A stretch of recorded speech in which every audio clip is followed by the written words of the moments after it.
Yeah, what up, gang? Let me see. I'm gonna try to do this on the iPhone instead. Um,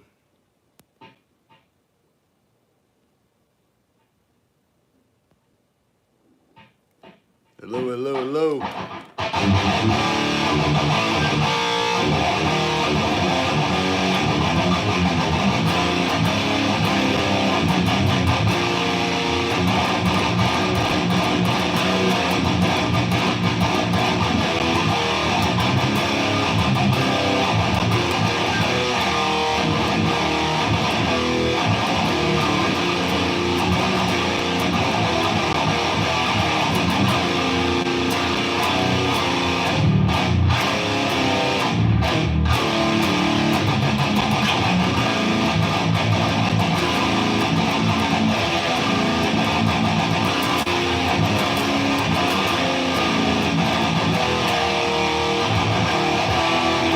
Hey guys, so how's the audio now? I had to go on the phone just because I was having a bunch of issues with setting up the live on my computer, but I will get that sorted out for the next time. So how's the audio on this one?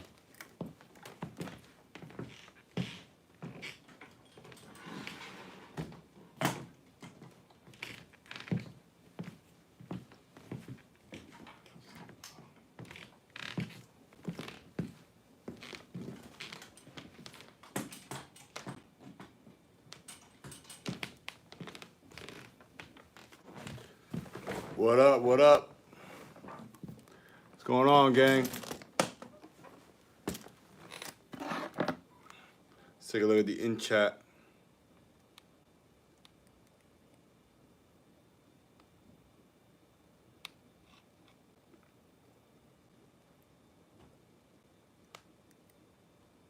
What's up, guys? You guys hear me on the audio right there?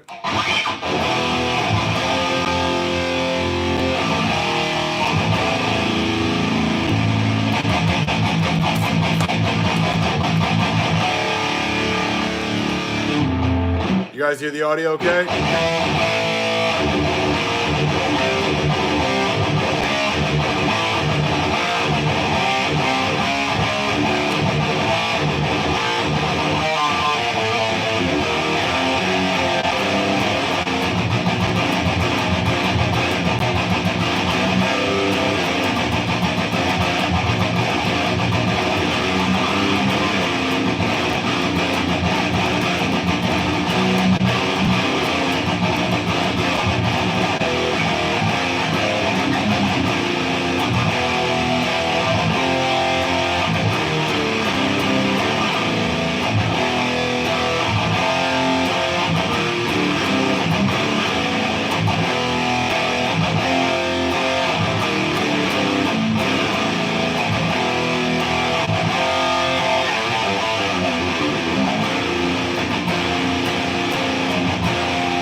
You guys hear the audio all right?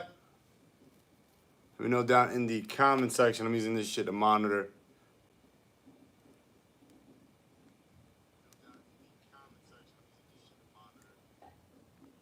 Yeah, sorry about the issues I'm having with the live tonight, guys.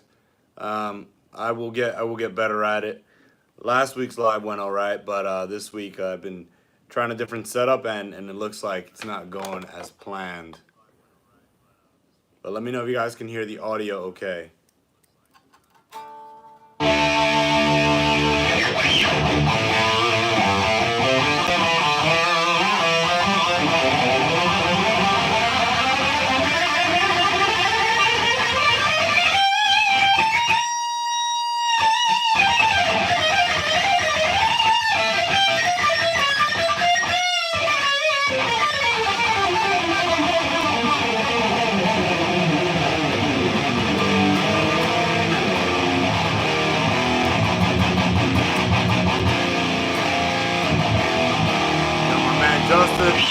man. Justin in the chat, what's up, dude? Can you hear the audio all right, man?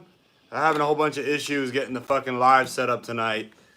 I was trying something new, but it just wasn't working on me.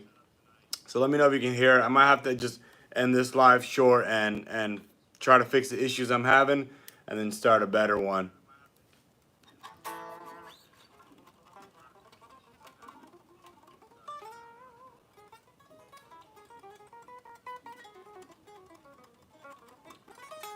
Hey man, I saw you said yes, but what'd you say yes to? Is the audio good? Is the audio shit? I'm gonna play a little bit and just type it down in the comments so I know.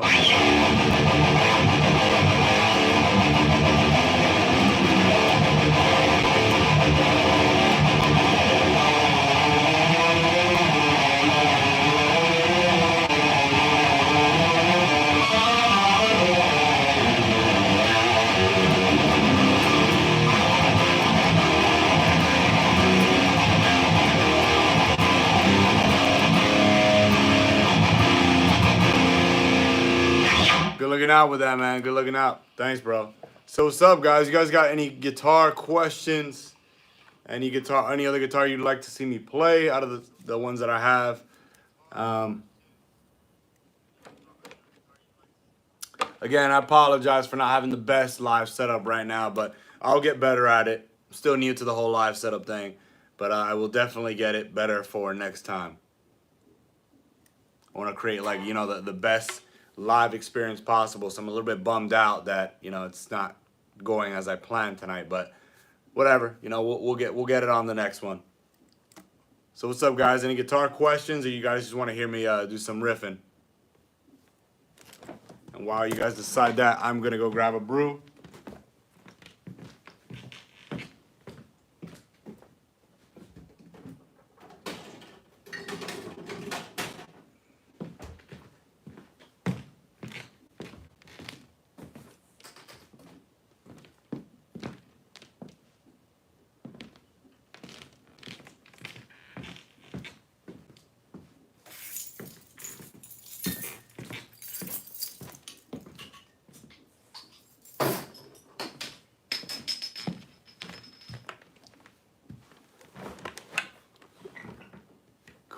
Cool.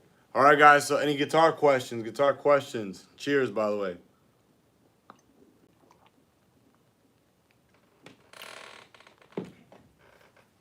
If no questions, then I will do some ripping.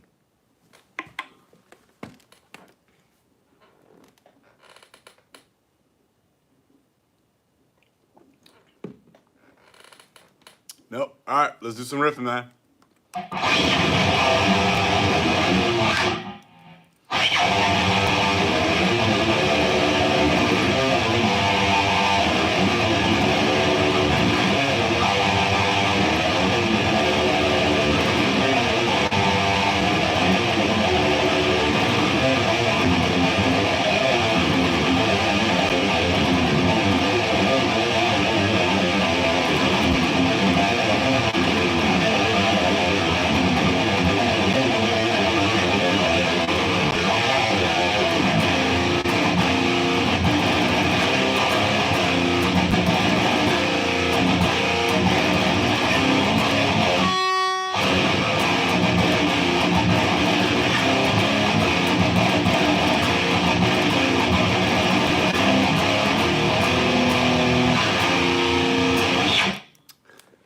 All right, so Revere Heart, my signal chain this is my custom shop mock.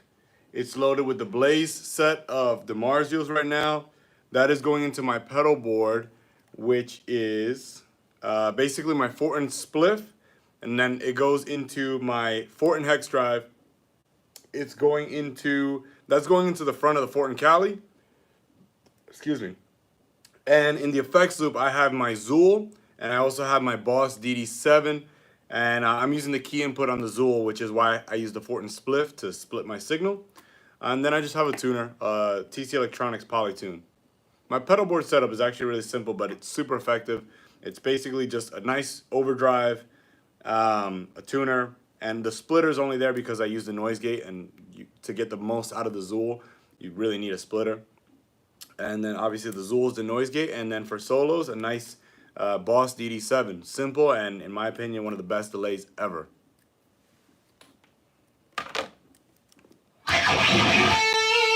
Actually, let me turn it on. Let me show you what that sounds like.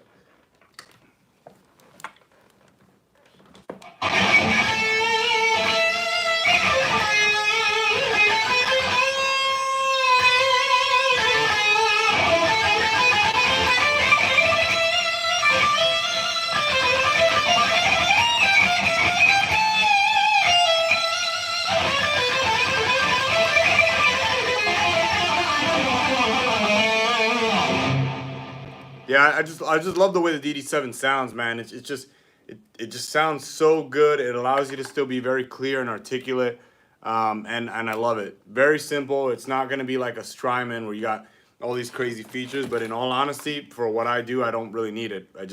I like a nice delay. I want it to sound good, and I want all my notes to still be clear and articulate. And the Boss DD7 does just that. Actually, let me put a little bit more on. I'm not sure if it's translating well on the audio, but let me put a little bit more of the signal on.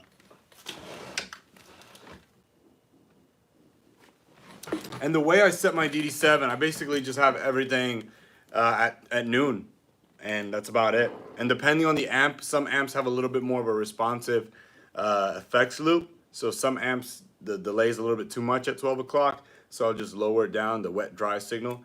But for the most part, it is at 12 across most of my amps. Any questions? Any questions?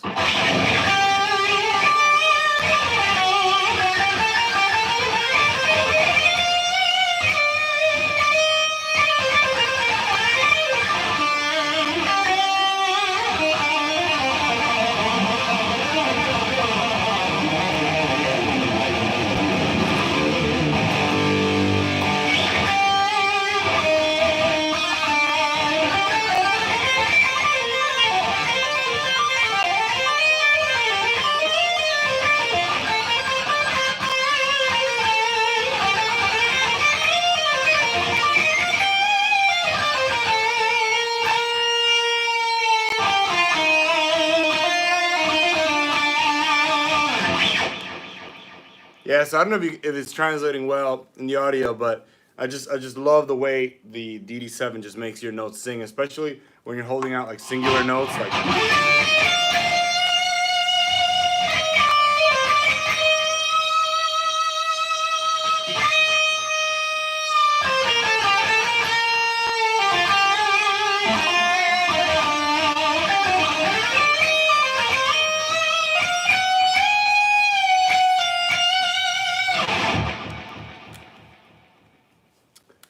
Hey Eric, thanks man, thanks. Oh, and Jose, the Marshall situation, I will find out tomorrow. I'm going to be giving the guy a call, and I'm going to see if the Marshall is either ready or if he has diagnosed any other issues with the amp. So still waiting on that. I would love to get the JCM back because, you know, I want to do some recording with it. I want to do some, you know, playing, like actual playing on the amplifier. I haven't really played on it that much since I've gotten it. So I'm very anxious to get that amplifier back, but we'll see. We'll find out tomorrow, and I will definitely be posting about it. And Eric, man, thanks, dude. Thanks. I'm glad the tone is coming out good. How about on the when I play some of the lower stuff on the 7th string? Is it getting a little bit muddy? I know it can, especially since it's coming through the phone audio. Let me know. I'm gonna play some down-tuned stuff, some chords and shit on the lower end, and let me know if that's still translating clearly.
It's translating well. Cool, cool, cool, man. I'm glad that it is translating well. Any guitar questions? Any guitar questions? And again, cheers, guys. Again, thank you so much for spending the night or spending some time, even if it's just for a bit here. I was hoping the live would be a little bit better, but again, I had a bunch of issues with my camera, and then I thought some of the batteries needed to be charged a little bit longer. Then I got that sorted out, and then I was just having issues with OBS not getting the sound, or I need to use OBS, with YouTube not picking up the sound off my interfaces and my whole recording console. So I was just like, you know what? I still owe you guys a live, so I'll just do it off the iPhone. So it's not as good as I planned, but thank you. But the next one will definitely be better.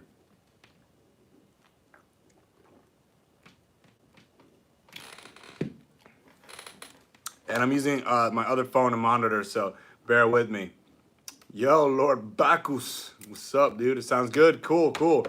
So anything you guys want me to go over as far as guitar, anything as far as like playing? Do you want to just hear me, just shut the fuck up and play? Or do you want me to kind of explain some techniques and shit like that? Let me know. Let me know. This live stream is for y'all. So while you guys sort that out, I will do some riffing, and I hope to see some responses down in the comments.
All right, see, you guys got some. I got some responses here. Yeah, you need a real BC Rich. Yeah, like one of these bad boys, man. Hope everyone's doing well tonight. Yes, Sepultura is always good to listen to, man. Hell yeah. Sepultura is always good to listen to. I was actually just listening to Sepultura last week. Me and my drummer were talking about how good some of the older Sepultura stuff is, and how memorable it is even to this day. So yes, Sepultura is always good. Let's bring on some guitar questions, guys. Let's bring on some guitar questions.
Those are some riffs from a project that I am working on.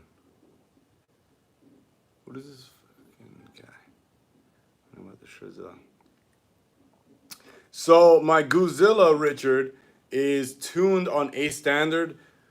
Almost all of my 7-string guitars are tuned to A standard. I believe actually at the moment, I think all my 7-string guitars are tuned to A standard. They all sound different. They all have a different flavor, and they all have a different feel and and a different vibe. Every time I play on this one, it's weird because all I want to do on this one is just fucking chug for some reason. It just inspires very like chuggy like.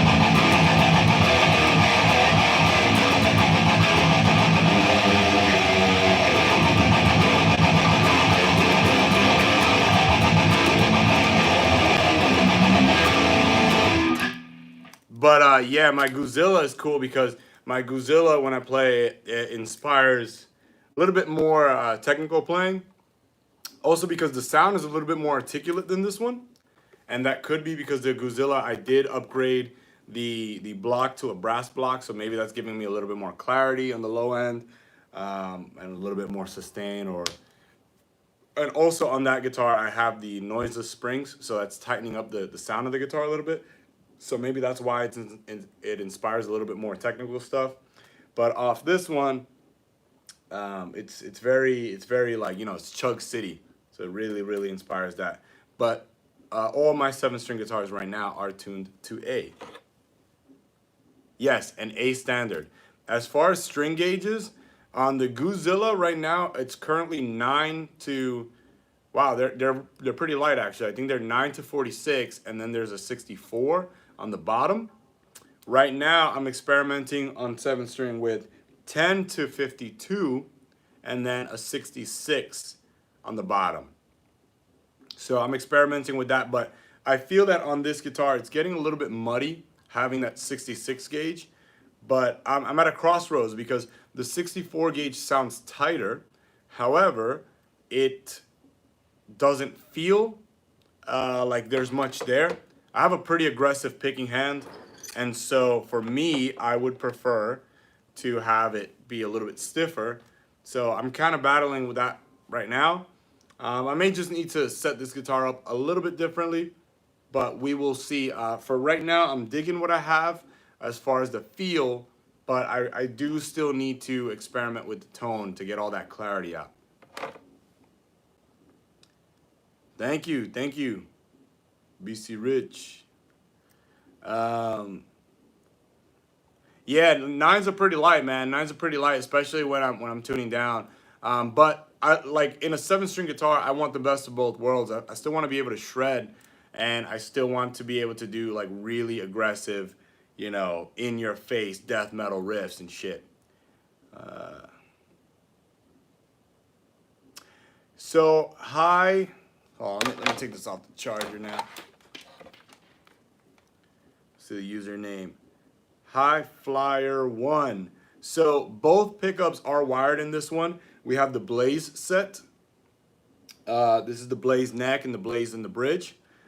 They sound cool, but I think that they're a little bit too scooped sounding. And it's weird because I normally like a very scooped sound, but I don't think that I like scooped sounding pickups because it's not the same. They kind of scoop the mids in a different part of the signal chain. And especially like if you're like someone like me who's done recording, where you have the signal chain and where you have things set up, it makes a huge difference. Like if you have an EQ in the front or in the back, it will make a huge difference. So I don't know if I enjoy 100% the scooped sounding pickups, but you know, it's something that I'm still experimenting too with this guitar at least.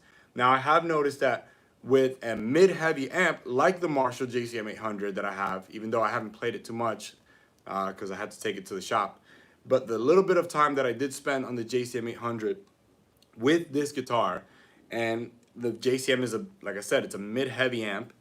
This guitar sounds best through a mid-heavy amp because the pickups are scooped sounding. So I do love this combo through the Marshall. I don't necessarily love it through all of my other amps, but Again, I'm still experimenting with that stuff. I might actually put an X2N and a PAF combo here, you know, PAF in the neck and then X2N in the bridge. I'm still debating whether to do that or not in this guitar, but I will definitely be doing it in one of my guitars because DeMarzio already sent me the pickups. They sent me a set of Titans. They sent me a set of, what else did I order? I ordered a set of Titans, and I ordered a set of PAF and X2N, and I also ordered another PAF 7-string and a Super Distortion 7-string.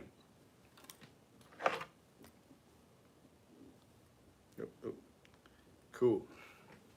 Dímelo, mamá huevazo. Cool, man. Any other questions? Or you guys want to hear some more riffage? Or you guys want me to explain certain guitar techniques? Shit like that.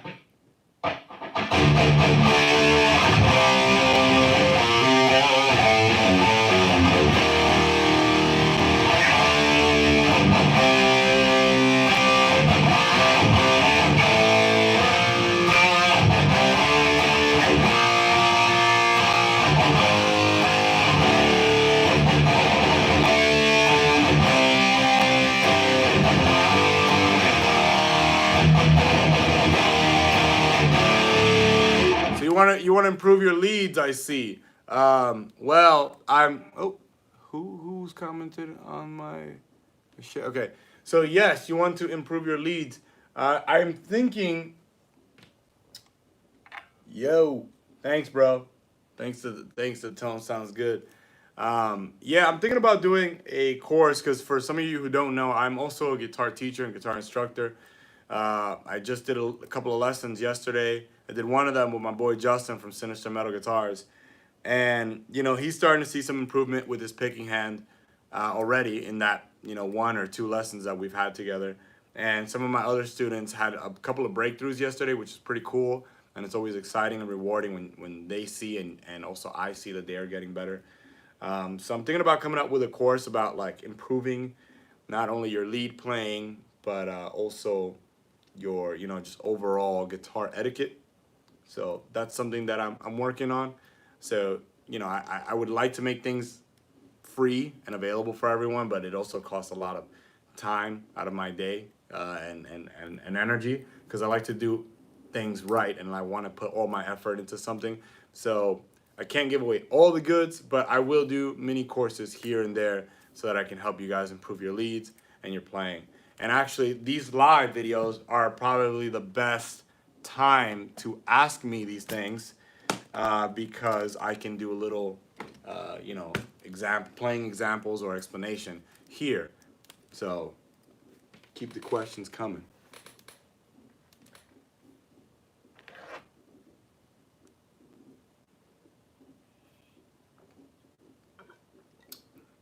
Yo, mándamelo, loco, mándamelo video. So Matt, you asked a good question. If I think blues, playing the blues is a great way to get started with leads. It is a very easy way. You know, you can do your minor, your pentatonic shapes. You know, your classic shapes.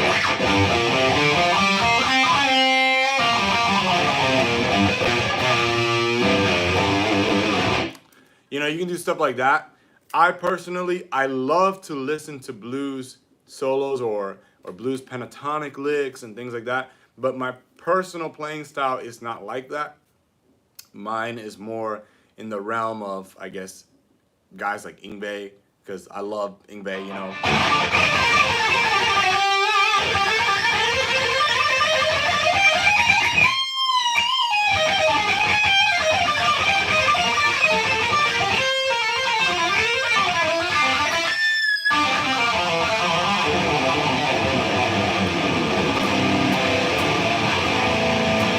You know, but obviously I put my own twist on it. If you're looking for something that is going to get you started with lead playing, excuse me, while I'm drinking, I'm getting fucking gassy. But if you're looking at something that's going to get you better at lead playing, I don't think that the best thing necessarily to do is just go into blues soloing or blues playing. I think the best thing to do is really find artists or guitar players that you enjoy the way that they sound and the way that they play, and try to listen to what they're doing and try to recreate it in the most simplest way. Like if you see some guy doing some crazy blazing licks, yeah, if you're not able to do that right off the bat or from the beginning, don't attempt that stuff. But try to pick out little motifs or little things that they're doing there that you can kind of mimic or toy around with in a way. I think that's a better way to start. But if you're looking for just straightforward like exercises, then the blues stuff is pretty easy to find online. Like simple pentatonic licks, that stuff is pretty easy to find. So that may help. Again, I do want to do a course on that stuff, but I'm working on it, so I don't want to give too much away just yet. But good question.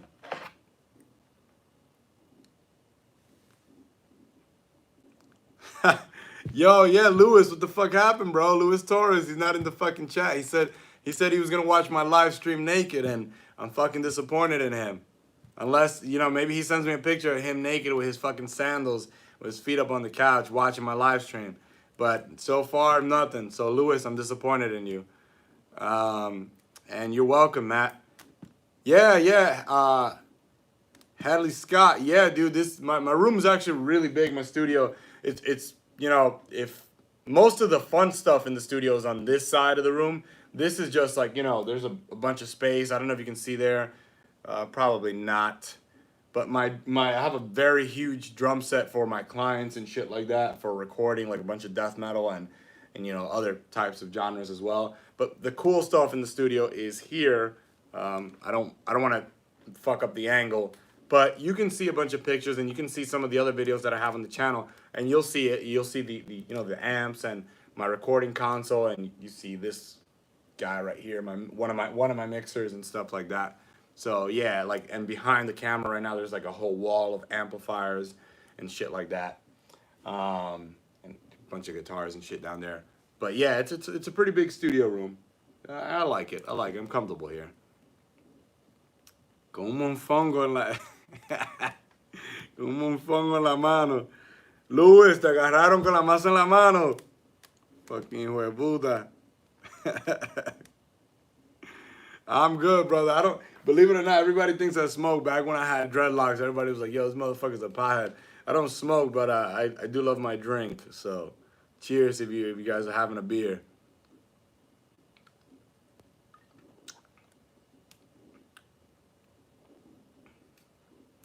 Oh, Richard, I see that you said. Hold on. Let me backtrack a little bit. What's my practice routine like? So my practice routine is, and my students will know this. I'm very big on technique, because technique for me is a vehicle for you to get the sounds that you hear in your head. It's a way to, not have to worry so much about these guys anymore. Because, for example, with me, I know I have the technique and the physical technique and ability to play almost anything that I want. I'm not saying that I'm the world's greatest guitar player either, but I'm pretty proficient in my instrument. And the technique allows me to sound the way that I do and play the way that I do. But I some people don't emphasize really on technique, which is cool. Some people are more like, songwriting and things like that. I am a little bit of both or everything, because I feel like you should have a little bit of everything, not just technique, and not just music theory. There's some people that I know who are like theory nerds, but they can't play worth shit. My practice routine, getting back to that, is right hand exercises first, just to warm up the right hand, get loose. Then I got a couple of left hand exercises, and I'll play some of those for you now. These are not designed to sound great. These are technical exercises to just get you up and running and get you warmed up, especially like if you're touring, or if you're just you don't have much time to warm up or practice at home. Let's say you had a long day at work, and then you just need to just sit down and just play a little bit, blow off some steam, but you want to be warmed up. Some of these things help. So the first one is, and again, I can't give too much of this stuff away because a lot of my students are the ones that benefit from the exact practice routines that I like, that I do, and it wouldn't be fair to them to just give this stuff away for free. But one of them that I do is, we'll do all down picking, and we'll start with the first string. So remember, everything on guitar is backwards, so we'll start with the first string. And in this case, I have a 7-string guitar, but I will only, go to the 6th. And we will start with something very simple like this. Again, they're not designed to sound good. They're all open strings. So if you want to mute them a little bit, you can.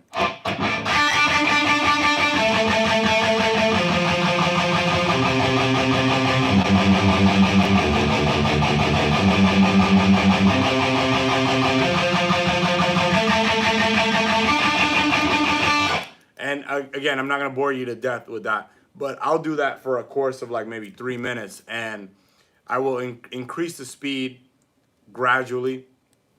Or if I already know, like, hey, my maximum speed is like all down picking at like 120, then let me start at 100 just to warm up, and then slowly work my way up until I'm fully warmed up. So I'll do right hand exercises first in my practice routine, and then I'll transfer over to the left hand and do things like maybe trills just to warm up really quickly. And for those of you who don't know what a trill is basically just a really rapid fire hammer on and pull off. So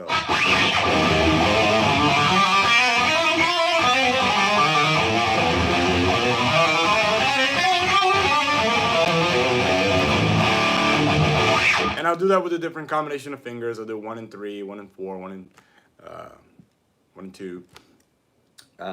And I have a whole set of, like a long list of left hand exercises, as well as a long list of right hand exercises. I'm actually thinking about, let me know if you guys are interested in this, might be thinking about putting that stuff up for like a purchase, relatively cheap, where you guys can have the entire practice routine that I do. So, and they're exercises that I have made and have modified for my students over the years. So if you guys are interested in that stuff, send me a message either on, probably not on the chat, but just send me a message like on Instagram or on Facebook or any of the other social medias. They're always in the links down below in the video. And if you can't find it, write it on the chat and I will get in touch with you.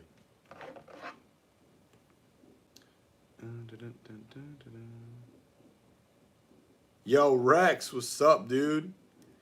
And Rex, the amp that I am using, yo, Jesse, what's up, dude? Rex, the amp that I am using is my Fortin Cali, and I got that Fortin Hex drive going through it, and it sounds crushing, dude. Like, if it sounds good through the phone, that's awesome. It sounds even better when you mic it up. I'm using the Marshall 1968 cabinet right now, but it's the Cali that I'm using as far as the head.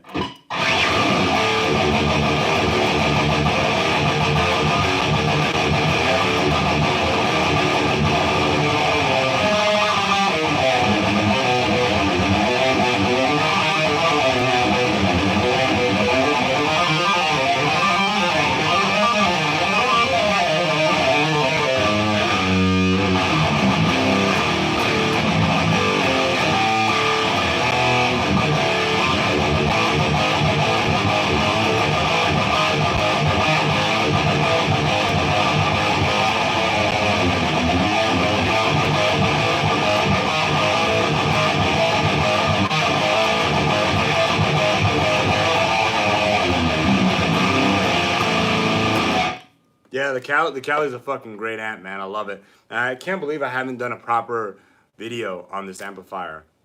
I guess maybe that's what I should do this week. Yeah, thank you guys. Thank you. I'm glad it sounds well. Like I said, I intended the live to be much better with proper audio, with the mic in front of the fucking speakers and everything. But fortunately, I was having some issues and I'm not the best with this whole live stream stuff yet. I'm going to try to, get better with it. And hopefully the next one will be, really good, in 4K and it'll be nice and pleasant for y'all. But I'm trying to make my way around with just the iPhone for today.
Well, I'm glad. I'm glad that the fucking audio and video is coming out good. So maybe it wasn't a wasted a wasted live stream night after all, man. Like I said, I really wanted it to be better, but if it's coming out good, then that's what matters. The whole point is to make it enjoyable for you guys.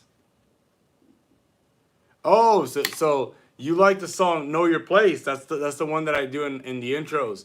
You know, what's funny about that? That song I wrote it in like, bro, I wrote it in like fucking 5 minutes. Literally, I was just sitting there. I don't even know if I could fucking play it right now. I haven't played it probably since I released it. What is it?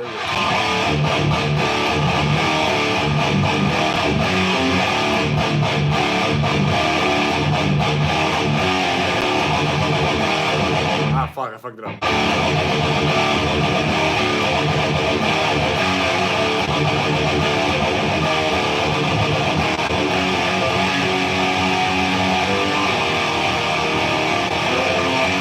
Some shit like that. Like I said, I have not played that song since I put that song out, but I wrote the song in like fucking 5 minutes, and the solo was like a one take. I think I remember some of it. It's like put some fucking delay on here. I think I remember some of the solos like.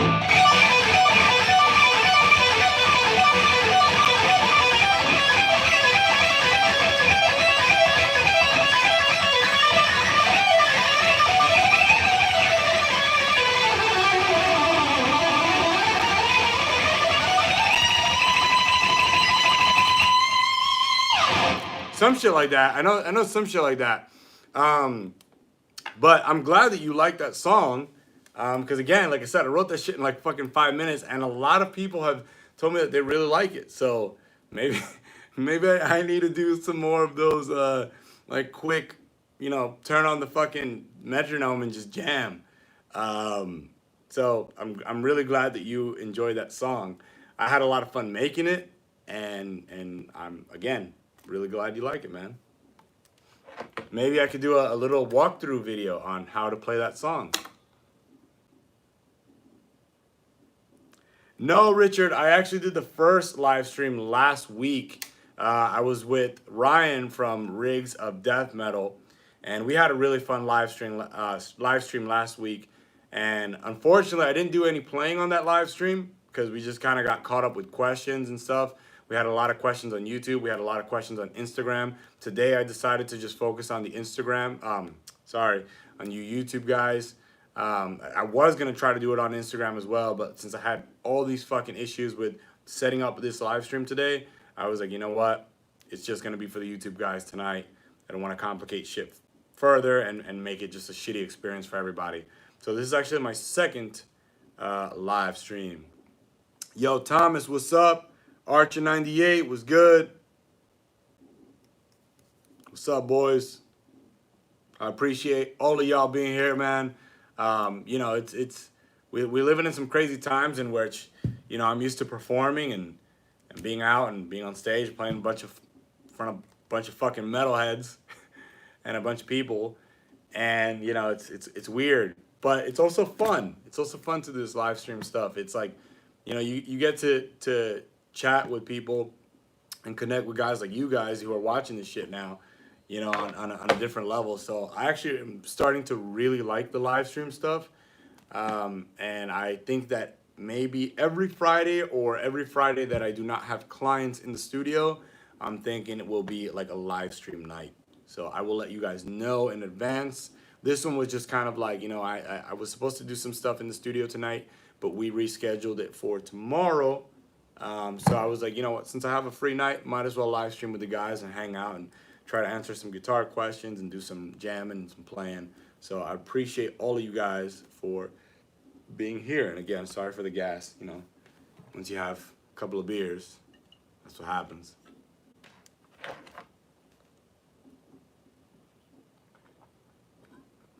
Thanks, Thomas.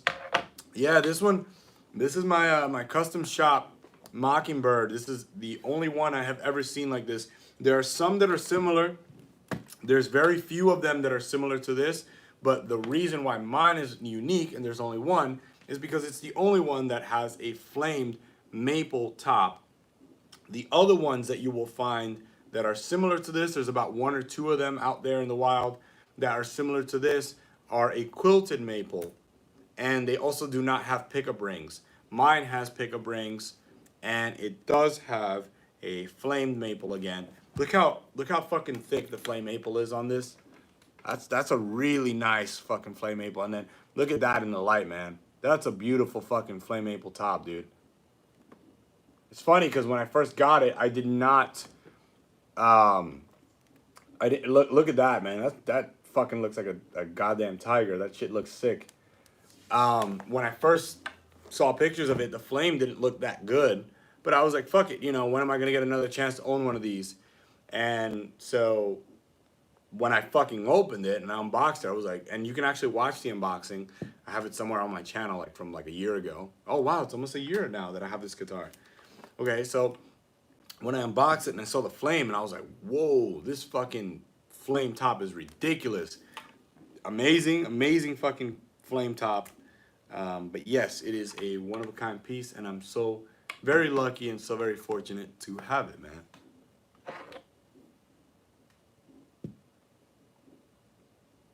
Oh, you know, Richard, listen. It's partly my friend Alvin's fault. Motherfucker was like, you need to get a Marshall JCM 800. Fuck all your other amps. And I got a Marshall JCM 800 now, even though it's in the shop, but I'm very excited to get it back from the amp technician. So I have one now. That's his doing. And he's also been pushing me to get a fucking Les Paul. So I've never really been a Les Paul fan, but the motherfucker, I love Alvin to death. He's such a great guy, such a good friend of mine. And he's been like pushing me to get a fucking Les Paul. And I will say that I have been jonesing for a fucking Les Paul with the Floyd Rose and like dual humbuckers. You know, I don't know if I want to drop the money on a really good Les Paul right now, especially since I have a bunch of guitars that I want to hook up and get exactly to my specs. But that may be something on the radar in like maybe a year or two, or maybe sooner if a good deal comes up.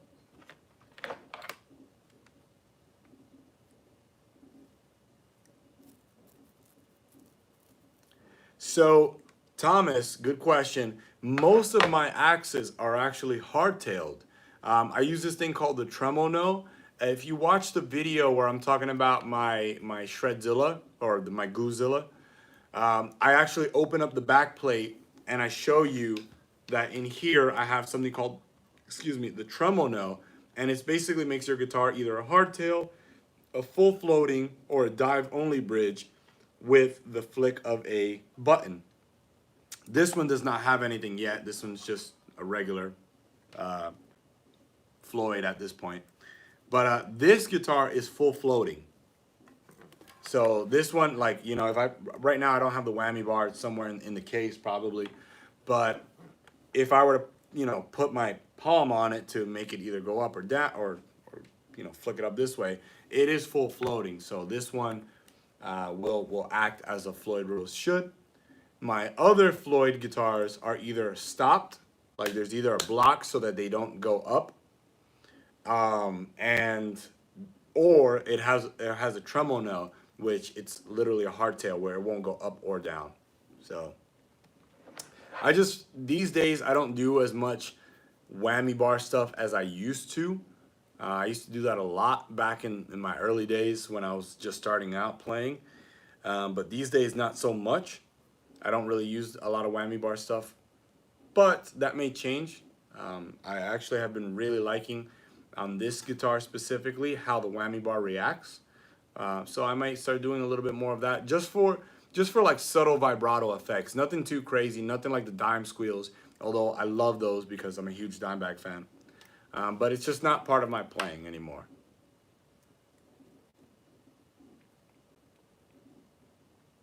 Oh, Richard, yeah, man. Listen, dude, trust me, I know, man. Again, getting back to it, it's like I've seen a couple of Les Pauls that it's just like, I need to get the fuck off Reverb right now before I fucking order this shit. So yes, there's always room for one more, but I'm really trying hard to not get any more guitars. And High Flyer One, that answers your question. Although I am trying to avoid buying any other guitars, sometimes they just fucking, you see one and you're just like, ah, fuck. Like, I have to have it. So I'm trying to avoid getting another one. I'm actually spending most of my efforts to get these guitars up and running with upgrades and things that I like, specific things that all of my touring and studio guitars have that I like, that I enjoy. So I'm focusing on that rather than spending the money on buying a new guitar. And yes, Thomas, Dime fans for life. If it wasn't for Dimebag, I would not be interacting with any of you guys. I wouldn't be talking to any of you guys. I wouldn't be a guitar player. I wouldn't be a musician. I did a whole, what's the word? I did a whole video on what Dime meant to me, and I believe I released it on the day of his death, December 8th. And he was the fucking man. Like, if he was simply put, he was the fucking man. I believe there's one that a quote that says he came to rock and he rocked like no other. Like, that motherfucker was the man. Dimebag was the definition of fucking heavy metal, rock and roll. He was the definition of a guitar musician, and from friends of mine who grew up with him and knew him personally, he was just a great person. So Dime is the fucking man. Whether you like Pantera or not, the man was the man. He was the fucking man.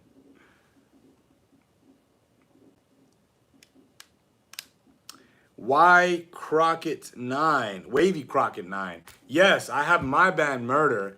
And the reason I haven't spoken too much about that is because I've had a bunch of issues with lineup changes and things over the years. It's just, I'm a professional musician. This is what I do. This is what pays my bills. So, sometimes people give you the string along and they say, yeah, I'm down to be a professional. And then, they kind of just end up fucking you over. And, there's nothing wrong with that. But in my case, there is something wrong with that because, again, this is how I eat. I play guitar for a living. I do music for a living. I'm an audio engineer for a living. I'm a guitar teacher for a living. And so, when people are coming in and saying, yes, I want to be part of a professional unit, and then all of a sudden they just bail on you, it leaves me looking like the asshole. And so, because again, I'm the one doing all the heavy lifting as far as, negotiating the contracts and money and things like this and paying for stuff because it is technically my band is like my business.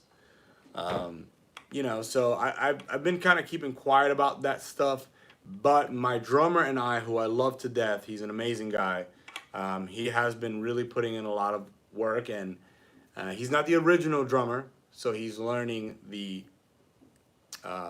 old material. But we are trying to hopefully, because I've been trying to fucking do this shit for years, almost more than a decade now, is release the first full-length album of my band Murder.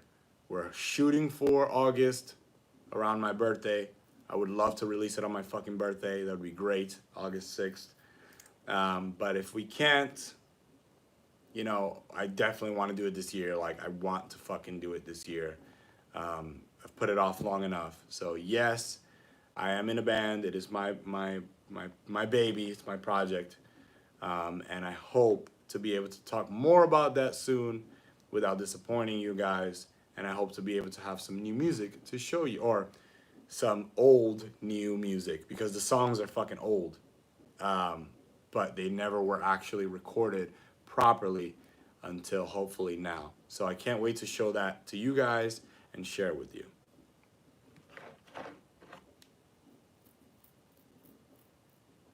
Thanks, Eric. This is an amazing 7-string guitar, and I do absolutely love it. Sorry, I'm getting a call.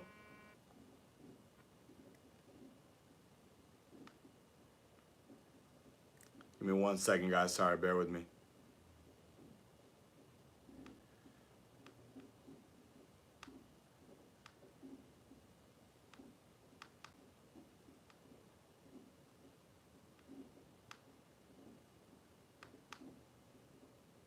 Sorry about that, guys. Thank you.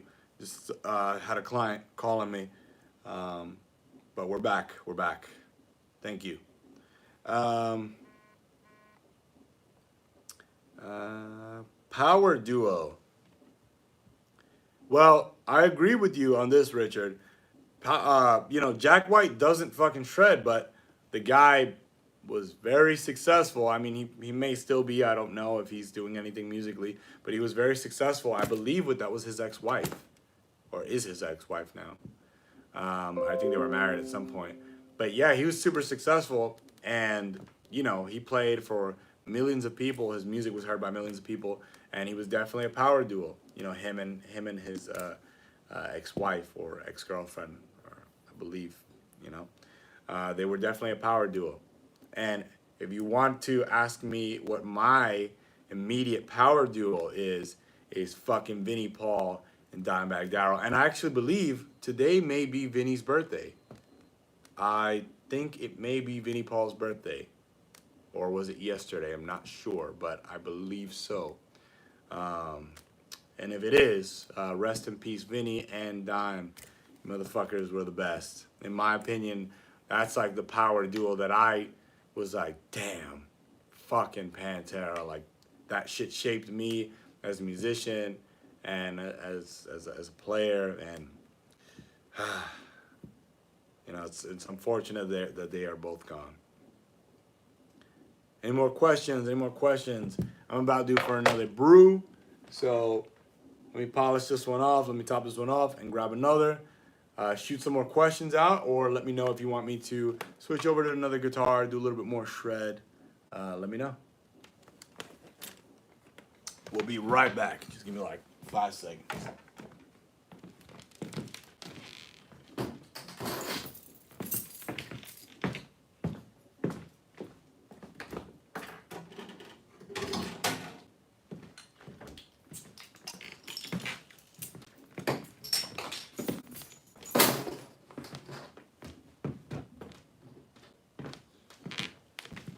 Back, guys, back. I am back.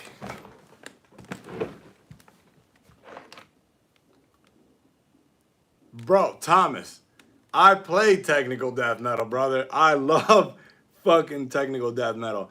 If you were to ask me maybe not my favorite, but a band that I really, really like that is technical death metal is Archsphere. Archsphere. I don't know if I'm pronouncing that correctly. But those guys are fucking amazing, dude. I love those guys. They play great. I'm sorry if I'm having to get off camera real quick. Hello, you guys still hear me? Sorry if I'm off camera. I am just making sure that the battery does not die on this phone.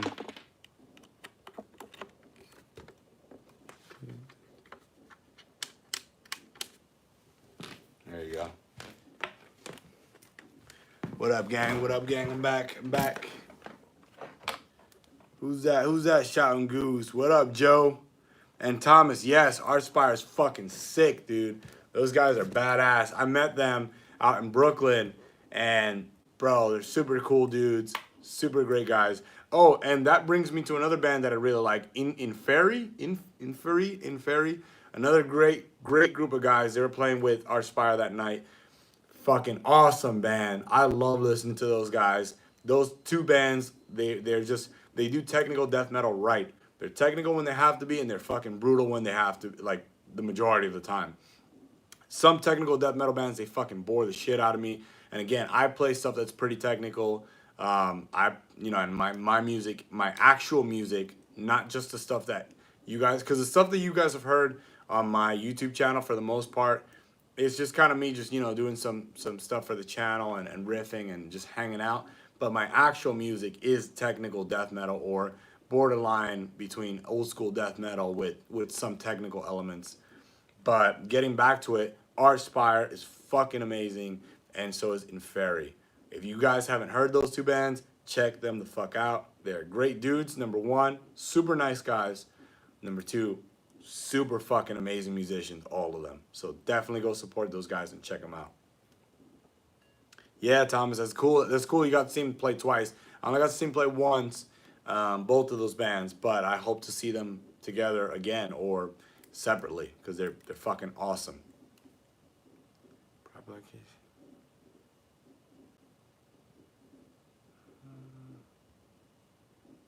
Possessed. Woo! Old school. Old school fucking death metal. Now, if you ask me, my favorite type of death metal is definitely the old school crowd of death metal. You know, you got my favorite band, Death. You have guys like Obituary. Fucking Cause of Death, for me, is an amazing album. You got Nocturnus. Fucking great band. Cynic. I love Cynic. But if you listen to Cynic when they first started and the demo tapes, fucking insane, dude. I loved it. I wish they would have stayed that way, but the music that they came out with afterwards was cool. It wasn't necessarily death metal, but it was definitely fucking cool, man. Yeah, yeah, I agree with that, Ramir. Let's see. BC Rich. Yes, BC Rich for life, homie. That's right, Chris.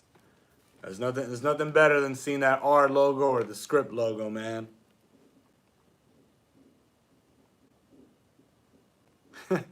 What'd you say? Can nipple? Can nipple course? Corpse? That's great, dude. That's great. I haven't heard that one before. I'm gonna start using that shit. Can nipple corpse. Oh, listen. Danke whom I'm sorry if I'm pronouncing your username wrong. Death is my favorite fucking band, and guess what? Today, when I was headed to my fucking studio, I was on the bus. I was fucking cranking up Spiritual Healing, the entire fucking album. I love that fucking album. James Murphy kills it on guitar in that album. He makes that record so much better. James Murphy is the freaking man. Can't nipple corpse. It's a good one, brother. I like that one. Cheers, guys. Yo, it's Friday here in the United States, in New York City and New Jersey. If you're in this area, cheers. And if you are not in this area, then anywhere you are, cheers, man.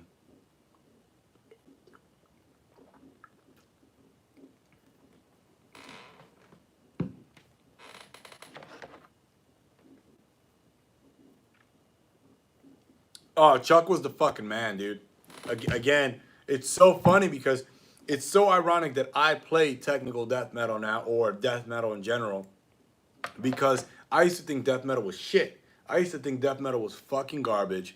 I was like, these guys are idiots. They're just screaming, making noise. They have no idea what the fuck they're doing. And I was one of those guys who was like, oh, thrash all day, every day, bro. You know, fucking thrash or die. That was me and shit. And then as I started to get become better as a guitar player and as a musician, and one day I heard Crystal Mountain from Death, and I was like, oh, who's this band? And I, wrote it down, and I started doing my research and started listening to this band. And that was like the gateways for me to start listening to death metal. Crystal Mountain, the song, and the Symbolic album because I really liked it. And then I started listening to the other discography from Death, and I thought it was garbage. I was like, oh, these guys were only good for that one album. Everything else sucked. And it was because I still hadn't trained or developed my ears or mind to understanding death metal. And then, ironically, Human was the album I hated the most. And ironically, till this day, Human is my favorite album. And while I'm on the subject of the Human album from Death, something that is really cool is I actually used to own the speaker cabinet that Paul Masvidal used to record on the Human album. I ended up selling it because I just had so much. I've been a professional musician for a long time, and sometimes you accumulate so much shit, and it's just like, yo, bro, this has got to go. And it was just like, listen, I need to make space for new stuff. And I'm so happy to have owned something that was a part of making my favorite record, but it was time to get rid of it. But yes, Chuck and all of the Death albums were amazing. One thing that I really love about Death and Chuck's music is that every album was different, and every album, like people, they want to compare the albums, and I said honestly, I can't really compare the albums because they're completely different. Maybe you can compare the first three, where you have, you know, the first three Death albums you can compare. But after that, when you got like Human, Individual Thought Patterns, and then you had Symbolic, then you had Sounds of Perseverance, you know, at that point, it was like, you know, it was each one of those are completely different than the others. You know, different members, different, you know, different lineups, different stylistic choice, different vocal styles that Chuck was implementing. Um, you know, so I can't really say one is better than the other. I love them all, and and with me, it's like I never get bored of listening to them because they are just classics. Each one is a classic on their own. Yeah, man, Human's such a fucking great album. Harmonic, okay, harmonic minor riffing, Ramir. So check this out. I will play a riff for you of mine. I played it a little bit earlier on in the live stream, but I will play it again and I'll break it down. And it goes a little bit something like this. It's not necessarily harmonic minor. I believe this one is a natural minor, but I will uh, try to break it down as best as I can. So I'm gonna play the riff first, and then we'll get on to the explanation.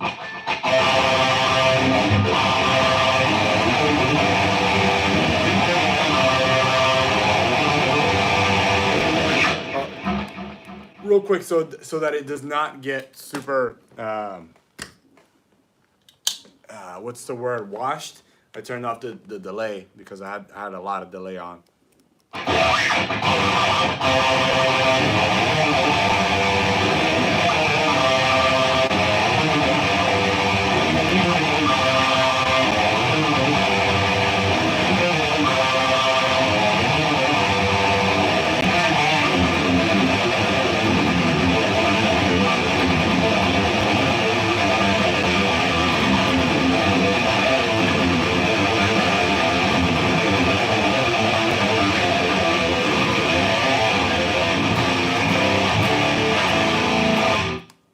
So let's start breaking that down in again, this it's a natural minor, it's not a harmonic minor, but I will adapt it or give you an idea of what you can do with a harmonic minor riff. So in this case, I'm basically taking this pattern and I'm playing around with a set of notes. So if you want to think about you want to think about it in little groups, right? Don't go crazy like, you know, thinking that it's this massive thing. Separate into little groups, isolate them. So for example, you have this is the pattern, right? This is natural minor.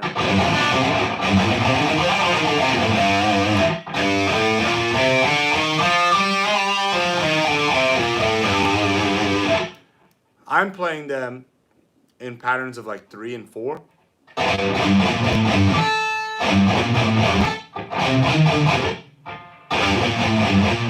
Oh shit. Sorry, maybe the Carlsberg beers are hitting me a little bit. Shit.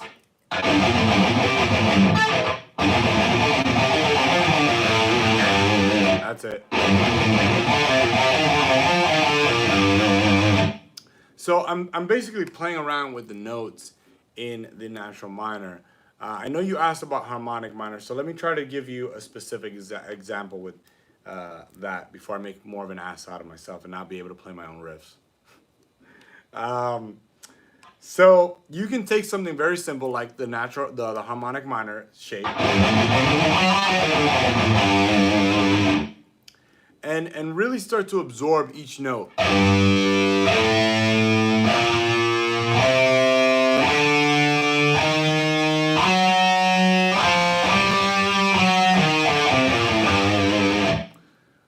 And start to visualize the pattern as well. You know, if you want to do visualization with that pattern, the first part is 1 3 4, 1 3 4, and then it's 1 2. Is it 1? 1 3 4, 1 3 4, and then 2 3, and then backwards. If you want to do some application, you know, you can do something like playing with fifths, which is like a power chord.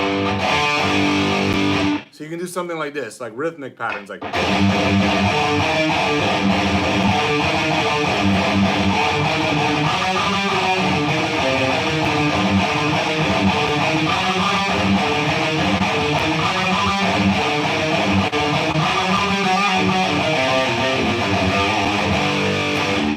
You know, that's just taking a simple group of notes, 7 notes or 8 notes, you know, if you want to include the octave. And, you know, you're just toying around with them. And it's really what makes it interesting is the rhythmic pattern. You know, if you're just going like that shit gets boring real quick. But, you know, you can even do some like tremolo picking for death metal.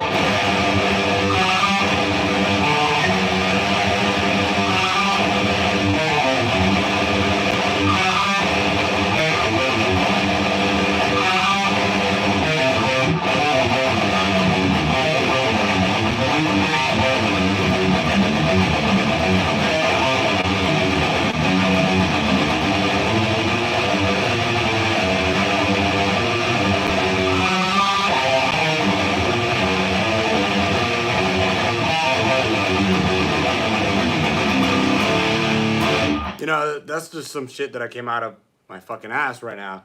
You know, it's you take that shape, you really learn the shape, and you absorb the shape in its simplest block, and then just start toying around with rhythmic patterns. And you know, I've seen some of the stuff that you're playing. You've got it down. You've got a good sense of riffing. And now it's just like I said, try to take that simplest form and don't try to see it all over the fretboard as of right now. If you're trying to understand the concept, take it in its simplest form in the dun dun dun dun dun dun dun dun dun dun dun dun dun dun dun, and start to toy around with rhythmic patterns again within that, and you know, just mix and match. You'll start to see what makes it a harmonic minor is the 7th, which is this note. If you're, I'm down tuning the whole step. So for me, this is G.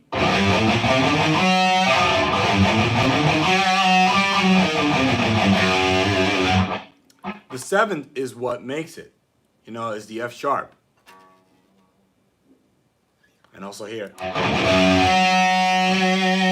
That's what makes it. So that's what makes it a harmonic minor. If you don't have that, then basically all you have is a natural minor. So again, start toying around with that. Again, you can do any rhythmic patterns, even if you want to do like some like black metal type of stuff where it's just straight up just tremolo picking.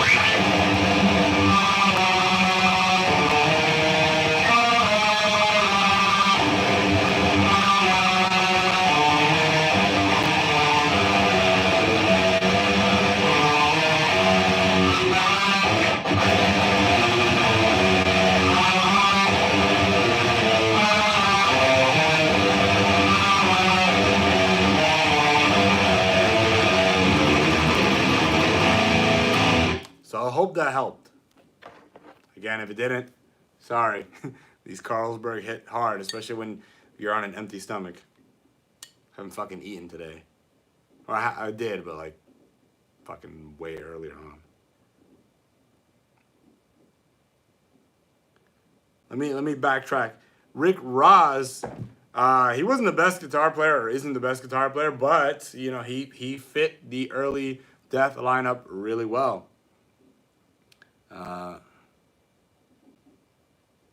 What kind of pick am I using? I use the Dunlop Flex, the Dunlop Flex. Right now I'm using 1.5.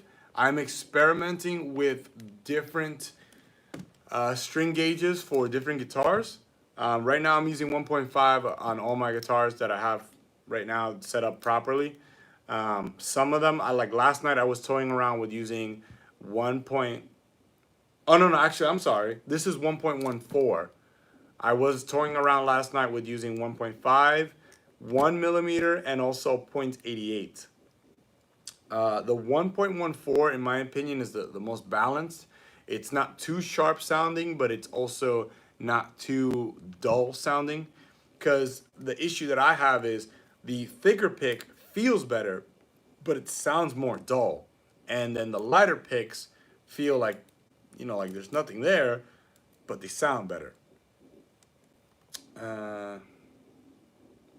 So you asked Lamperic Pool.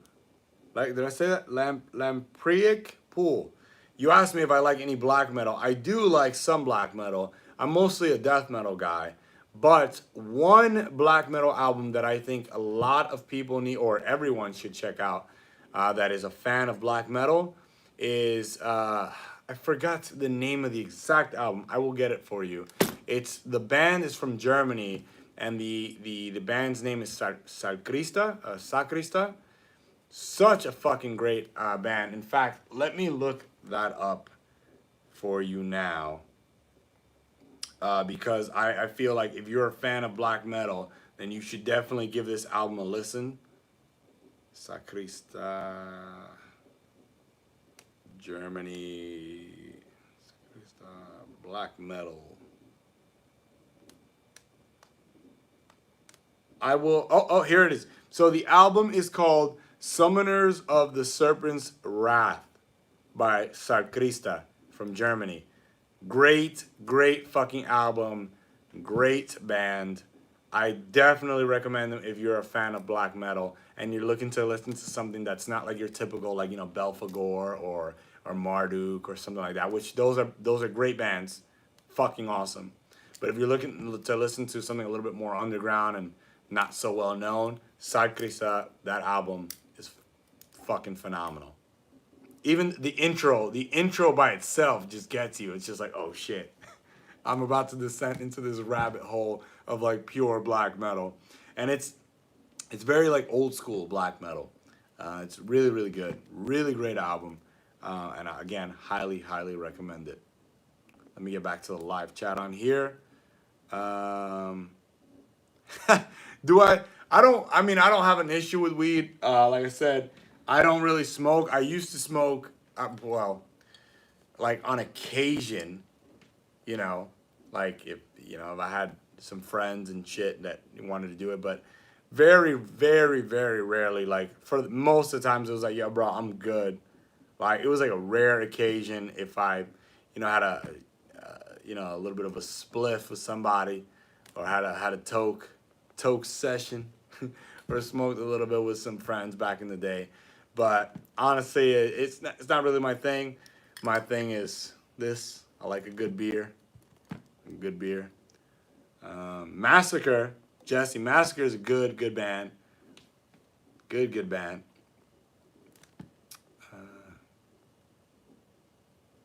I do Danke Hum. I do have 10s on this. I don't know if you missed it earlier on my downtuned guitars, which are one whole step down, like this one. I'm using 10 to 52, and then I'm using on the low 7th, I am using a 66 gauge. I have how many? Yo, Rob, thanks. That makes it easier. It's hard to keep track with everyone's username, and sometimes like their username on YouTube is not the same as their username on Instagram. So you guys gotta please remind me if we've chatted on other social media platforms. That's why I try to keep my shit the same on everyone so everybody knows like, yeah, that's Goose.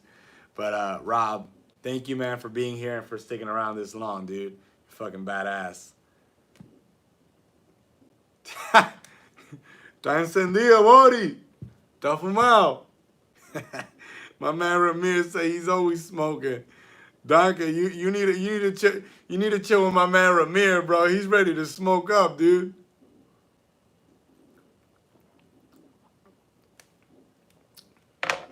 Oh man, that's cool. You guys are funny, man. That's how it be, yo. That's right. That's right, Rob. Donka, tell my man Ramir, yo, that you drop the address, bro. I bet you he bring a whole bunch of weed. Shit, I might have to make an exception and join y'all. Like I said, it's not my thing, but you know, I'll bring over a couple of beers and we'll do the damn thing.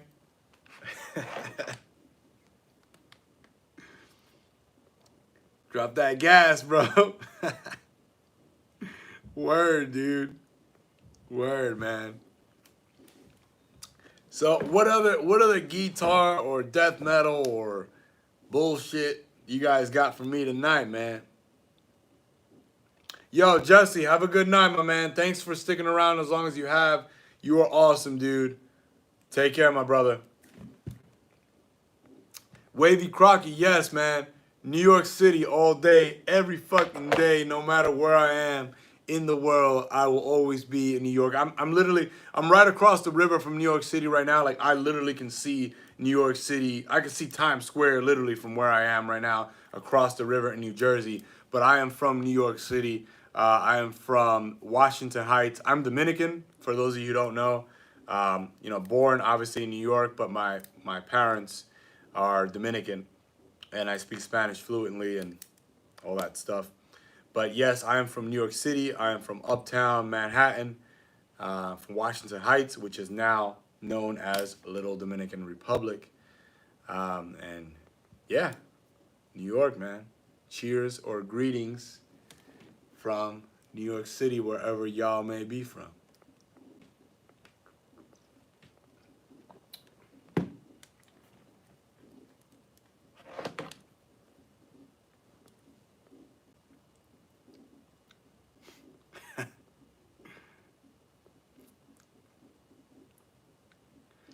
Hey Thomas, I don't know. I'm a tall guy. I'm 6'1". I guess I think I'm more 6, but you know, some people say that I look a little bit taller. I haven't fucking checked, but I guess maybe with my boots on, I'm like 6'1.5" or some shit like that. I don't know. Maybe taller guys can play faster. I don't know. I've seen some little motherfuckers that can shred too, bro. Those motherfuckers get down. So I don't know, man.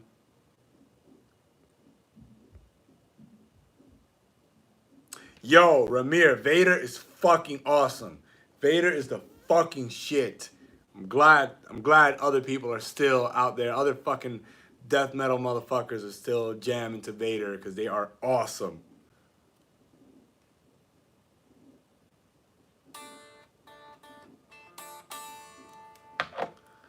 Let me do some riffing, man.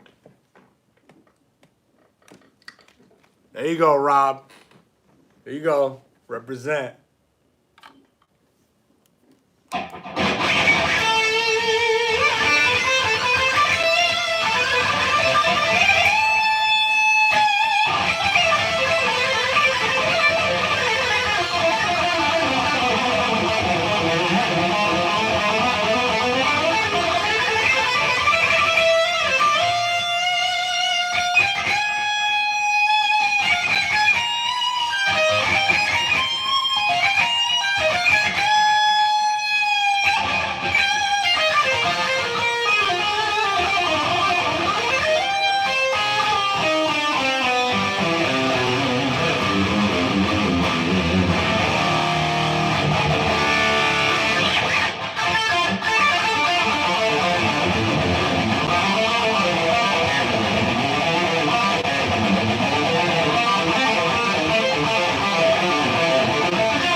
Yeah, if Vader is your favorite band, then you got a good choice, my friend. You got good taste. Good taste, I should say. I'm gonna switch over to another guitar. You guys have seen. I hope that you guys have seen my other guitars. So I got two guitars that I'm gonna choose from, or I'll have you guys choose from the two guitars. You guys want me to play the white vintage bitch that I have, or do you guys want me to switch over to the stealth? Let me know. First one of 5 wins.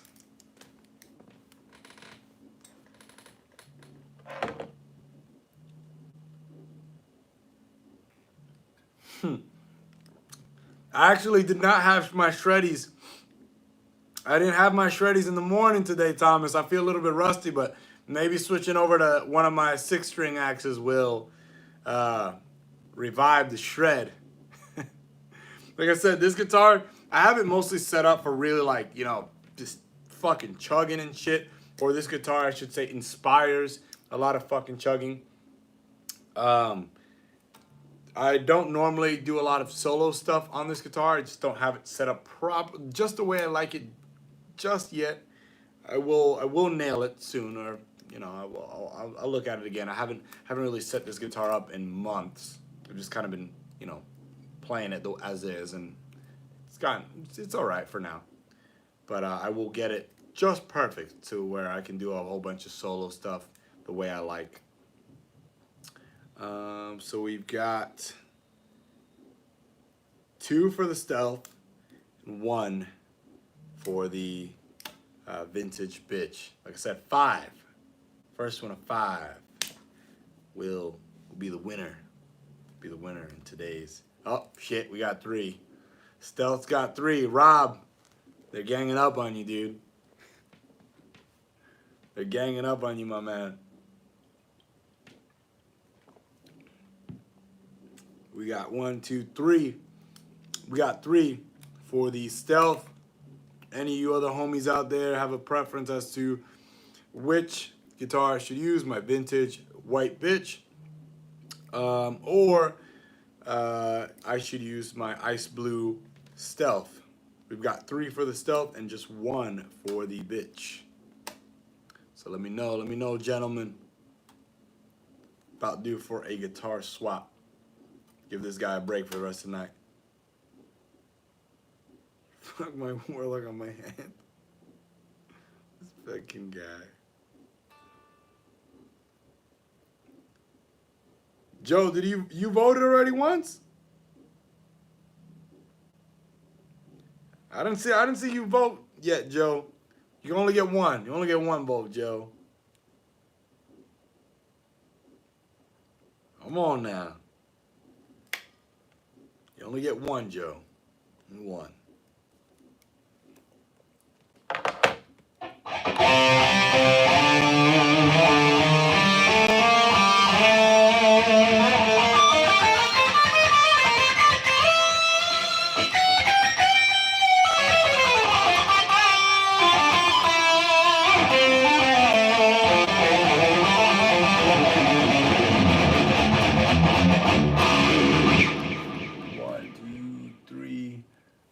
We got 1 more for that stealth, man. We got 1 more for that stealth. I mean, it looks like it's gonna be the fucking stealth, but just to be fair, I will wait until we get 1 more person to vote. But we all fucking know you guys want to see the stealth. That's my favorite axe. I beat the shit out of that fucking guitar. Yeah, Rob. I'm just gonna get the fucking axe, bro. I'll be right back. Fucking mute this shit.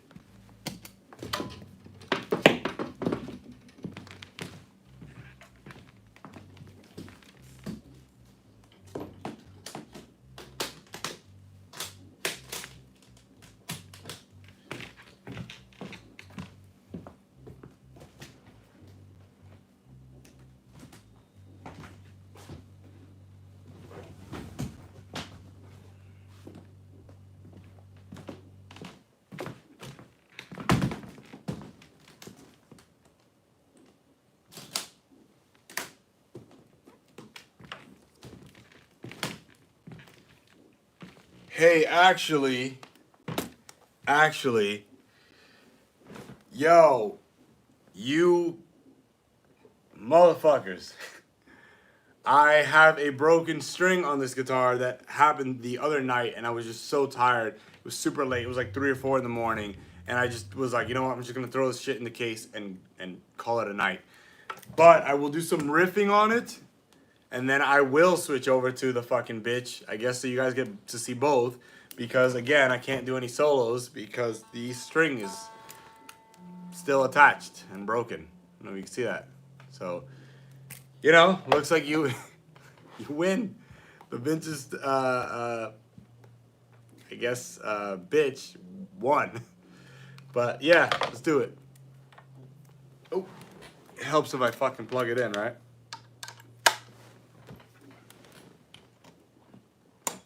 So let's do some riffing.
I don't know if you guys can. I don't know if you guys can see the fucking string catching as I'm fucking playing. So it's just like catching it in my rings and shit. So enough. I'm going to switch over to the white bitch that I have, and that one's actually tuned in standard tuning. So I will switch over to that now because I completely forgot that I had a fucking broken string on this guitar. So it's in need of a restring, which I will do tomorrow because I got to do some recordings tomorrow. So again, I will be right back. But real quick, doesn't that just fucking look badass, man? Fucking love this guitar. Literally, I have beat this guitar to shit. Like literally, I would just fucking like. I used to do that shit on stage all the time, just fucking obliterate this guitar and punch the shit out of it. I beat the shit out of somebody with this axe one time, so you can see the fucking like the tips and shit. Just one fucking bam, just fucking got someone right in the fucking face. And this thing has been through hell and back with me, and it will die with me. I love this guitar so very much, but it has a broken string. So let me switch over to the bitch.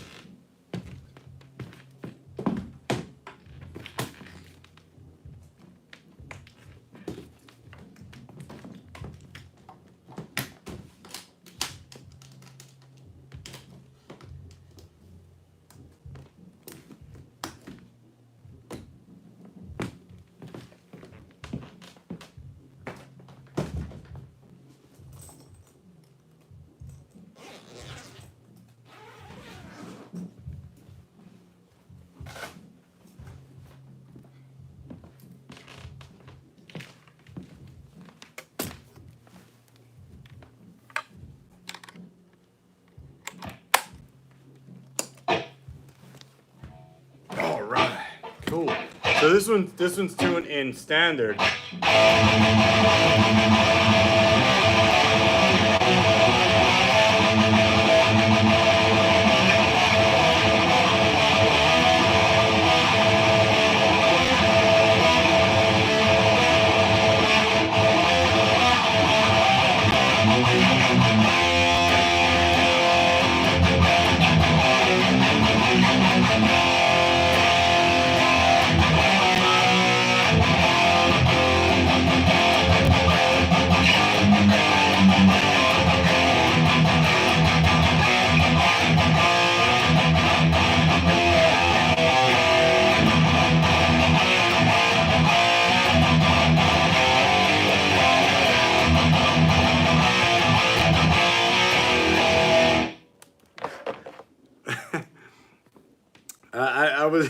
I was just seeing what you were saying over here, Richard. I don't know, man. Maybe I'm not that great of a musician. I think I need my I need my strings, man. I need my strings on there. Uh,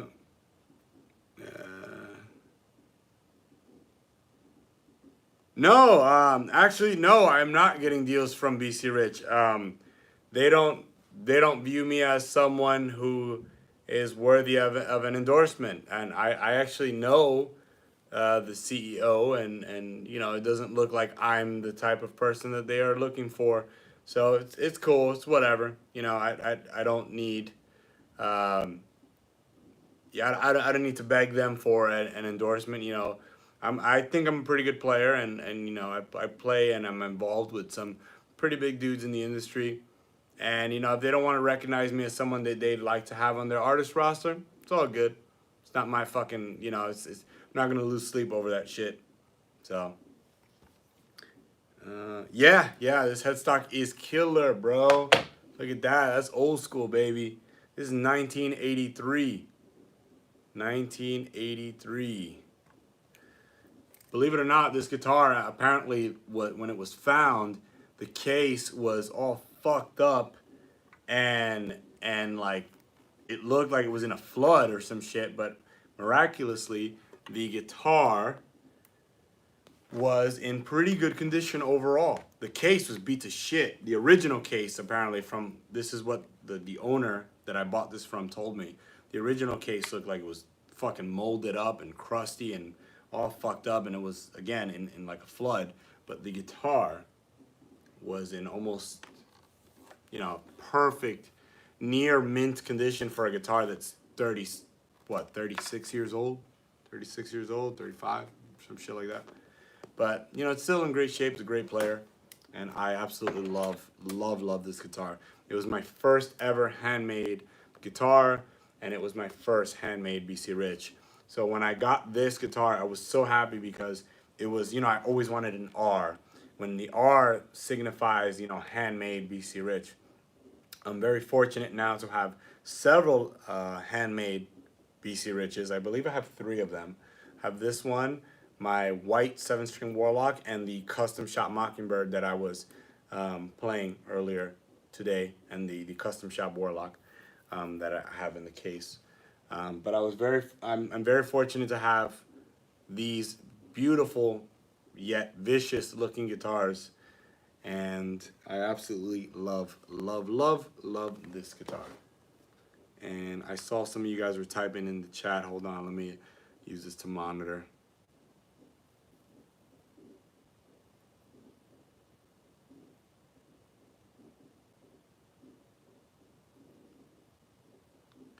Yeah, Richard. Yeah, unfortunately, you know, not the type. You know, I don't. I kind of know let's just say I know a little bit more than the average uh, person knows, because I know the guys at BC Rich, and you know, like, again, I've hinted at the idea of an endorsement. Again, let's just say, without saying too much, I'm not the guy that they would like to have as an endorsed artist. Let's just leave it at that. Um, Why does it have so many switches? Okay, so get ready. So we have, let's try to get this in the light. Let's try to get this focus good. So we have master volume. Let's put it right here. I think you guys can see that. We have master volume. We have a toggle switch. You know, this is the normal stuff. We have two boosters because this actually has two 9-volt batteries inside of the cavity. And these are boosters that you can control how much boost is being fed into the pickups or how much signal is going to the pickups. This is a baritone. The chicken head knob is the baritone. These are tone knobs. These are coil taps, one for the bridge and one for the neck. This is a in phase, out of phase. This is a booster number 1, and this is booster number 2. You can actually put both boosters on at the same time. It's a little bit fucking ridiculous. I can show you what that kind of sounds like. So let's take a look at it. This is unboosted.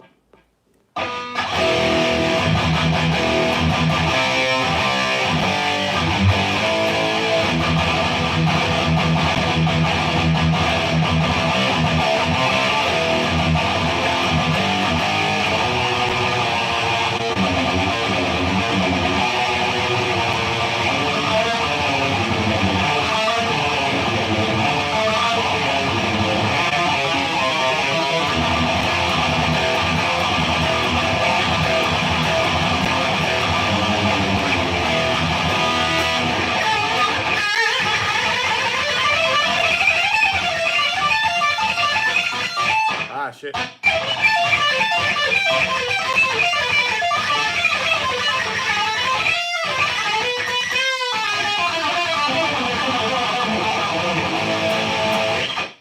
Actually, I have the noise gate set too high for this guitar. Give me 1 second. Dial that back a little bit. Yeah, but this is unboosted.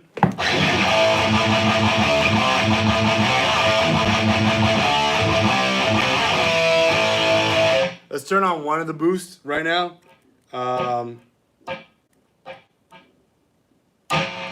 You can hear instantly it starts to get really noisy.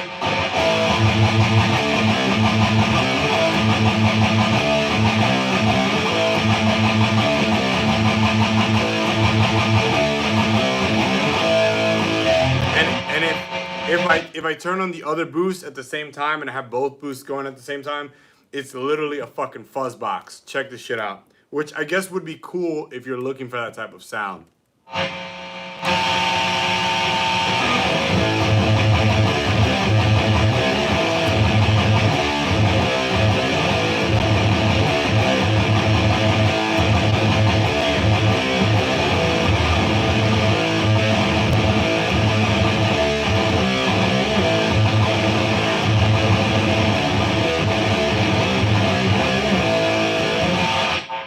Sounds like shit at that point because it's just so much gain and so much compression. So, you know, I normally never use the boosters, especially when I got fucking overdrive pedal in front of an already high gain amplifier. It's something that it's a little bit overkill. But keep in mind, this is a vintage guitar where back in the early 80s, they did not have the high gain amplifiers that we have today. Like I'm plugged into the Fortin Cali right now, and you know, this amplifier by itself is already pretty high gain and pretty articulate. And then I have a Fortin boost pedal in front of it. It's gonna make it even more, you know, more articulate, more high gain, more signal going to the head. So, you know, bear that in mind. I don't need these two boosters. But this is a great guitar to have for the studio, not only because it just sounds good and it plays fucking phenomenal, but it has so many tonal options. Like with the baritone, I can get some really cool sounds. I normally don't use it, but I will show you guys. So let's say I want to go on the neck pickup and I want to coil tap it. You got a really nice sound.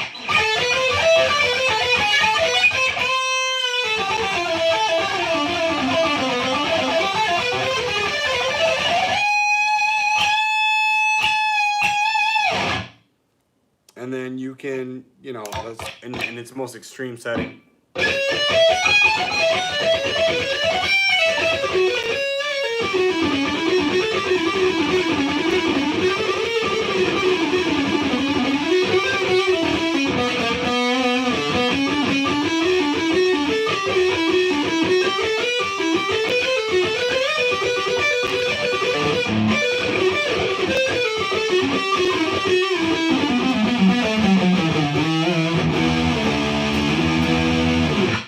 It just sounds pretty weird to me, really like nasally. I don't really like using the chicken head knob or the baritone, but you know, it's for some people it may be useful. It has come in useful in some studio applications where I'm looking for like a really nice clean tone. So I will play around with some of the knobs and switches, and it will kind of give me an acoustic guitar vibe. So these knobs and switches, although I normally never use them, do come in handy for a studio application. Bear with me 1 second, guys, while I tune up, and then I will get back to more questions. I got a little bit off topic.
Questions.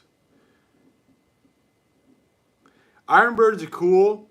I don't love Ironbirds. I think they're cool. I mean, the right ones. There's certain Ironbirds that I look at and I'm like, wow, those are really cool, and I would love to have one. But I'm not a huge Ironbird lover. I think they look cool, but they have so many different Ironbird cuts and so many different Ironbird shapes that some of them are just like, they look stupid to me. Some of them look great. Uh, you know, again, I like them, but you're not going to see me going crazy over an Ironbird. Uh, is that a Kaler? Yes, Richard, this is a Kaler. I love the Kaler. It feels great. It sounds great. Right now I have this one hardtailed, but I am planning on taking the hardtail out, excuse me, taking the hardtail out and putting it back to a full floating bridge. I love the Kaler. I think Kalers are awesome, and I think more companies need to start using Kalers again. Yeah, Ramir, I saw that Ormsby that you were fucking showing me. That thing looks sick, man.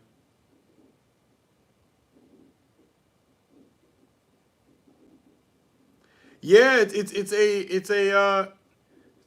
I guess the neck scale length is 24 and 5/8, which is smaller than your typical 25.5. So maybe that's why it looks smaller. Um, the signal to noise ratio.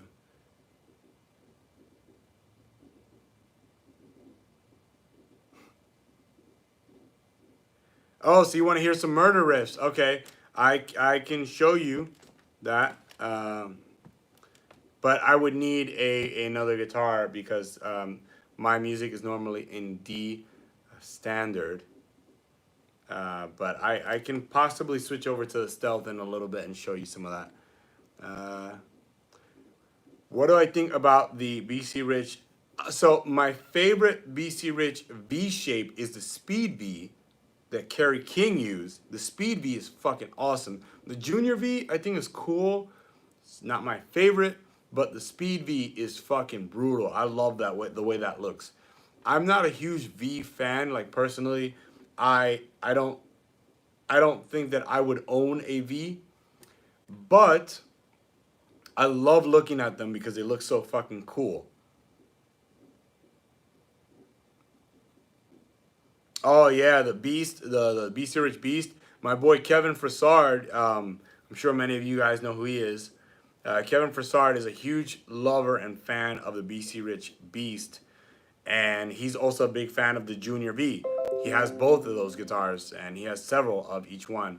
They're fucking, they look sick as hell, and Kevin's a great dude. I love that motherfucker, and he's a great player. Eric, no, Rick Ross is definitely not a he's like a Kerry King, Jeff Hanneman. It's just like Whammy Bar City. But he did a great job for the style of music that he was playing with Death at the time. Yeah, the Warbeast Trace are cool, dude. Richard, who do you mean? Do you mean did BC Rich go bankrupt, or who do you mean?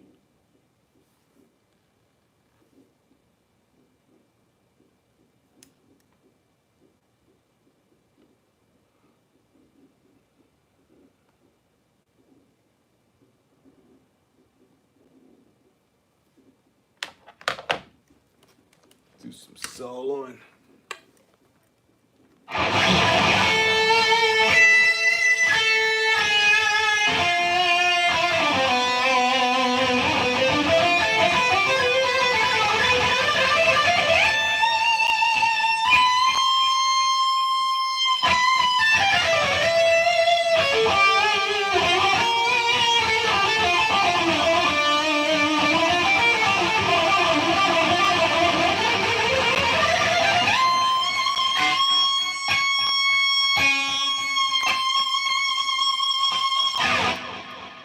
Kaler did not go bankrupt. The Kaler's still in existence. Kaler's still doing, their thing. They're still producing bridges. The problem is with Kaler. Kaler does not want to license their design, which I don't blame them. They have a very great design, and I see why.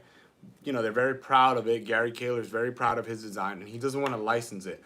So the reason why you see all these guitars with Floyd Rose type bridges is because Floyd Rose sold the licenses. So basically, you can buy a license from Floyd Rose and make a copy of a Floyd Rose and not have to worry about getting sued. You just pay for the licensing for, I don't know, a year, 2 years, 5 years, whatever the contract is. And you're able to produce like a cheap Floyd Rose that costs fucking $5 that's made in China. It costs them $5 to make and they sell it for like 30 bucks. You can do that because those companies bought the license. But Gary Kaler does not want to license his design. And so they are more expensive. The reason why you don't see companies using Kaler is because one Kaler costs more than a Floyd Rose to buy. And even if they're buying them in bulk, apparently dealers or companies are saying that they're too expensive. I think that's bullshit. I think that they just need to fucking, hey, if you want a Kaler, the guitar is going to be a little bit more expensive. We're going to charge you a little bit more, but you're going to get a fucking Kaler. Like, shut the fuck up and just put it on there. Dean Guitars just did it. Dean Guitars was like, fuck this. We're going to do some shit that nobody else is doing, and we got the fucking balls to do it. And we're going to take a whole product line, and we're going to slap a bunch of Kalers on there. If they're a little bit more expensive, so the fuck what? People want them. It's something different. It's something that, people have been asking for. Some people may really want the Kaler design. So we're going to, we're not going to put it on every model, but we're going to fucking do it. Whereas BC Rich is known for having, on the vintage models like this, having a lot of Kalers.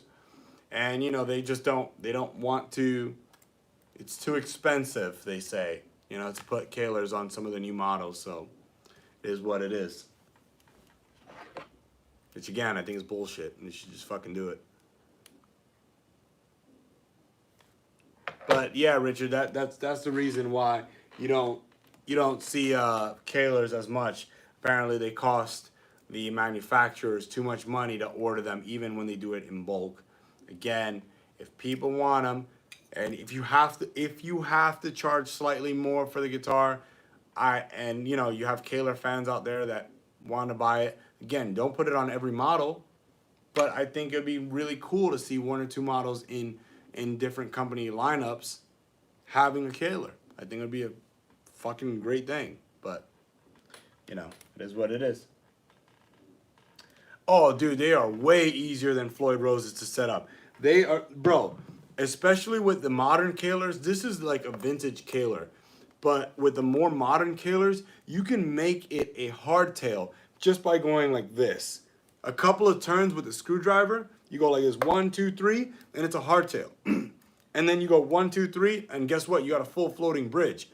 You can adjust the radius with a Kahler in seconds. Whereas opposed to a Floyd Rose, you got to go with the radius gauge, put it on there, and try to shim each saddle, and that shit can take a while. Whereas opposed to a Kahler, you put a radius gauge on there, and you go, okay, let me raise this one, lower this one, raise this one, lower this one, done. You got a radius in what, like 3 to 5 minutes? You got a perfectly radius bridge. And the radius is super important because the radius determines how you are attacking the strings, because basically you want the radius to be, you know, where all the strings are relatively within the same height. Because what happens is if the radius is not adjusted properly, then you have, you know, a little bit more distance to travel when you're trying to pick. So with Kahlers, you can set them up better than a Floyd Rose, or, you know, have more options to set them up. Like you can adjust the string width at the bridge. You can adjust the string height. You can adjust the intonation super easily. You can adjust the radius easily. And again, with the newer Kahlers, you can make them a hardtail. They are far superior, in my opinion, than a Floyd Rose in most cases, because there are some things that Floyd Roses do better. But again, in my opinion, I think Kahlers are much more superior bridges, and they feel, in my opinion, better. I really wish more companies would just suck it up and just fucking put Kahlers on their guitars. Yes, Richard, the Kahlers are lighter because they are on a cam system. With the cam system, basically is a giant roller that travels from here, you know, through the full tremolo. So it's a or right here actually, and basically it's just like a wheel, or like a log that goes like this and moves. Whereas opposed to the Floyd Rose, it's on a fulcrum, two fulcrum points or knife edges, and so it's a little bit harder to do it on a Floyd Rose because again you only have 2 points in which the bridge is balancing or rocking, whereas opposed to this is just one solid piece that goes across the entire bridge, and it's, you know, it's a little bit smoother. But I really like them. I really like the feel of it. Joe, again, I think people hate Kahlers because most people have not played one. And when you actually sit down to play a Kahler, dude, they are awesome. They're phenomenal. They play great. They feel great. They sound great. They have tons of sustain. Don't listen to the bullshit where people are like, oh, there's no sustain. That's BS. If you don't have good sustain, your guitar is either not set up right or your guitar is a piece of shit. You know, it's not the Kahler's fault. The Kahlers are great. And yes, Kahlers are expensive. Kahlers, like a typical Floyd Rose, you can get an original Floyd Rose, I believe, for about $250. Kahlers are about almost $400. So that's the reason why some manufacturers don't want to order them, because they are expensive even when they buy them in bulk. This is what manufacturers have said. Again,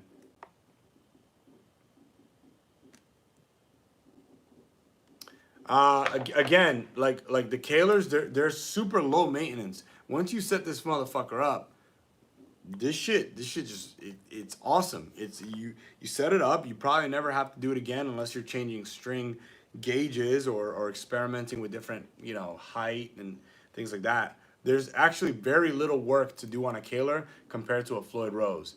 To do a radius on a Floyd Rose, it's a pain in the ass to get it just right to the player and the way the player likes.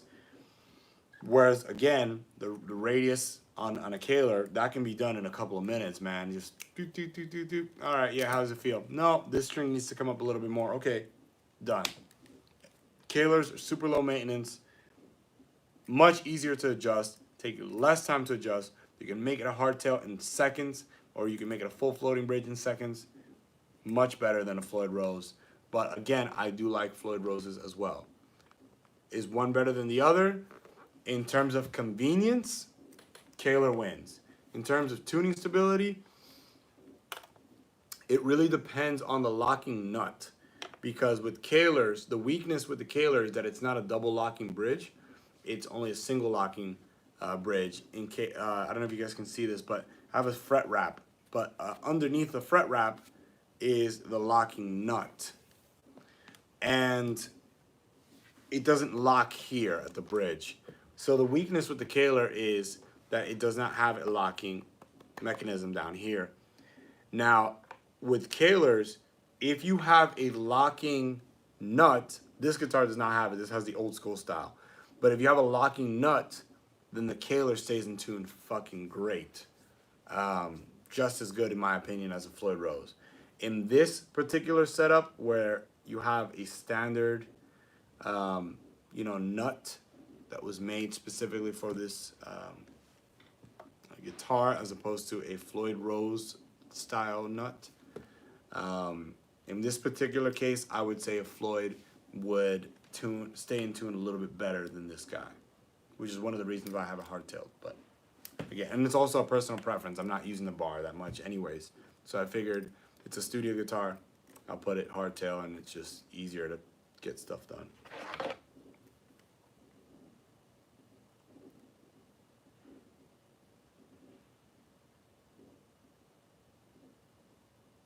So Rockin' Dave Byron, no, take a look. Bam. That's another cool thing, is that you get the tonal qualities of the guitar more because you do not have to drill a lot of wood out of the guitar. And you can also make the guitars thinner because they don't have to be so thick in order to fit a Floyd Rose bridge cavity. So that's another cool thing. There's the way that they do the Kalers is that they drill a tiny hole that is the size of the like maybe the inner part of the Kaler, not even the whole Kaler, because this sits on top. I don't know if you can see that, but they don't drill. It's not this massive hole. It's a small hole in here, like just where the saddles are, really. And where the cam is down here. It's a small hole that allows the cam to move inside like this. Other than that, there's no other routing that needs to be done with the Kaler. So again, in my opinion, I think that also makes it a superior bridge. Whereas opposed to a Floyd Rose, you got to drill in the front, you got to drill in the back. So you capture more tonal characteristics of the actual instrument and not just a tremolo.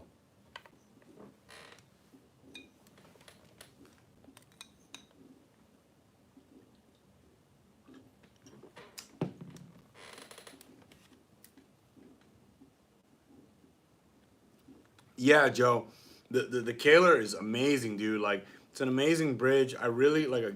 I can't rave about it enough. If you ever get the chance to try one, please do yourself a favor, spend some time with it, and I really think you'll dig it. It's not for everyone, but most people will say, hey, listen, I tried a Kaler and I tried a Floyd Rose, and when I sit down to compare all the things that you need to do to get a Floyd Rose to set up properly, whereas opposed to a Kaler, you can set it up properly in a matter of minutes, and it's super low maintenance, it feels great, it does the same exact shit, most people will prefer the Kaler. But again, it gets a lot of hate because it's not common. Most people have never played one. Most people are just talking shit because they've heard some stuff online. They've never actually had the Kaler in person to try and play. So.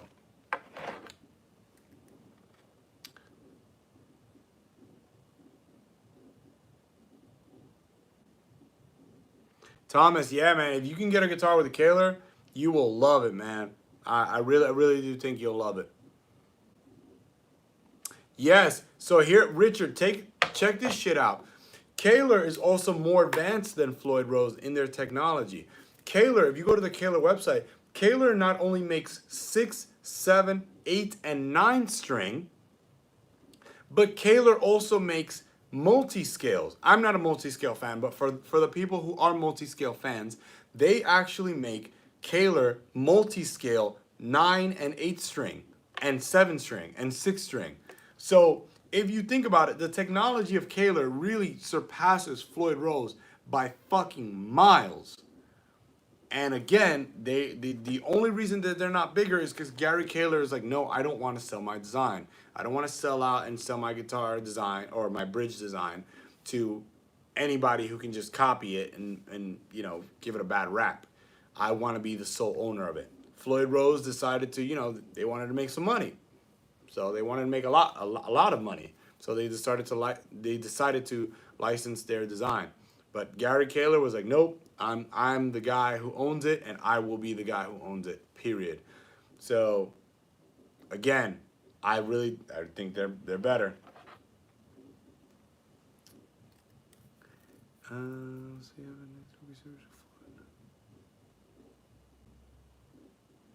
Yo, Rockin' Dave, you're the man, dude. Thank you so much for subscribing, dude. And you know, please continue to ask questions and be part of the family, dude. I'm trying to make a community of people who aren't assholes here and who who just love guitar, man. There's some Facebook groups and some guitar groups, man, where some people are just fucking assholes, dude. Here, man, I just want to have people who are cool and chill, and you know, nobody's better than anybody. I'm not better than any of you. Nobody's better than anybody. We're all a bunch of guitar nerds and motherfuckers who like metal and music and guitar and that type of stuff. And hopefully y'all like some beer as well. So thank you so much, dude, for subscribing to the channel. Welcome to the family, homie. Rob, you asked a good question. What do I think about Evertune bridges? Evertune bridges are cool, man. Evertune bridges are cool.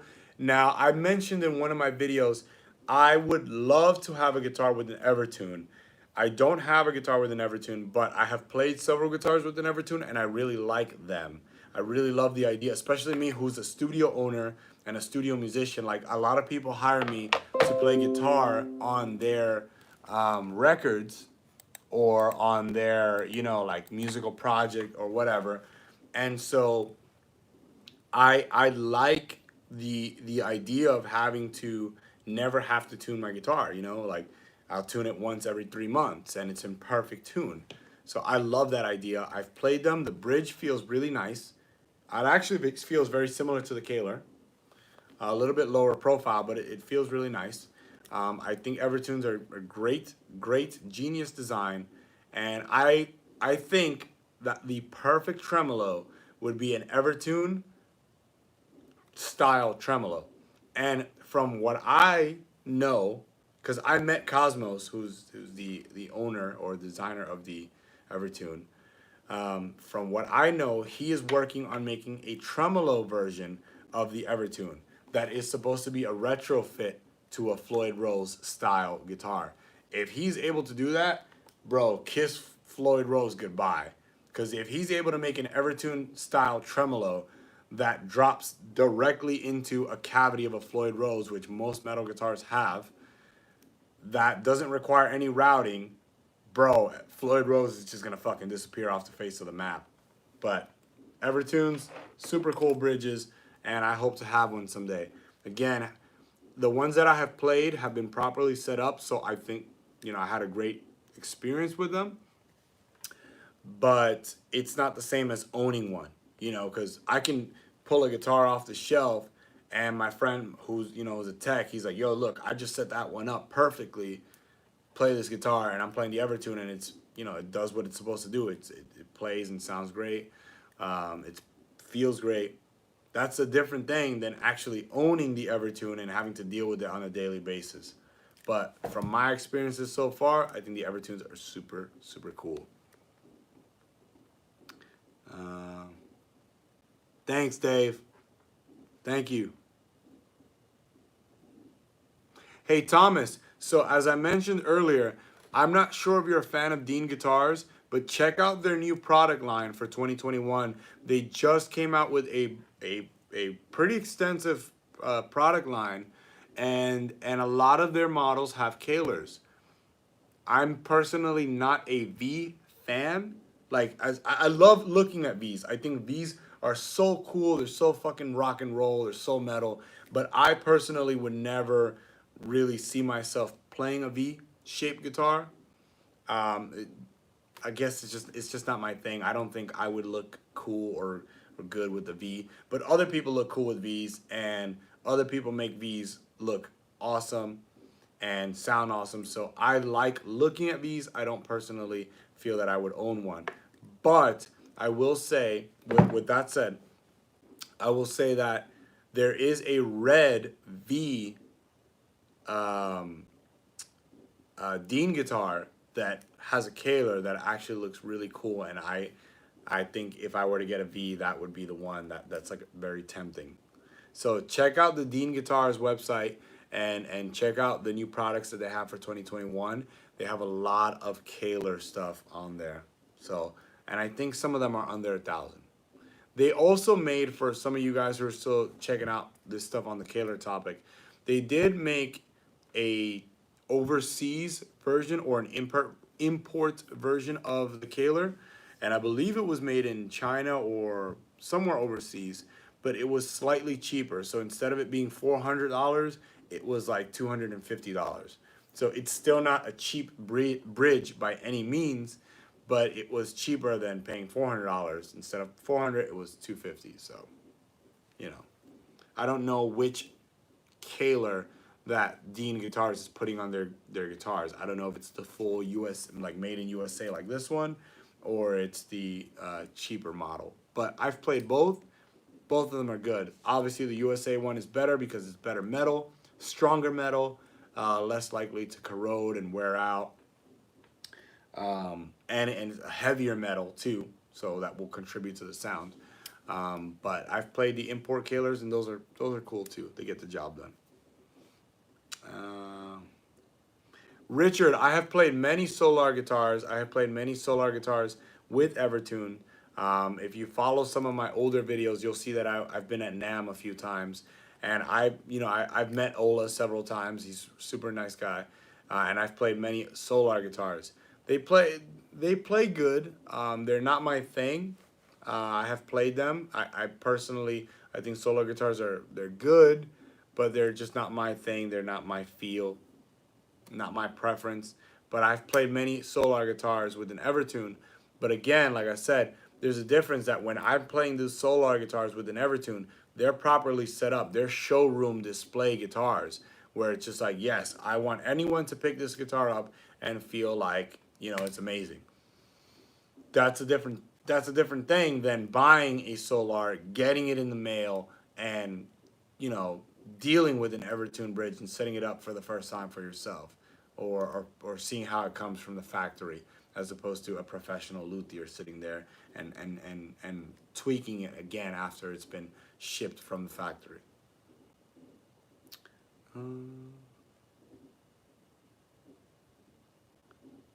Yeah, like I said, Rob, I like the Solars, but they're not my thing. I've played many of them. They feel good. They're just, again, not my preference, and they sound good as well.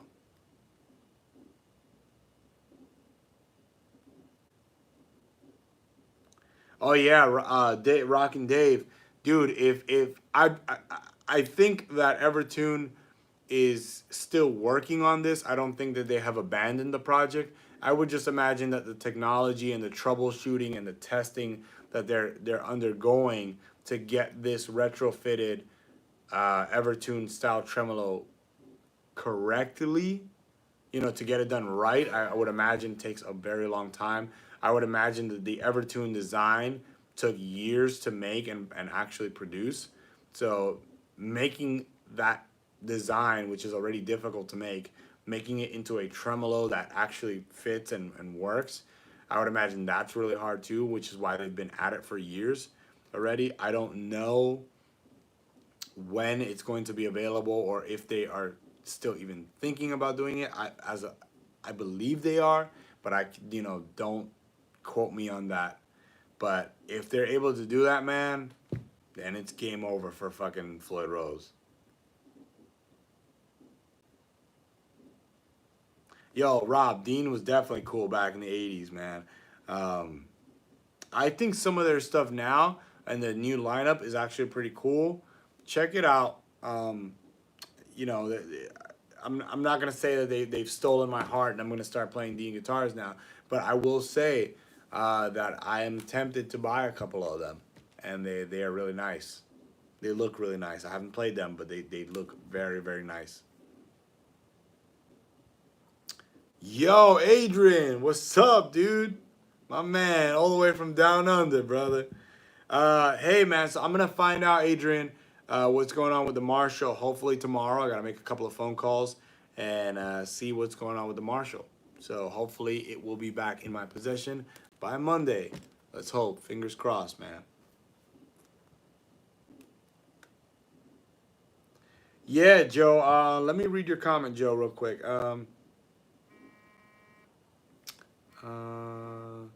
pretty sure that's it could be, Joe. If you have some pictures of that, send that to me. I want to see that. I'm not too familiar with that, but I do want to see that. Thomas has learned a lot of stuff from you. Yo, Thomas, thanks, man. I try to pass on the knowledge that I know, and hopefully you guys did learn something today. Um, oh, Richard. Okay, so Strats are my. Okay, so not many people know this, but I love fucking Fender Strats.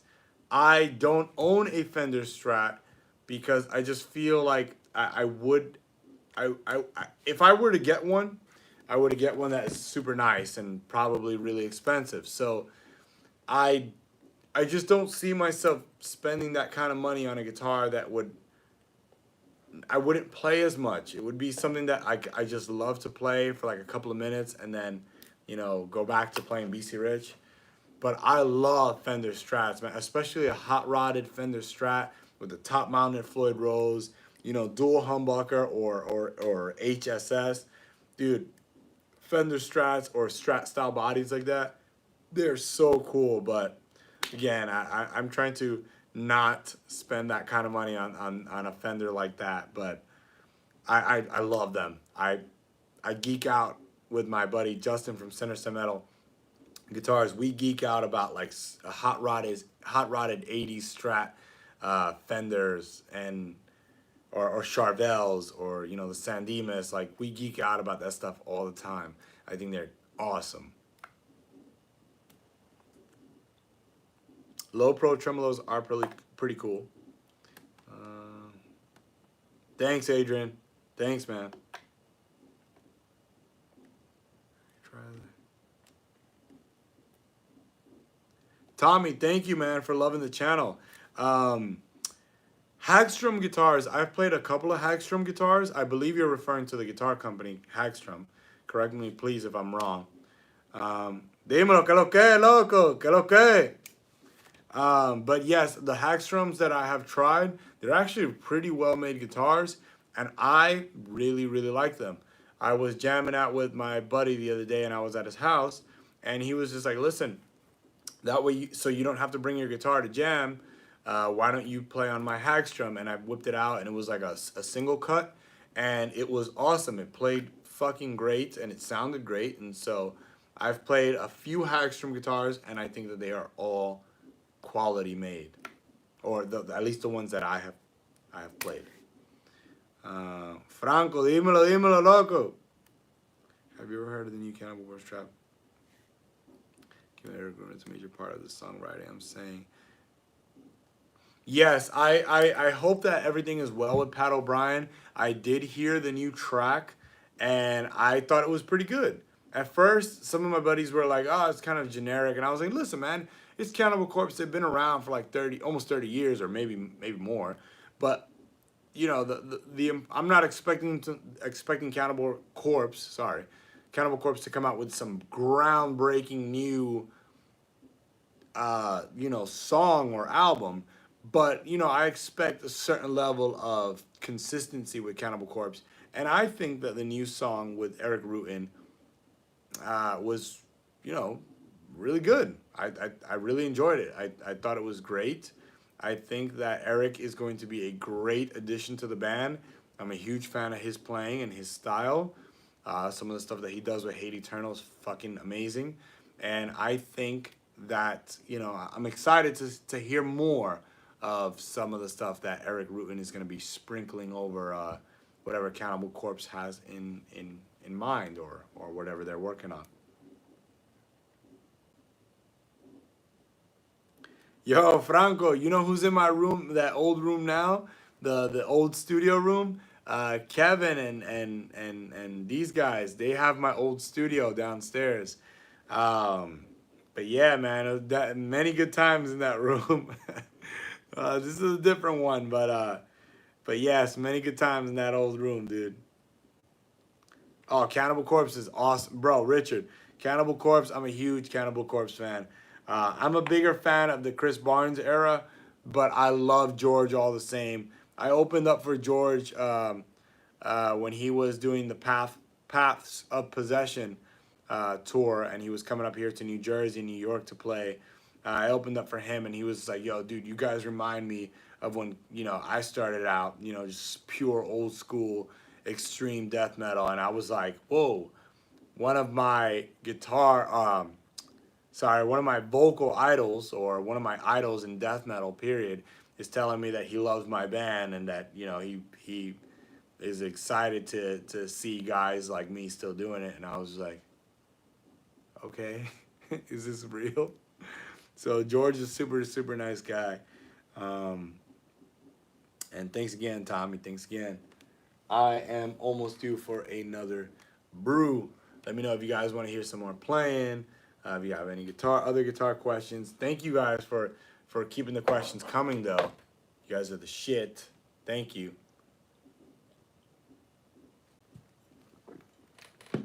I'm gonna go grab another brew. If you guys have, oh.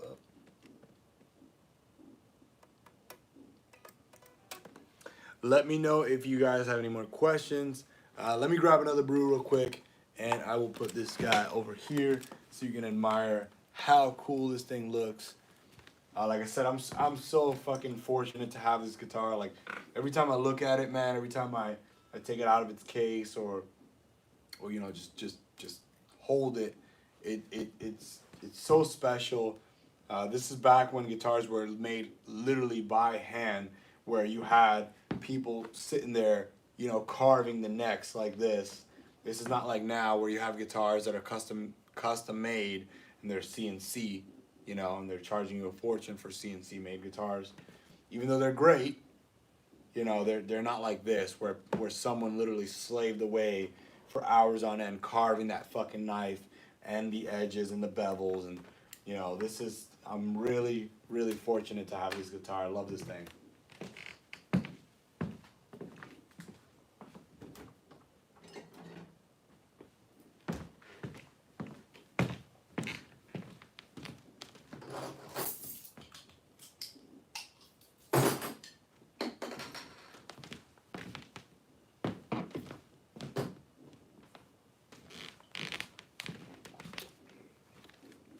All right, guys, I am back. Let's take a look at some questions. Yo, Adrian, yes, I've tried a Vader cab, and they're fucking awesome. That is one cab that I would love to have in my studio. I have the Marshall cab now, thanks to my buddy Alvin, that fucking love that guy. He gave me his Marshall cab, the 1968. So I have the Marshall 1968 cab with GT 75 speakers. I have the Fortin V30 rear loaded cab, you know, obviously Celestion V30 speakers.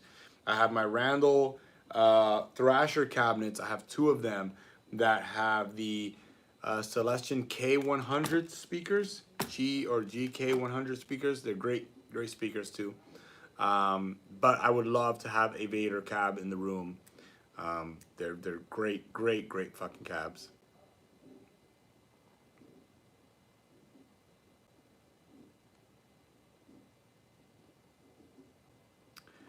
I would say, Franco, that I may not have the best.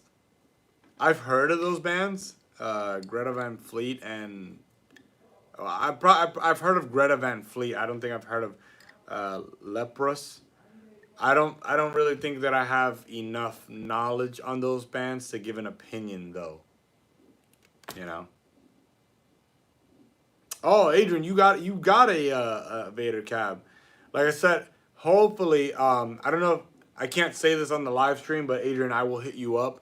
Hopefully, I can't give more details about it. I should say. Hopefully, I'm still going to Australia sometime in September. Hopefully, because you know, obviously the world is in fucking COVID land. So hopefully, I can go there, and if I can, you know, I'm paying your ass a visit.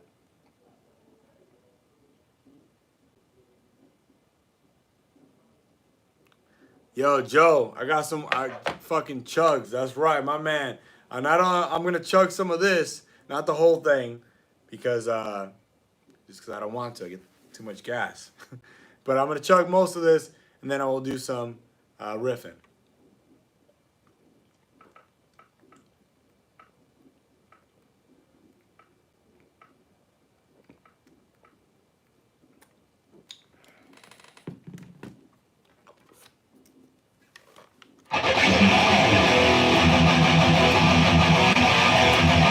Turn off some of that delay. Or actually, I'll leave the delay on.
Hopefully that was enough chug for you, man.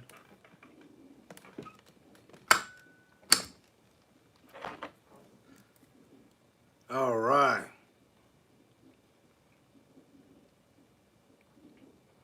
Yeah, man, I ran into. Oh, Age, like I said, you saying all the right things, man. I'm going to your house and I'm plugging into that fucking dual rec with the goddamn max on, and then you got a fucking Friedman boost on top of it. Like I said, you saying all the right things, man. Like I said, if I'm still going to Australia in September, I'm going to visit your ass. I saw you got the fucking patio or the backyard looking good, brother. I'm telling you, dude, I'm visiting your ass. If my ass is getting on a plane to Australia in September, which I hope it is, then I'm expect a fucking visit from my ass, brother.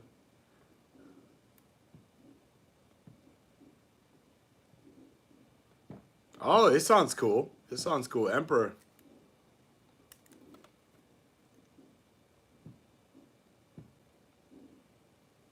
Cool, cool, cool. Guys dig the chugs, Chug City. Woo. Any guitar questions? Any other questions? This doesn't sound as cool without delay.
Vamos a estar contentos, Franco.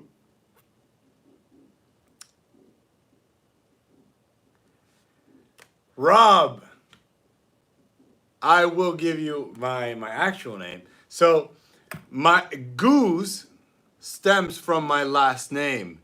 My last name is Guzman. Like I said, I'm Dominican, so my last name is Guzman. So that's why they call me the Goose Man. Literally, my last name is Guzman. So Guzman.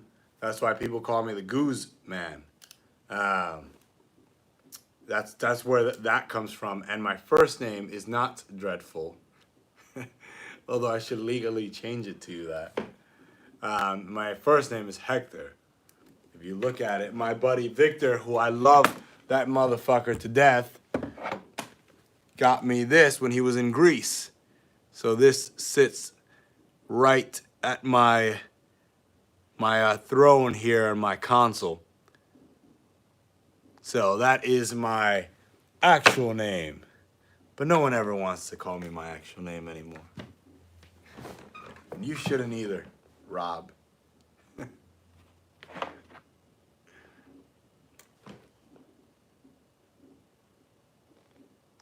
Dímelo, primo, dímelo, primo. Yo, you guys are cool, man. You guys are cool.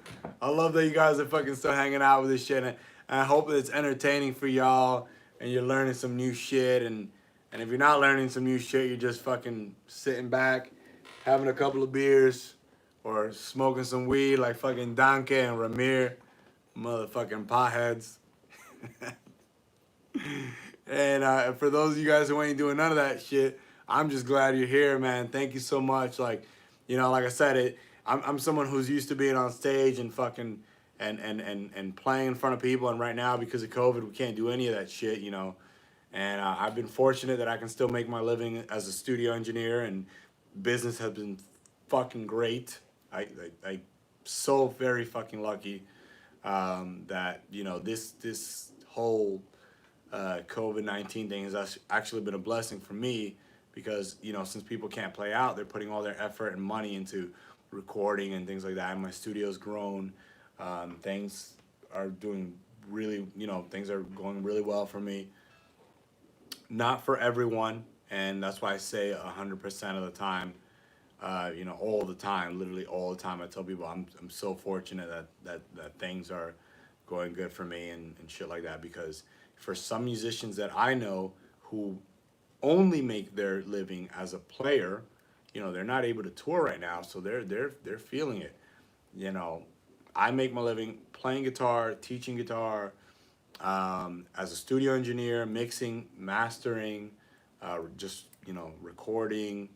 And so, you know, I'm lucky that I have multiple things that I can apply, and multiple skills within music that allow me to make a good living. So, you know, I'm really fortunate, and fortunate to have you guys, you know, help support this channel by, you know, spending some time with me, with the Goose Man.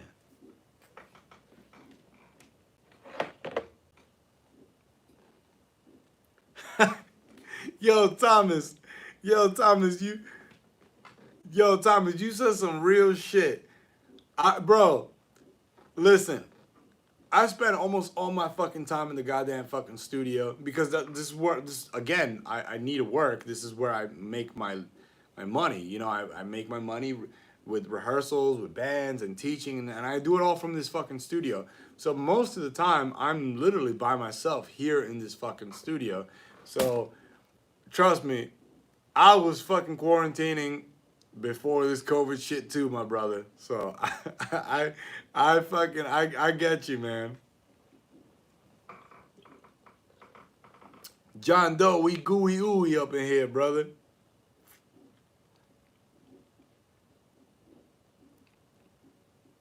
Richard, yes, Overkill is from New Jersey, brother. And Rob, you right outside Queens, man.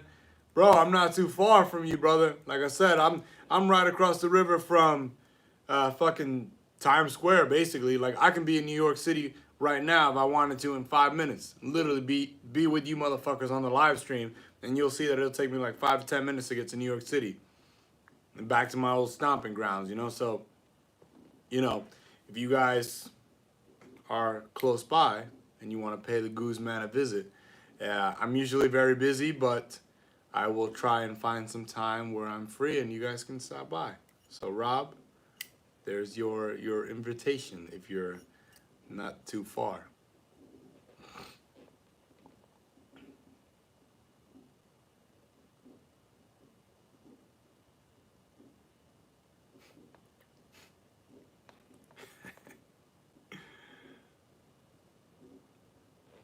En la guagua.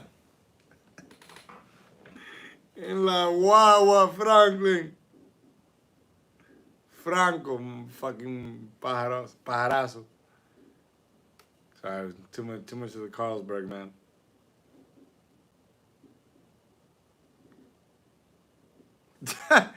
Hannibal selected. Oh man, it's my man Alvin. Alvin, come in the room, bro. Join the live. It's my man Alvin. I love that motherfucker, bro. Alvin, come in the room, dude. Join the live. Yeah, that's my man Alvin, bro. Alvin taught me a lot of shit that I currently use to, you know, in the studio. Like he taught me a lot about the shit that I'm using with this board, and a lot of miking techniques and stuff like that. And Alvin's a bad motherfucker, bro. Alvin's been around the business for a long time, and you know, I know he thinks that I'm a stubborn motherfucker, but I do listen to him. I do listen to him.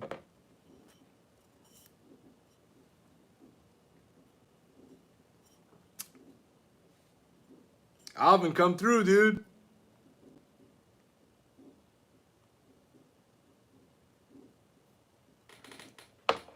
All right, gang. I'm gonna do some playing.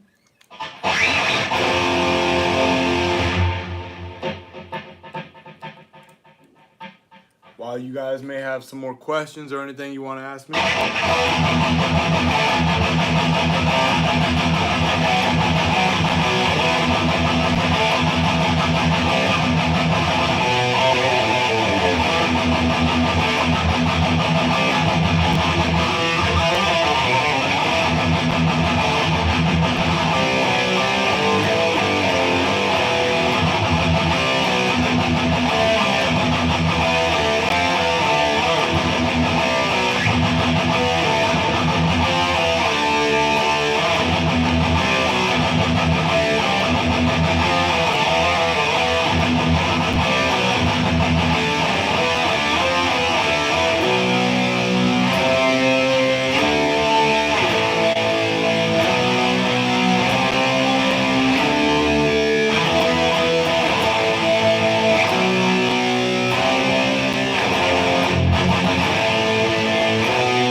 That's my man Alvin. That's my man Alvin.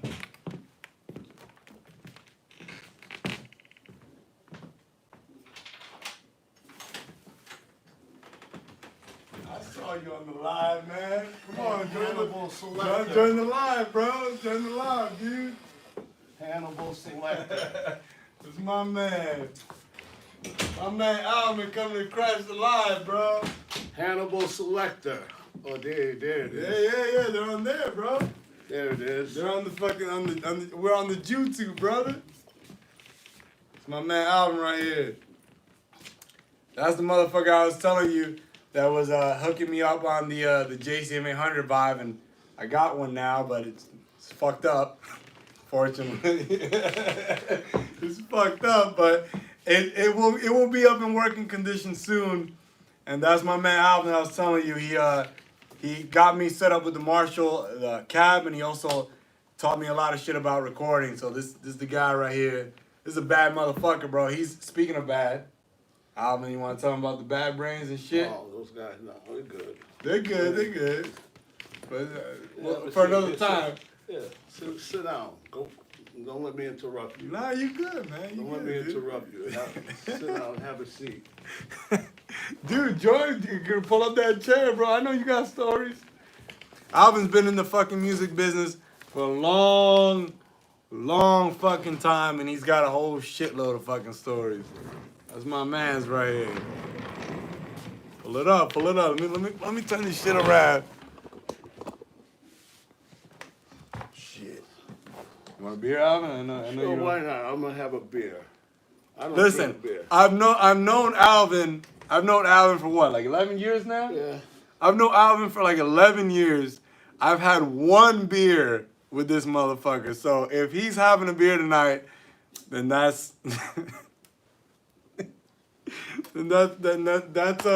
that's something special. So let me crack open another one for my man Alvin's here. So what you got on here? What they saying? I'm actually looking at on my phone. I'm looking on like the comments and shit. You need another monitor, man. You know, listen, I was going to do another monitor for you. No, you know what it is? I'm still learning how to use OBS properly. Yeah. So I was gonna do the live stream. I was gonna do the live stream on the computer, but I'm not the best when it comes to live streaming yet. So.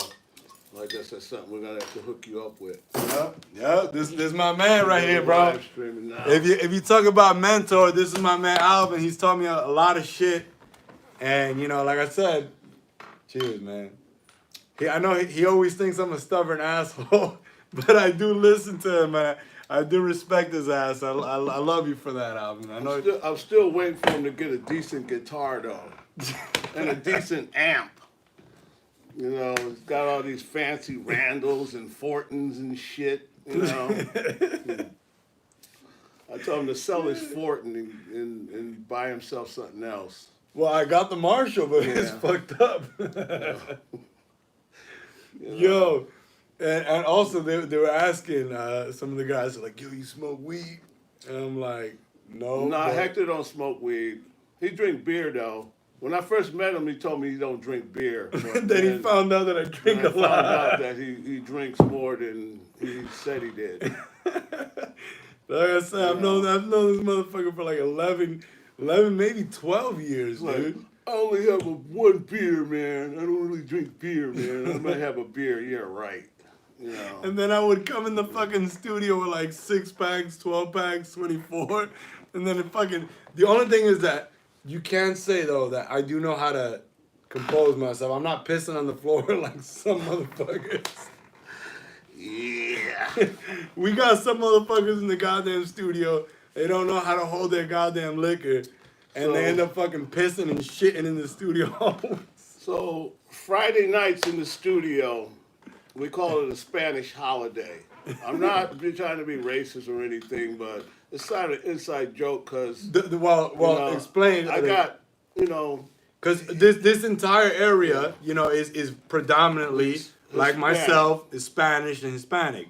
So that's why he calls, and Alvin himself is actually Spanish. He's Cuban. So But like- there's no racism here. We're saying how it is. but Spanish people, like myself and Alvin, we come into the studio in this area on Friday nights, and a lot of them do stupid so shit. what happens, you know, Friday nights we call it a Spanish holiday.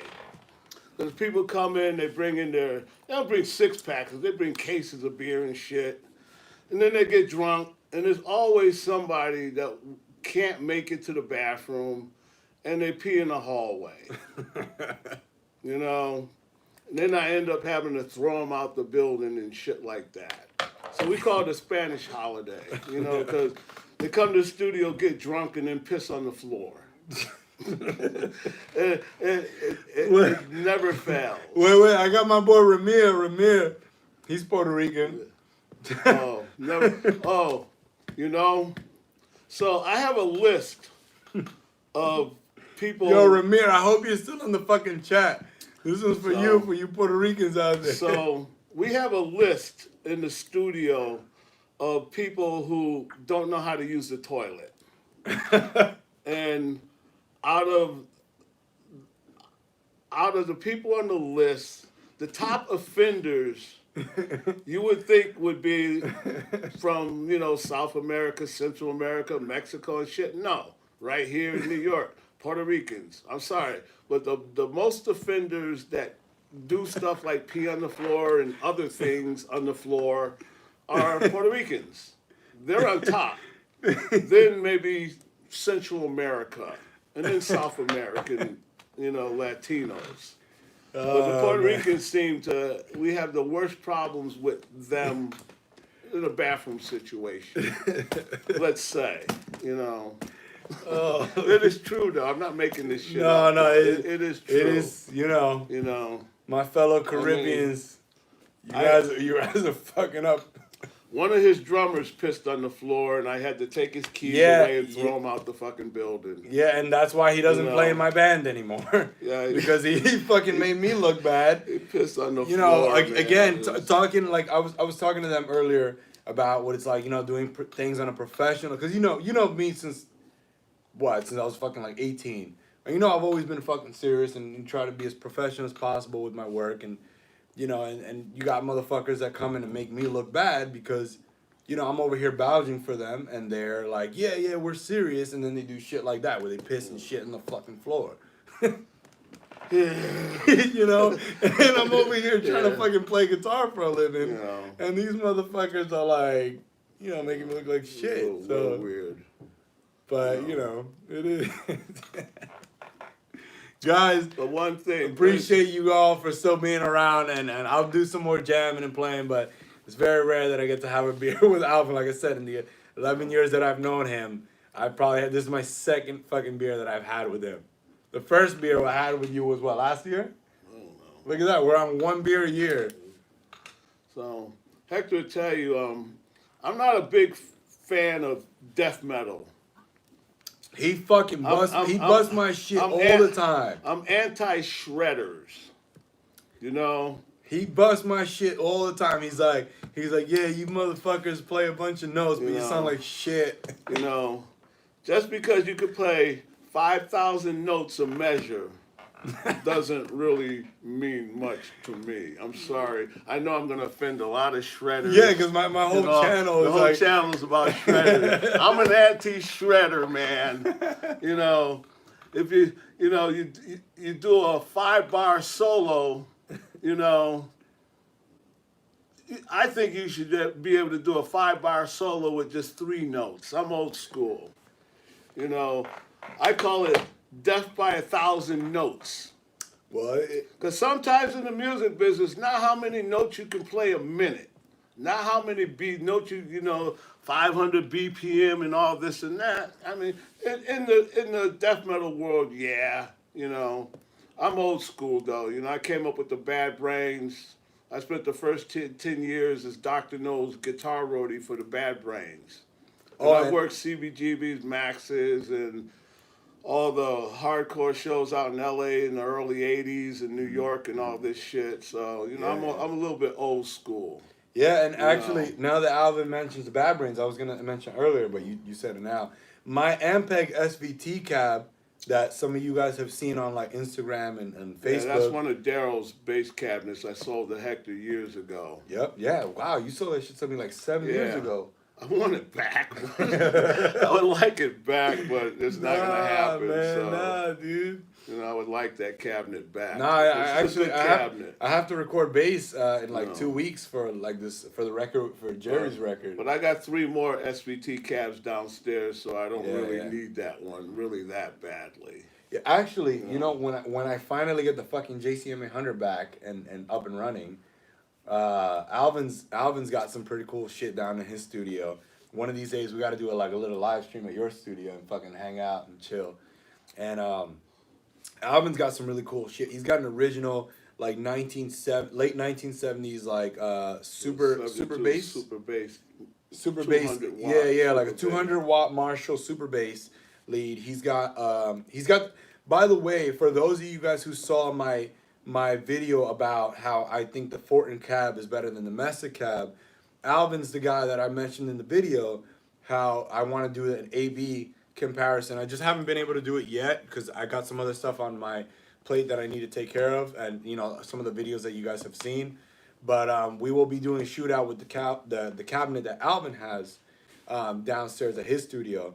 And he's also got a bunch of cool other shit, like he's got the Marshall preamps. He's got some of the Mesa preamps and power amps. He's got that original Marshall's like 78 or 79 super bass or super lead bass, 72. Right? 72, yeah. And you know I got a Mark II, but it's a '93 Mark II. Yeah, but those are still fucking cool. Those are still cool. And then the Albion. Yeah, we want to talk about Albion. To me, the Albion guitar cabinet is probably the best sounding guitar cabinet I ever heard.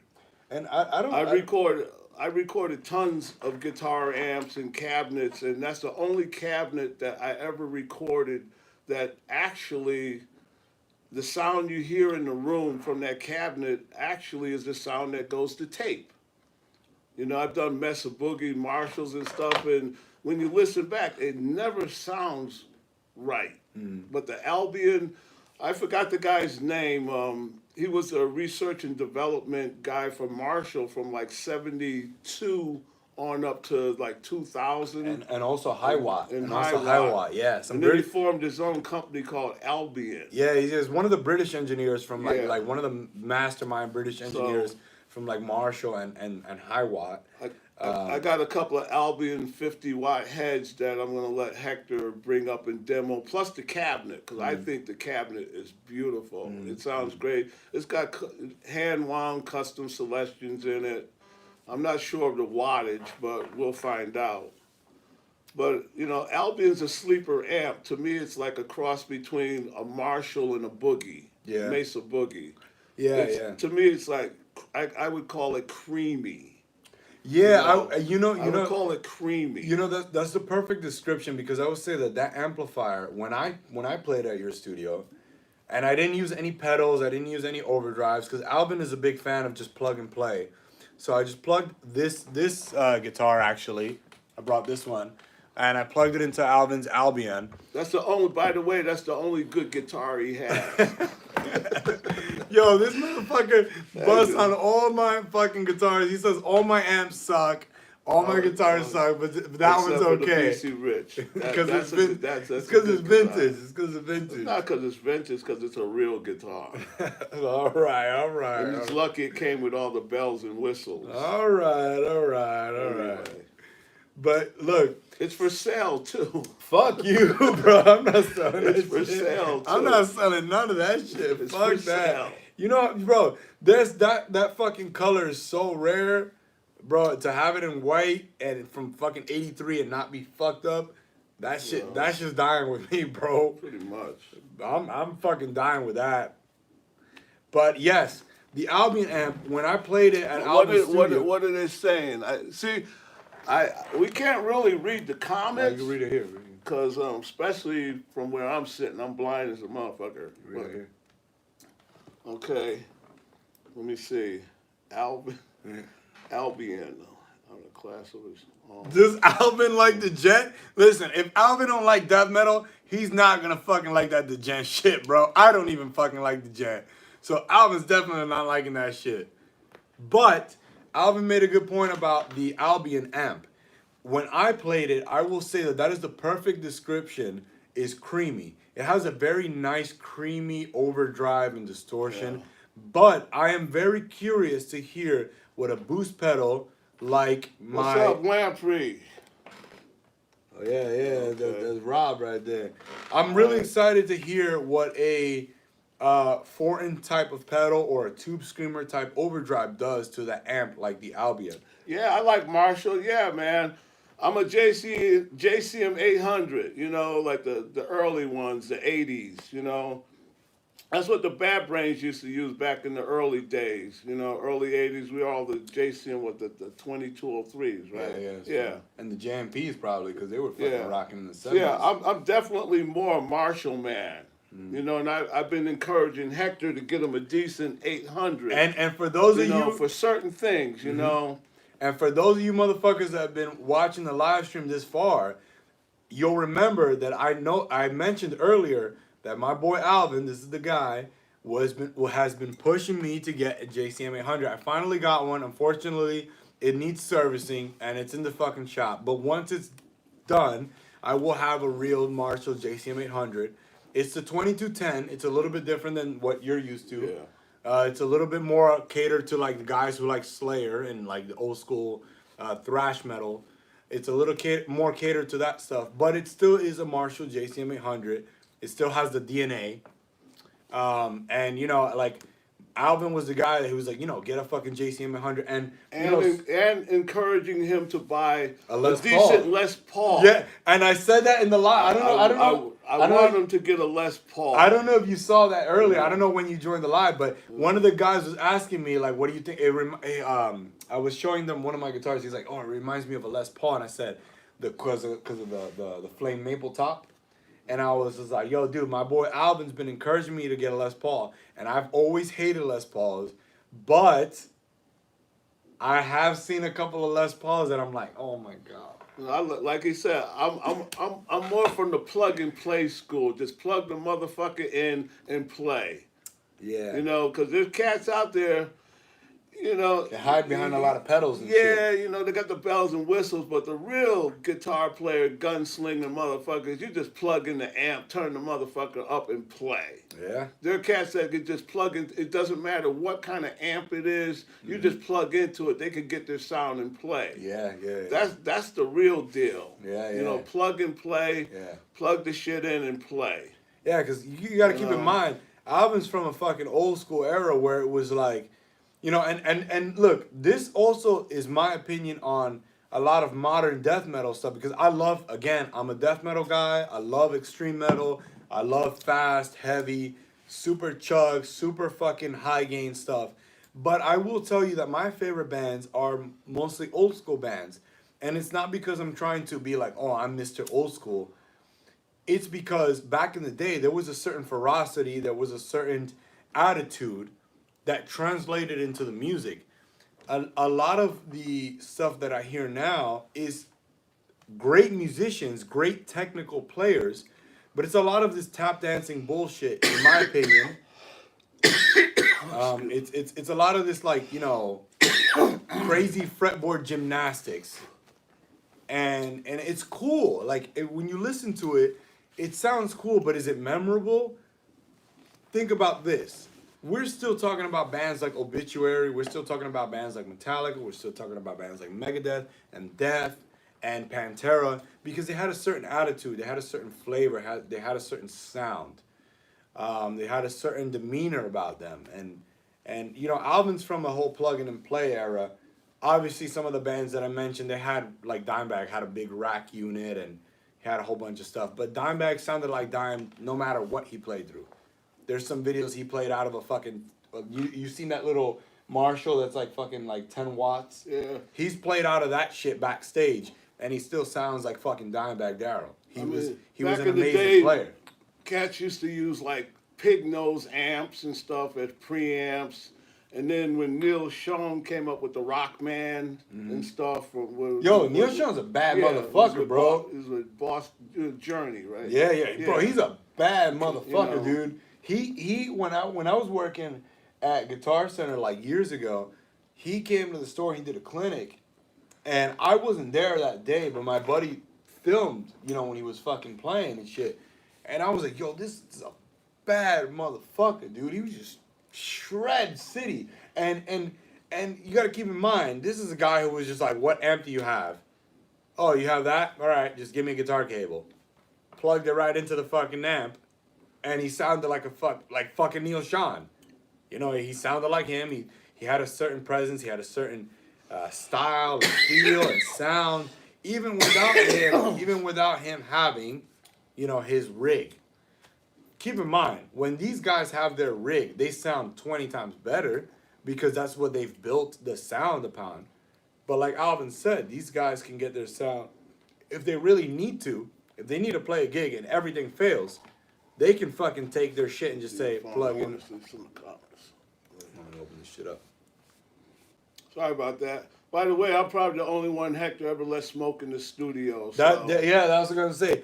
I don't let any motherfucker smoke in my studio because I'm one of those who, number one, I don't like smoke. It just irritates me. Yeah. But I have a certain love for this guy, so I let him do what he needs to do. Plus, I'm the manager of the building too. Yeah. I manage. Basically, he could tell me to get the fuck out. I'm the guy that rented Hector. I'm the guy that rented Hector. He's the motherfucker that could be like, yo, my nigga, take your shit and get the fuck out of the building. I rented Hector. Hector's my boy, so I rent him. I got him this shit. So he literally can be like, yo, Heck, guess what? I know you pay your rent this month, but this is your last fucking month. Get the fuck out. This is the guy that can tell me that. But honestly, like, you know, I've known Alvin for a long time, and he's seen me. Basically, you've seen me grow up, basically. So when I first started out as like a, you know, just starting out in the business, and he's seen me progress. I started out at CBGB's in 1976. With the Ramones, Dead Boys, Talking Head. I even was in a band. I was in a band called The Heat. we were like a black rock band, you know, and we had an Asian bass player named Jeff Lee, you know. So, you know, that's why I started out the Ramones, you know, Dead Boys and all that shit, Max's Kansas City days. And then, you know, even before the Bad Brains ever was a thought, or Bad Brains didn't show up in New York till about 1979, 1980. Yo, check this shit out. My You man know? Richard said he saw a Journey for $3. Probably. Yo, You know? Richard, hold up. You saw a Journey for $3? I saw Journey for Richard. free. I used to see the Ramones on a Monday night for free at CBGB's, you know. Yeah, we talking about Journey, And the funny man. thing, you know, talk about death metal and speed of music. You know, like when the Ramones came out in '77, they were considered fast. They were the fastest shit on the They were block. like the fastest band in the world. You know, Motorhead was the loudest, but the Ramones was the fastest. But now when you hear the Ramones, you hear the Ramones in McDonald's, you hear the Ramones in the elevator. The Ramones is like Muzak. Yeah. But Now- it is a plug and play style, which is something that I've been working with Hector on, which is old school rock like that was on the downstroke. You know, you're playing all your power shit on the downstroke. Yeah, and But, you know, check this out, bro. You know, if you think about it, I've been doing a lot of riffage. But let me finish. That's something I've been, you know, I'm old school, gunslingers, plug and play. We playing on the downstroke, you know. But some cats they play in the upstroke. You can play the same chord on the upstroke as the downstroke, but you'll have two different sounds though. So And- you know, the voicing also depends on which direction you're strumming in. Also. Yeah, and what Alvin just said is very true. If you want to know more about this stuff, look at an interview with Dave Mustaine, who's a very big person, very big name. With Dave Mustaine mentioned that sometimes when he plays a chord and he'll play it he'll play it the opposite. He'll play it upstroke, and he makes a very good point. He says that the reason why the voicing is different is because you're striking a different chord or a different note first. So simultaneously, yes, you are still Harmonics are ringing differently. exactly. You're still hitting the same two notes, but excuse me, one is being hit before the other, and it does give it a different character. It does give it a different sound. So definitely, And I've been beating him up all the time over that. yeah, which is why if you guys notice, if you guys have been watching the live this whole time, you'll see that I've been playing a lot of downstroke rhythms that for me, maybe you guys don't notice because you guys are just seeing how I play. But for me, it's not or normal to be doing a lot of because I normally am used to playing, alternate picking stuff. But normally I've been doing a lot of stuff like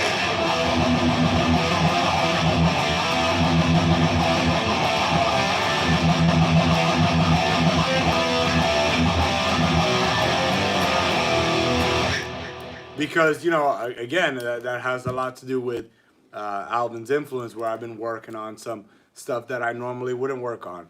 Because like Alvin said, you guys know I can play fast, and if you see a bunch of my videos, I'm not impressed by a million notes a second.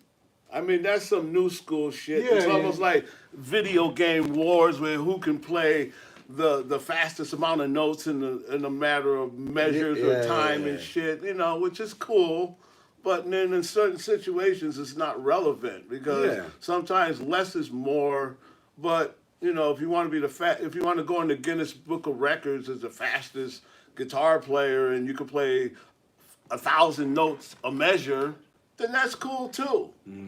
But you're gonna have to find a band that can also do that too in the music like that. Not all bands call for that type of technical, experience.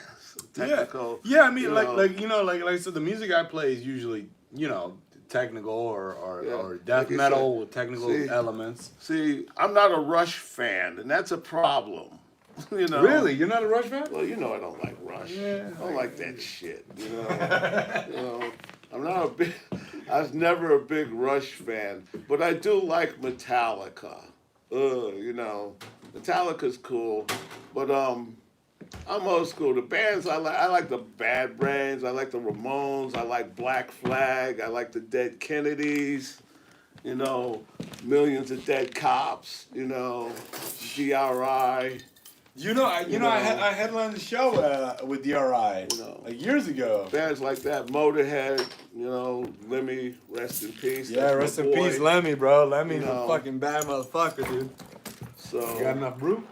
no, I'm good, man. I'm good. It's, what is it? Friday or Saturday? Friday. Okay, Man, Friday Spanish night. holiday, like I It's was saying. Friday, but we're not gonna be on the floor though. Got much Yeah, we're common sense in we're that. civilized. It's Friday night.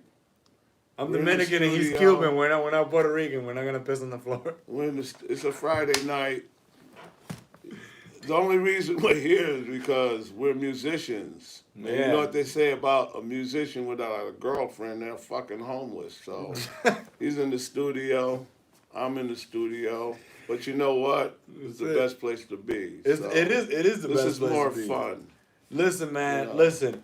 For all you motherfuckers, like whether you play guitar professionally, whether you're trying to pursue a professional career, whether you just jamming at your house and you get enjoyment from just fucking playing in your crib, listen, it's all about the love of music.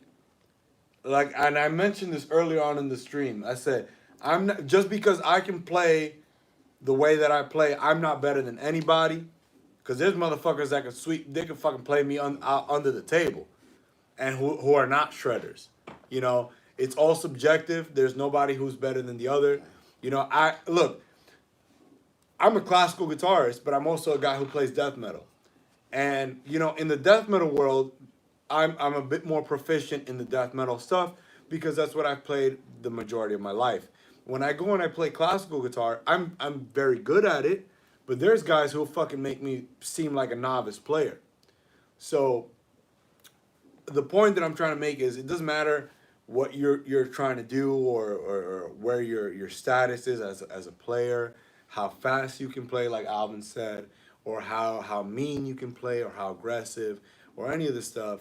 You know, the whole reason why I try to build this channel is the love of music, and I hope that is translating over to you guys, that you know we're not a bunch of, me and Alvin at least, we're not some assholes who are trying to think that we're better than you. We're not.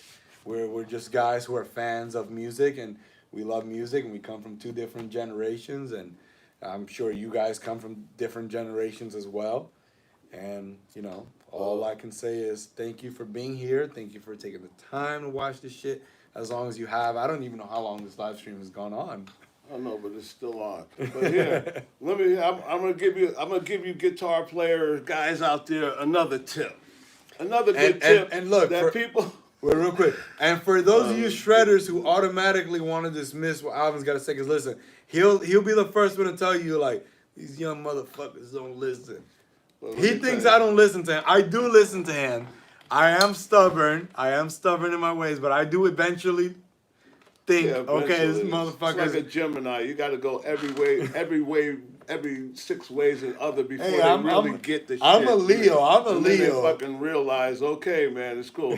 But I got a little advice.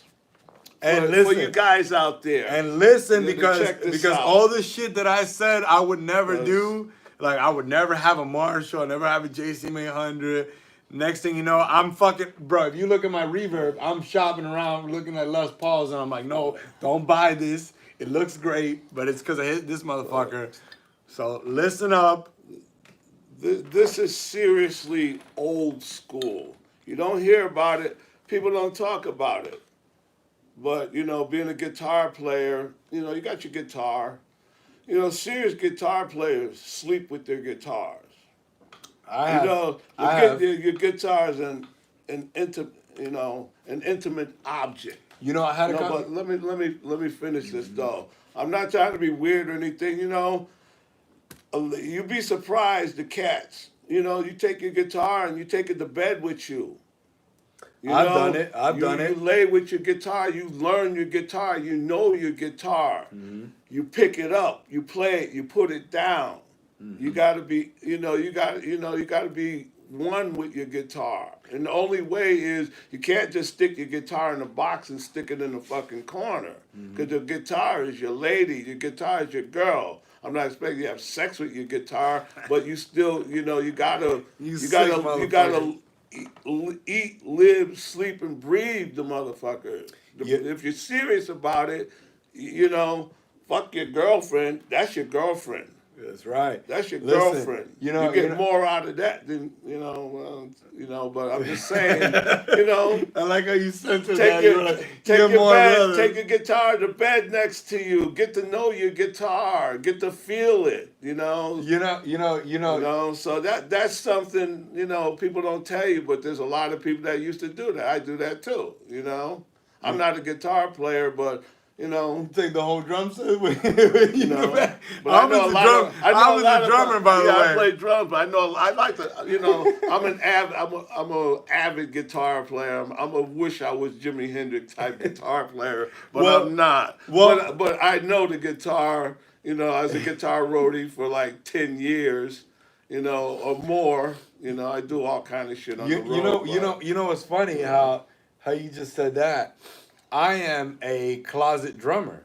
The reason why I have a fucking 8-piece Birch kit is not because I am a fucking phenomenal drummer. Is because I never wanted to play guitar. It ended up working well for me that I'm a guitar player and that I'm good at it. I never wanted to fucking play guitar. I wanted to be a drummer. So when I got the opportunity to get that kit, I was like, yes, I'm getting that. Which I never paid for that kit. That was I don't know. I'll tell you that story later. I didn't pay for my kit either. Bro, good. Actually, I did. I got a 9-piece Yamaha Maple Custom. Yeah, you do got black, a nice kit. Piano black with gold hardware. Yeah, you do got a nice kit. I did pay for that drum set. I actually did buy that. I didn't pay for mine. You know who paid for mine? Some fucking asshole ex-bandmate that owed me fucking money. Piece of shit. And I said, yo, you want your kit back? No problem. Pay me back the fucking money you owe me. And guess what? The motherfucker didn't have the money to pay me. So I got this kit over 10 years. Yeah, until he comes with the money one day and say, here's the money, I want my kit back. Bro, I told him, I said, pull up with the fucking money. And guess what? He said, I'll pull up next week with the money. And he didn't pull up. It's been 10 years. So it's an all right kit. No, it's a good kit, man. It's an all Birch kit. It's all right. Nah, man, it's a nice kit, dude. All right. It's okay. Nah, you gotta get some new heads on that motherfucker. You're gonna hear it. You're gonna be like, oh shit, it's a good kit, man. Yeah, it's all right. It's not this motherfucker over here. It's all right. Habitually busting my balls, dude. Hey man, somebody's got to do it. Somebody got to keep him in line. That's true. And listen, for all you young motherfuckers like myself, I'm the guy that keeps him in line. I don't let him get away with shit. Yeah, I just tell you. So you guys, you know him, you don't know me, but I'm the guy that's busting his ass all the fucking time. So he's getting it from somewhere. He's good, but he's cool, but I'm the motherfucker that he's my boy. That's my man's. That's what I said earlier on in the chat. I said this motherfucker bust my balls. He bust my balls. I got to do it. And I know he thinks that I don't fucking listen to him, but what did I tell you the other day? I said the other day I was on my way home in the Uber and I was like, yo, Alvin's one crazy motherfucker. But Alvin has never, in the 11 years that I've known him, Alvin has never steered me in the wrong direction. And that, like I said, there's a reputation of 11 years where I've seen this motherfucker several times a week because I'm here every day, almost every day for the last 11 years, in different rooms, in different places, but I'm here and working and trying to, do my best as a professional to, grow myself and my career and all shit. And, in 11 years, he's never fucking steered me wrong. So there's a certain level of respect and admiration, even though, like I say, he thinks I'm a hard head, and I am hard headed. I'm fucking Dominican. We don't listen. Oh, listen to Us shit. Dominicans, Don't don't listen to shit. But Eventually, we eventually, if Eventually. we have enough brains, you know. we come around and we listen. So, you know, if you got someone in your life who's constantly giving you advice, maybe stop and think for a second. Say, is this motherfucker crazy or is he really saying some shit? Because there's sometimes Alvin tells me some shit and I'm like, here we go again. And then a couple of days later, I'm like, fucking Alvin. How the fuck does he know this shit? I'm not impressed by speed and the amount of notes you can fucking play. I'm not impressed by it. I don't care about that shit. I don't like that shit. I'm simple. And here, let me tell you, here, I got something for you. Here's my little test for guitar players, okay? It's very simple. Hold on, wait. He said somebody started playing the skin flute. Who plays the skin flute? Oh man, I don't. Who's Skin flute. who's the mother? Anyway, but Who's the let me tell motherfucker? you, Who's the motherfucker in the chat that was playing the skin flute? you know, Sorry, I've been So, behind look, in the chat. all you guys sitting out there, if you're guitar players or wanna be, or you're in this shit and this and that, right? All you guys, I'm talking about the guys that play guitar, okay?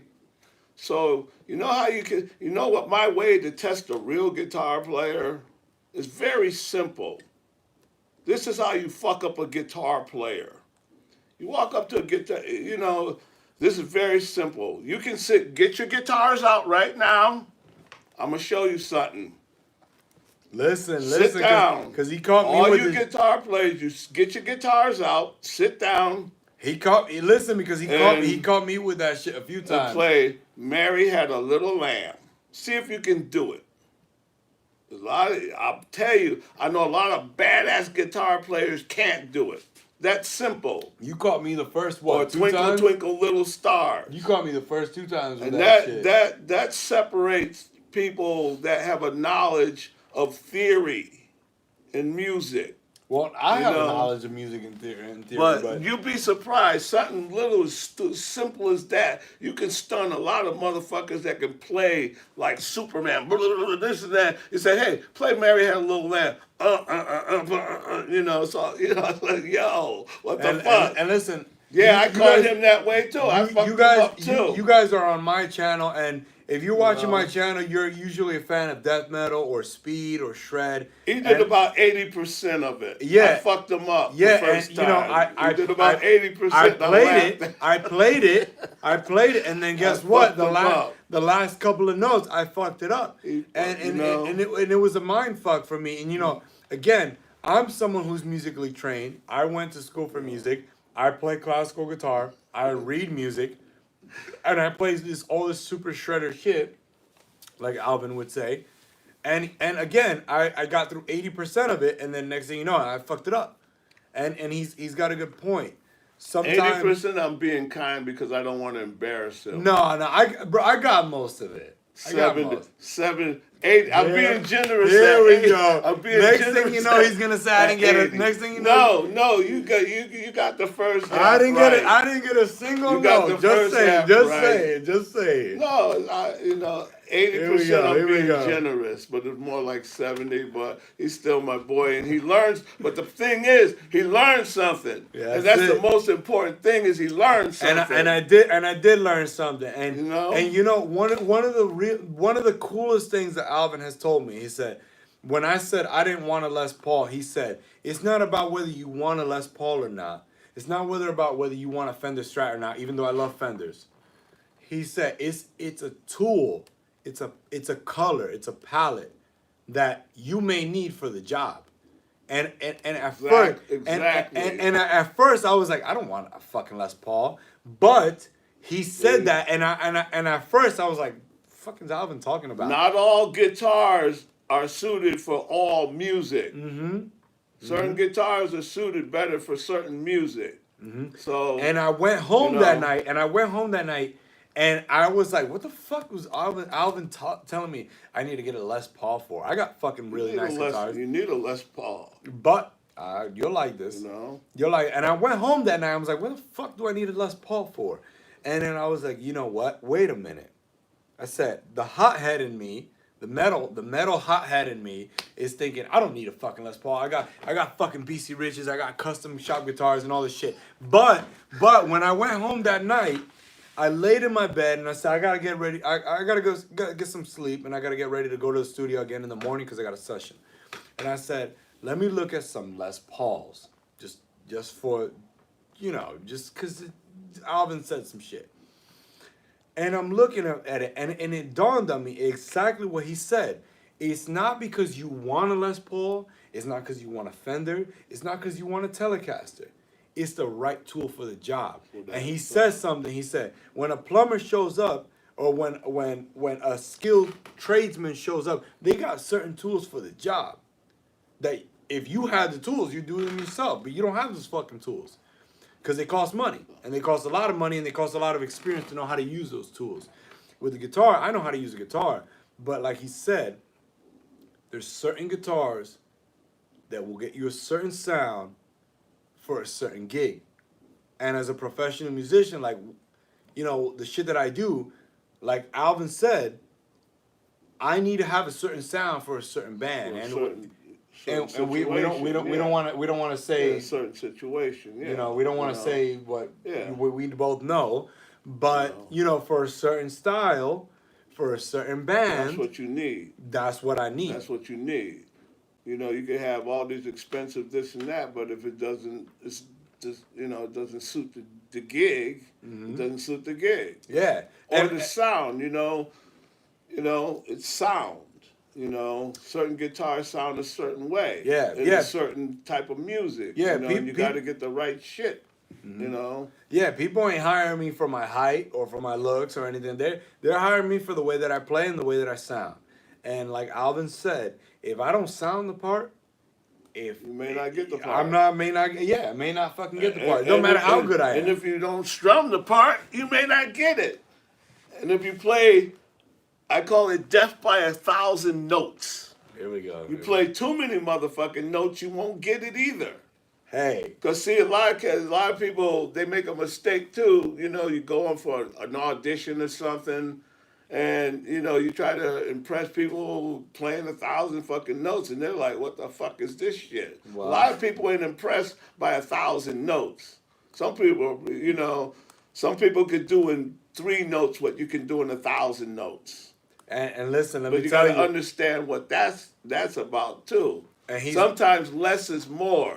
He's right.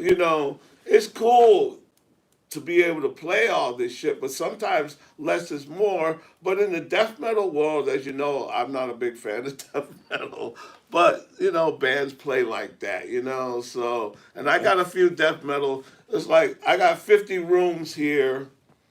I shouldn't even say this on live. But I got 50 rooms here. And I have some least favorable people that I like renting to. I really don't like renting to death metal bands. But so I should say that I discriminate live, But I'm not a big fan of really serious fucked up death metal. Cut your head off and all that shit death metal. So I tend to not want it around me. And some other type of music that be talking about suck my dick and this and that, pull up my pants and shit. I'm not a fan of that shit either. I was just saying, I ain't a big fucking rap fan, and I ain't a big death metal fan. But everything else is cool. Different strokes for different folks, man. I mean, you walk around here, I'd rather give you my belt if your pants are falling down. You know what I mean? So here, nigga, pull up your fucking pants and shit. But anyway, but like I said, I like Metallica and everybody. I know all y'all like laughing at this No, they're probably Metallica. Yeah, I mean, Metallica is cool. I like Metallica. I actually do like Metallica. I come from the Bad Brains. And to me, if it wasn't for the Bad Brains, none of these motherfuckers would exist anyway. Yeah, but that's a whole other topic and a whole other story. Yeah, you know? we should So, cover that because you know, we should cover that on a different that's day. a whole other situation about metal and speed metal and all this. Yo, and bro, that. we should cover that on a different I day. came up with Metallica. I know personally. I know all those bands. I know Megadeth. I know Slayer. I know SOD. I know all the motherfuckers. I've worked and I come up with all those bands. Yeah. For those of you who don't I know know, all the motherfuckers. Before they was who they was. Yeah, where they came from. Like I mentioned earlier, for those of you who don't know, and you probably don't know, Alvin's one of those guys who's been in the music industry for what, like 45 years? 40 years? At least 45. Yeah, exactly. At least 45 fucking years. This motherfucker's been in the profession. Now, here's the thing: the professional music industry. This guy has done live sound and road crew and tech work, and all you name it. He's done it for the biggest bands, the biggest artists. Then we don't want to drop any names, but he's legit. He's not some guy who's just sitting here in my fucking studio just talking shit. I know the motherfucker for 11 years, and he's legit. He's the real deal. He knows about shit that some people don't ever get to see or get to hear about, and I'm fortunate enough because I get to hear from him, and this is a guy who's done the damn thing for over 45 fucking years. Even though he don't look it, black don't crack, right? So, that's what I say. He don't look it, but the motherfucker has been around the block, and Yeah, I'm 63 by the way, so I've been out here for a little bit. You took 2 years off. You took 2 or 3 years off. I know you told me you were 65, bro. Oh, okay. Oh, did I add on? Did I add 3? Okay, yeah, you added on. All right. Now I definitely want my SBT cabinet back. Bro, listen. Got it really cheap. If you told me you were 40 and I was just mean you, I believe you. Well, You look good, man. You look good, bro. That's what she said. That's my man's right here, bro. Yeah. But yeah, Friday night. That's what we do on Friday night. Spanish holiday, bro. Most of the time I can't get in here because we got a door. He puts a sign. I used to come by and hang out and I bother him, because sometimes we're the only ones up in the building really late at night. So he sticks his card out on the door, says he's recording. Mostly to keep me away from here. No, it's because I'm actually working, bro. I'm not in here fucking. I'm in here working, dude. Like, Sometimes I get on his nerve, he locks me out. I'm recording, dude. I put the do not disturb. We got a recording session. But dude, sometimes you remember the other day you were like, you're still here, and I said, Alvin, I went home and I went to sleep. And you said, no, you didn't. I said, no, man, I went home and I went to sleep.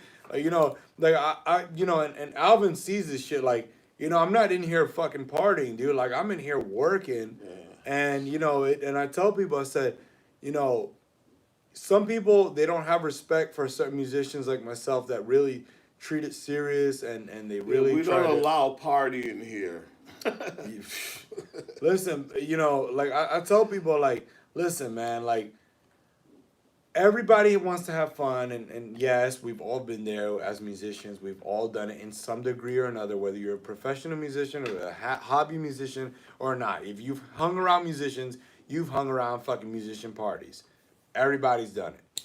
But, this is what I'm doing for work, and I'm here late at night while some people are fucking in their room. And we don't want to mention names. We don't want to mention names. Some people we're all about work here. Yeah, some people are. Tell you, if you ain't working, you gotta go home. You gotta get about fucking. You ain't gotta go home, but you gotta get the fuck up out of here, like the classic line. This ain't no catering hall. This ain't no strip club. Some of the people around here. Yeah, some people want to act a certain way. Shit all night. Yeah, some people want to act a certain way, but You know, when I'm putting up that sign at fucking 4 or 5 in the morning, I'm actually working. Or I have been working and I ended up passing out. There's so many. He's either working or he's in here watching porn. What are you looking? What do you do? Messing up my floor? He's either working drank or it he's up. got the sign on the door watching porn. But hey, I'm doing that. I'm doing that shit in the know. crib, man. I ain't doing that shit in the studio. The studio's for anti that. Studio's for work. yeah, I gotta go by the door to have a cigarette, but I mean, you've been in here smoking the whole time. You I'm might not as- smoking weed. There's a difference between weed and cigarettes. That's true. You know, And I was smoking weed. So now I'm gonna smoke a cigarette and I'm gonna be, I more appre- respectful of the equipment here.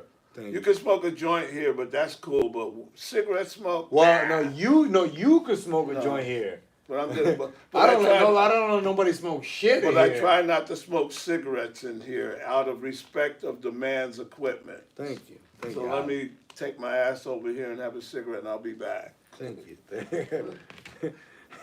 I think I might cut it off at 1 o'clock because I gotta piss. But I feel like if I get up to go piss, I'd be doing a disservice to the. Oh no, I can Fuck. stay here on there while you go to pee. Listen, I feel like if I stay, Well, if I let you man the live, It's not and a I'm not here, I feel like I'm gonna get fucking kicked off YouTube. But you see, it's not a real studio unless you have a piss jar. You have a piss bucket. That's a real studio. You don't even have a casting couch in here. Not in this one. I had it in the other one. No Dude, piss bucket, no the reason casting I ain't got couch. the reason I ain't got no casting couch in this one is because I'm trying to be a little bit more professional. The other one, You the know. other one was a different story. But remember, we don't want to say that shit. You're not gonna get any AdSense for this video. He's either gonna edit this shit or whatever. No, this is live. Yeah. This is Oh, live. oh, you can't do that. Yeah, that's what I told you. Don't. Yeah, okay. You can't give it all away. Come on, Alvin. It's The live. casting couch was in the last one. We can't give it all away. So, We're gonna have to set up what is it, a Patreon or a Patreon for them to hear the real shit. Well, you can edit this on. No, dude. When I finish this, Well, this is live, but when I hit you hit have end, a YouTube version of this. no, when I hit end, I'm uploading it, bro. Oh. I'm not fucking keeping nothing from the homies out there. For the homies that are still watching, I got 19 homies still watching. I ain't fucking editing shit. What you get is what you get. And I appreciate every single motherfucker that has been here, either from the beginning of the live, who's currently on the live. You know, like I said, we're used to playing out in front of people, and this is a whole new thing for me and for a lot of other professional musicians.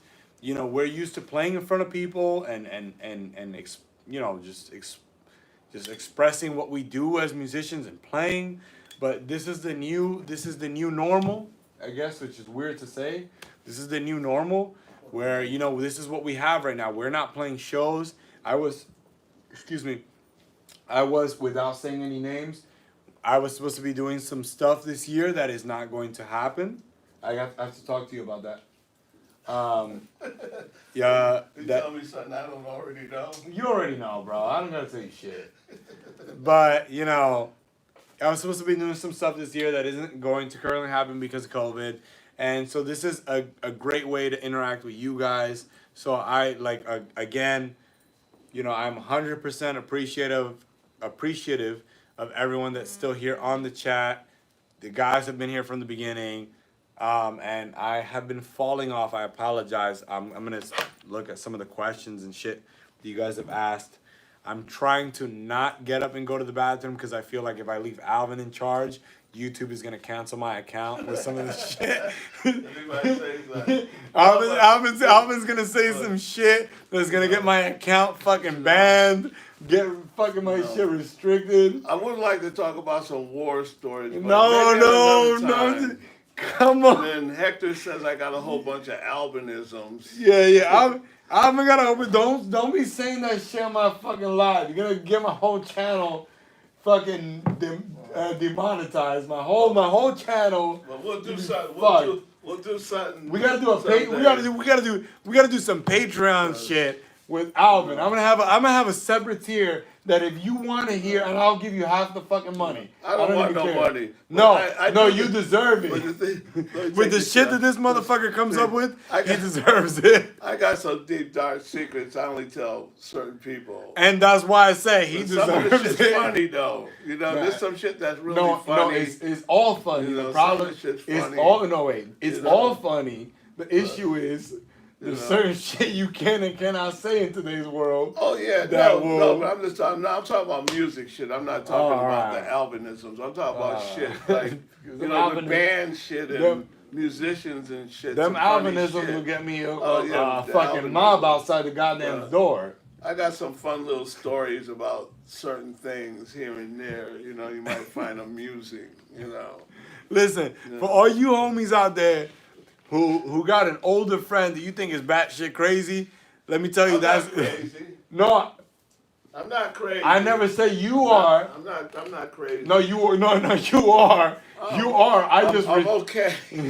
No, you are fucking batshit crazy, but I respect. okay. I respect you enough because you've proven with the crazy shit that you say, has always. You're like my mom. Mom's always saying some bullshit, especially Dominican mothers. They're always saying some bullshit that in the moment you're like, shut the fuck up. Always listen to your mother. But Always listen to your mom. you're always saying some bullshit like, yo, fuck, what the fuck is this bitch saying? This bitch talking shit. And then some shit happens where you go, oh shit, mom was right. Well, it's like Uncle Alvin. Uncle Alvin be saying some shit that in the moment you say, the fuck is Alvin saying? And guess what? Guess what? It may be 2 months, 3 months, 6 months, 1 year, 2 years from now. But Alvin has told me some shit that 4 years later, I remember this shit. Intuition. 4 years You later, see, Hector don't listen to me. See, sometimes it takes that fucking long to get something into my young man's head. He don't listen to me. You know. and You know. it is what it is. I'm and I'm I a can't better beat it into I'm a him. better person today because some of the advice that I've taken from this motherfucker right here. So, with that said, I really gotta fucking piss. Please don't fucking shut down my channel with some shit. Alright, so give me the phone so I can see what they say I'm- if they want to say anything. and I It's can right here, look. respond. Alright. Please don't. So Hector, I take no way. This is a disclaimer. I take no responsibility in any shit that Alvin's gonna say in the 3 to 5 minutes. I'm good. Go ahead. I'm good. Please, So please. let me see. Oops. Let me sit here. Okay. Yeah, he even switched So- chairs. I'm fucked. He Now, switched. let Now me he took see. over my chair. That's it. I can see the comments. Thank you now. everybody for watching. Motherfucker, you're gonna fuck my whole shit So what's going on out there in TV Fuck my land? whole shit up, bro. God damn. You know how hard I work for this channel? You're gonna fucking shut down this shit. So anybody got any questions? Does anybody want to know anything? Anybody want to know Hector's deep dark secrets? I don't know if he pays his rent on time. Uncensored Alvin. Yeah. Yeah, a little bit tonight. You know, I normally don't drink beer. I had one. So it's quiet out there. Not many people saying anything now. Well, it's Friday night. You know? So what do we got here? You guys still out there? It says we got 20 people in here, but nobody's really saying or doing much. Let's see, maybe I could tell you a story. I know Hector will get upset if I do. But, so what's going on? What do you think about See, this is weird. I'm not getting I'm not getting the messages. I'm gonna have to look up here because I'm not getting the messages on the phone. I see them on the yeah, I'm still here, but I don't know what to say. Sorry. Sounds good, but that's cool. Yeah, on the phone, it's not giving me the current messages. Oh shit. Friday night under the COVID lockdown. Yeah, but you know, we're doing good in the. What are you saying? No, that's cool. We're doing good in the studio, man. Suicidal tendencies, they all right. You know, I got some friends in that band. They're okay. Okay, you know, Orange Amps are cool. You know, they're making a little bit of a comeback. You know, I'll tell you, what's my favorite record? Wow, that's a really tough one. Down, bro. Wow, that's not. I'm trying to read what they're saying because they're not scrolling up on here. No. Here. No, it's not scrolling up. I'm getting different messages here than. Oh no. They're the same. They're the same. No, it's not scrolling up. It's hard to say, you know, I listen to a lot of stuff, you know. Of course, I like the Bad Brains. I like Miles Davis. I like the Grateful Dead, you know. I listen to just about anything, but there are some bands that I don't like. And I guess, fuck it, I don't care. I don't like the Red Hot Chili Peppers. I hate them. I think that I shouldn't even say that because somebody might see it and they'll know how I really feel about them. Hey man, it is what Yeah, it is. but I'm not a like- I'm not a big fan of the Red Hot Chili Peppers. I'm gonna pin this like my man Joe, Joe said, this is uncensored Alvin. You know, so I'm not a big fan of it. Bad Brains. Wow. All right. So, what's your favorite Bad Brains? At the Bad movies. Brains? At the movies. For Bad Brains, my favorite Bad Brains tune would be At the Movies. You know. Me too. Cool. You know, At the Movies is the shit, you know. Well, I think this one's up to date, so just check it out.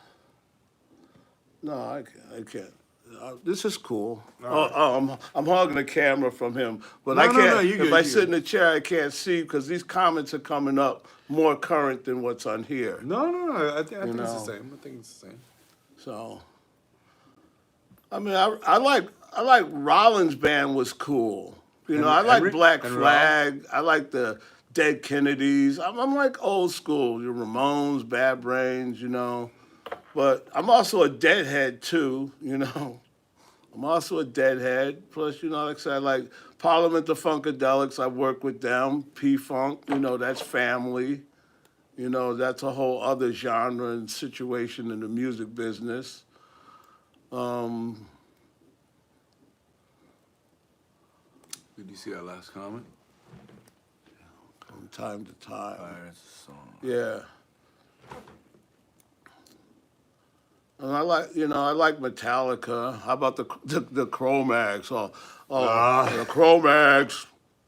Okay, here's some, you know, here's some history. Okay, you know, John Bloodclot from the Cro-Mags was in my first band. We had a band called Bloodclot. It was me, John, and Jerry Williams, who was the sound man for the Bad Brains.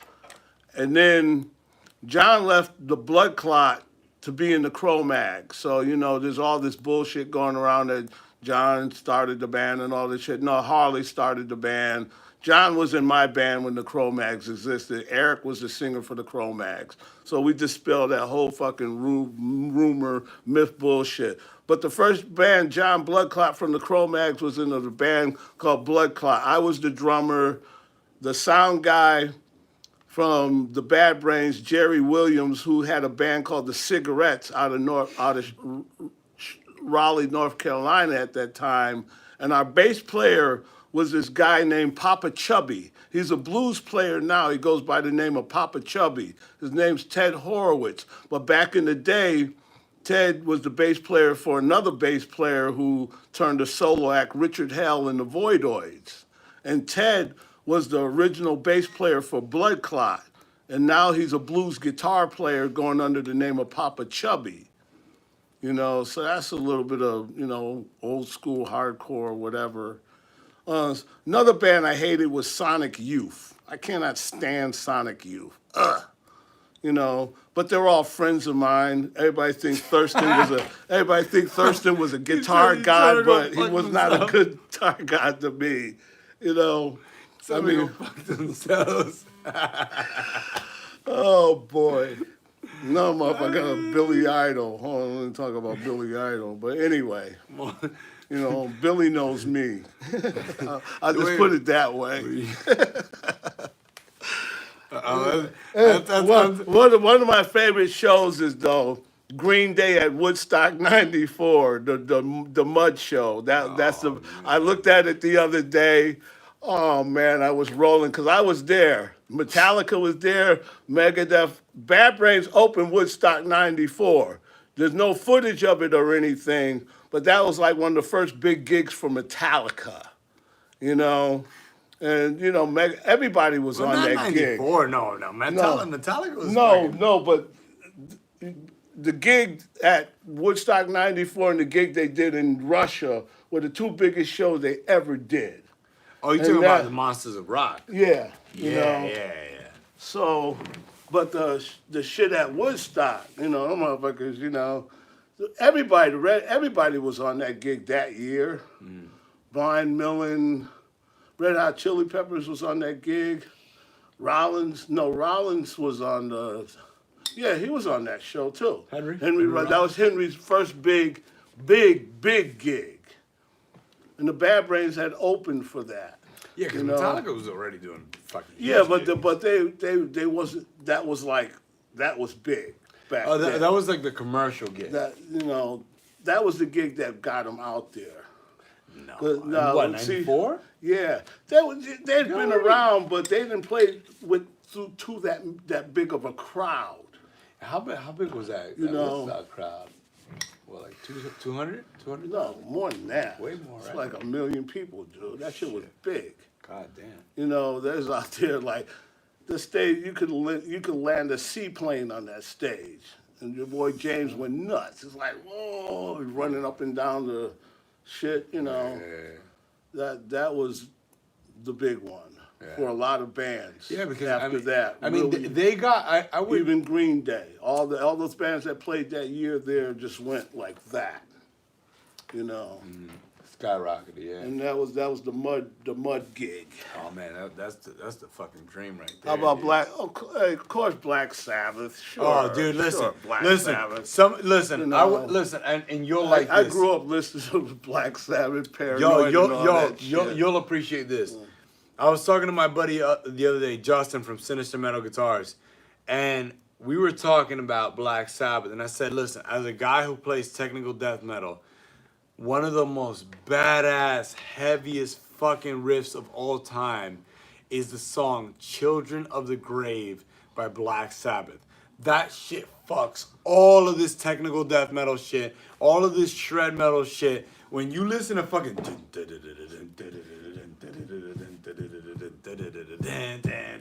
that shit is heavier than any of this fucking blast beat technical shit. And this is coming from a guy who plays that music.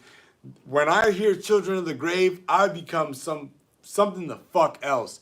Children of the Grave, that fucking riff is so simple, is so heavy, so fucking bone crushing.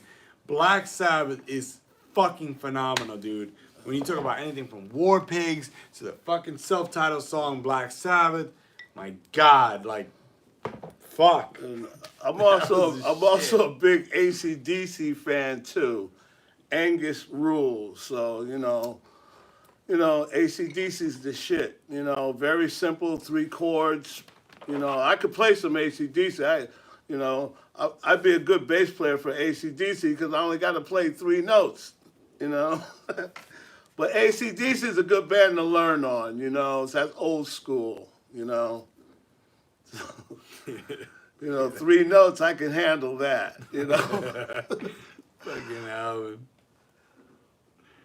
Fucking Alvin. What are they saying? What are they saying in the Group, comments? The Time.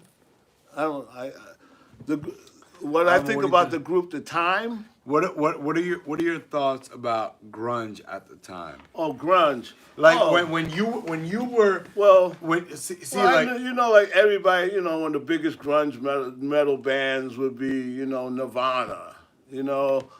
Actually, but when- what he's saying is, what were your thoughts as someone who's older than me, who was already an adult at the time, experiencing it, what were your thoughts on grunge?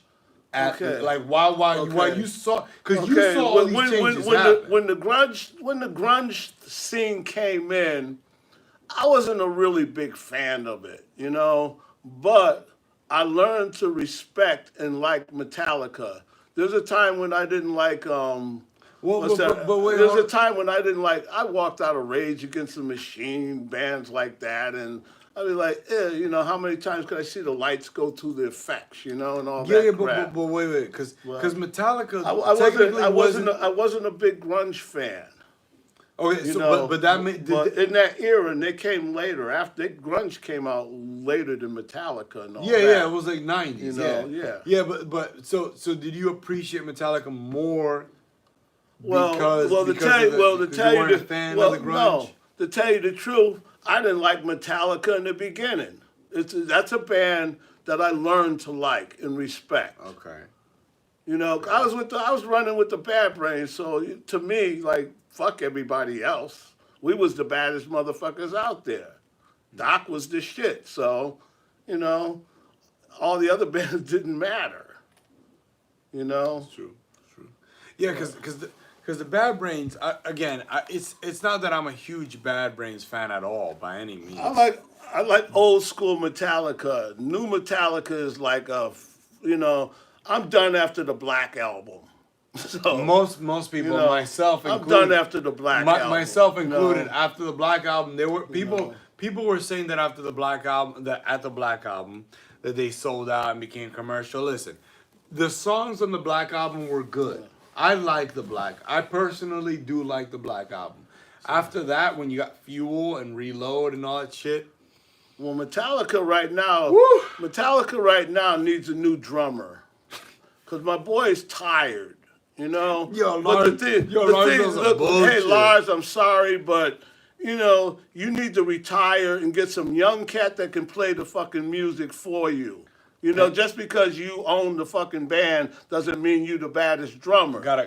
You're playing slow. You're dropping out on shit. So- you need to get some other drummer to take your place and let the business keep rolling on. I agree. Lars, you need to retire. I agree with that. But got a really important question. Okay. Alvin, do you like Pantera? Pantera. That's another band I got to learn to like. You know, and have respect for. You know. I was scared to even show him that question because if it wasn't for Pantera, me and you would have never Yeah. met. Because when I was 13 years old and my friend said, "Yo, look at this fucking band. This band is called Pantera," and I looked at this motherfucker with the red beard, crazy curly hair, this lightning bolt guitar, and a bunch of Randall Stacks taller than me. And I looked at this motherfucker and I said, I want to do this for the rest of my life.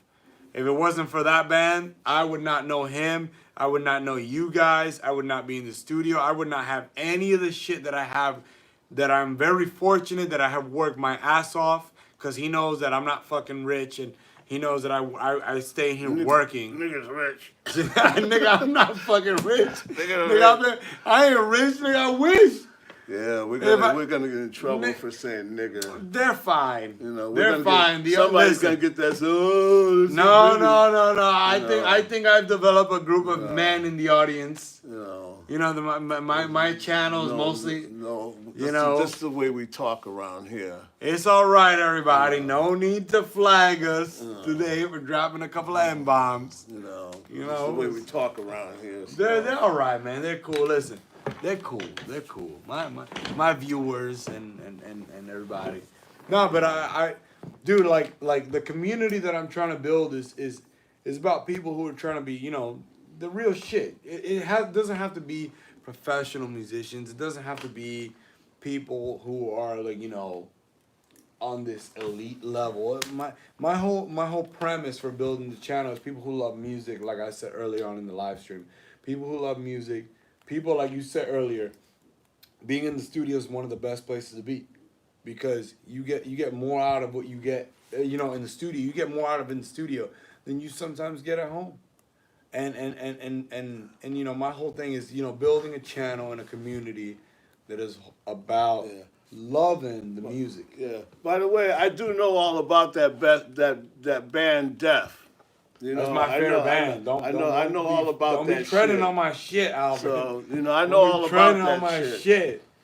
You know, someday we get to sit down and talk about all the early black rockers that a lot of people don't know that was out there, and actually people that got me into the business. There's a guy named, the black guy. His name was his real name's Kevin Wyatt, but he went by the name of Strider Moonbeam. Just like 1976, he had a band at CB's called Strider Moonbeam. And then there was another black rock guitar player named Leon Neon, who lives over in Sweden and stuff. He used to play Maxes and CBs and all that shit. There was black rock bands long before the Bad Brains ever came into existence.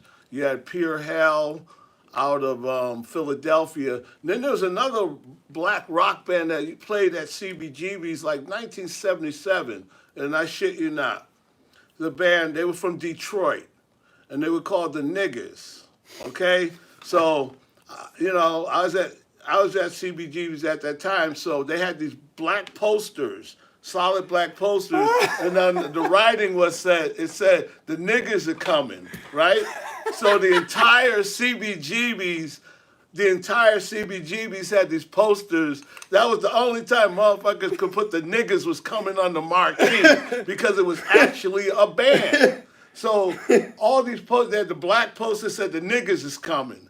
So the whole inside of CBGB's was postered with these posters. But I never could find any information on that band other than that time. The niggas were Yeah, coming? they were called the Niggas from Detroit. You know, and it was kind of controversial then because people were freaking out, but it was actually a band, so they could put it on the marquee and get away with it. You know? Yo, the niggas. And that was the only time when everybody could run around in CBGBs and say, the niggas is coming, the niggas is coming. It was kind of funny. The You niggas know. was coming, bro. You know, but it's true though. It's true. I tried to find, and that was around the same time the band. Racism is killing me. But that was the same time that band, the Def, was around. Then there was another black band that was like, no, let me finish this. They were like a commercial black type rock band. Oh, They were called the Bus Boys. I don't know if you remember the Bus Boys. They played at CBGB's too. They pretty much got laughed off the stage. Oh man, I think you're talking about a different band called Death. I think they're talking about They're talking about my favorite band called. Okay, Death. well, but you see, I don't know if you're talking about the other real metal band. There was a black rock band called Def that was out of Detroit. I didn't know That's that. pretty popular now because everybody's up on this new band that was around the black rock band. They're kind of like the MC5 and shit because they came out of Detroit the same time as Nugent, the MC5, and the whole. No, it's true, but about that band, yes, there's a few bands called Def. Def don't have just one, ownership, as I'll put it in name too, because of that.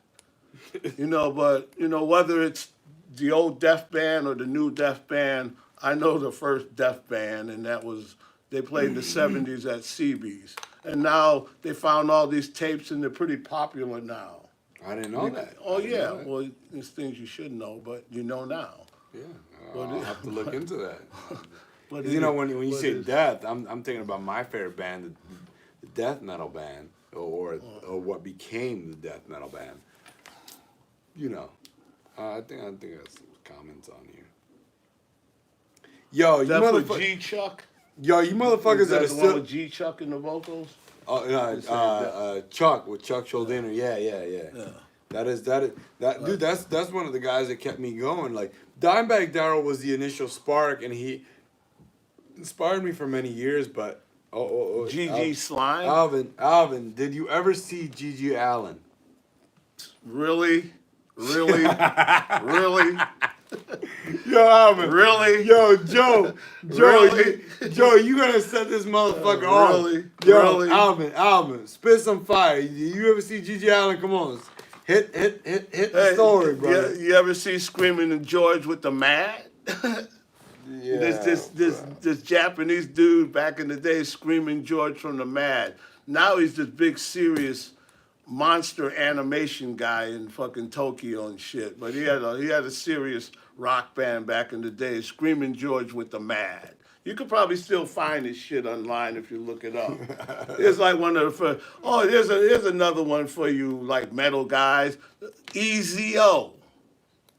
Anybody hear of EZO? They was like a big metal band out of Japan back in the early '80s called EZO. You know, He was singing Black Death. Black Death. Was that the name of the band? Joshua? No, Joshua Slater? Just Thank you. Death. Okay. Oh, look, somebody knows EZO. See, you know EZO. There you go. Franco knows EZO. You know, a lot of people don't know EZO. You know, there was a big metal band out of the day. Oh, too. look, Richard. My man Richard knows No. EZO. Look at that. Yeah, and Richard, fuck yeah, my man Richard. Yo, Richard, you're a fucking trooper. well, we Some had of you guys have been on the chat for a long time. Thank you again. Thank you so fucking much we have a because couple of bands. What's the band that used to be here with Max and the 40 Below Summer, and what's the other El guy? Nino? El Nino. Oh, yeah, for- El Nino's from here, and 40 Below Summer. Mm-hmm. That indie band.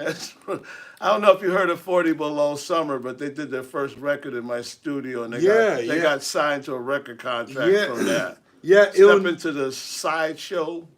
El you Nino. know. If- And for- then for El those- Nino was out here too. Yeah, for a those of while. you guys who don't know, El Nino, who became a very big band, especially in the early 2000s when I was growing up, like, you know, like just becoming teenager type shit. You know, the El Nino stuff became very big, and they actually came out of this room in this studio. Yeah. We have a signed thing of like Steve Vai, right? Yeah, Was- Steve Vai's been Yeah, through Steve Vai's here. been here. Fucking Judas Priest. What's the singer for Judas? Rob Priest? Halford. Rob Halford. Yeah, Rob Halford's been in the through studio. here. You know. Yeah. You know, and a few other people. Oh, look, my boy Salmon. Yo, you remember Mike? Mike. You know Mike. Which Mike? I'm gonna show you fucking Mike. Which Mike? I know a lot of people named Mike. You remember him? I know it's a blurry ass picture. You remember Oh, my yeah. boy? That's Yeah, my boy yeah, Mike. yeah. I love that motherfucker. Yeah. That's my best friend. Yeah, of course. Yeah, I right. know he, you. He said, what's up that's with Drag? him? Yeah, he said, what's up? Well, he sent me a text. He's watching the live. He said, yo, to ask you about Drag Pipe. Drag Pipe. Well, Drag Pipe was like the band in this area who was supposed to be the next big like band, and they fucked it up because they were partying and doing drugs and all this shit. About Drag Pipe. Well, they were. Who was they- Drag Pipe? Drag Pipe. I forgot the name of the band, the group, the individual members.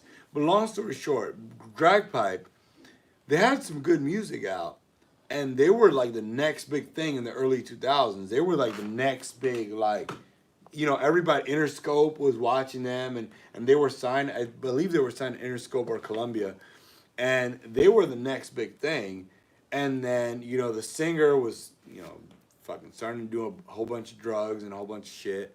And then the band started to drift away. Like, I mean, you're older than me. You've seen so much shit more than me. You can only imagine, or you can visualize literally it happening in front of you. This band was supposed to be the next big, like, Guns N' Roses type shit. And or El Nino, that type of status, and they just bust, just fucking, you know, the band couldn't hold together, shit like that. Shit.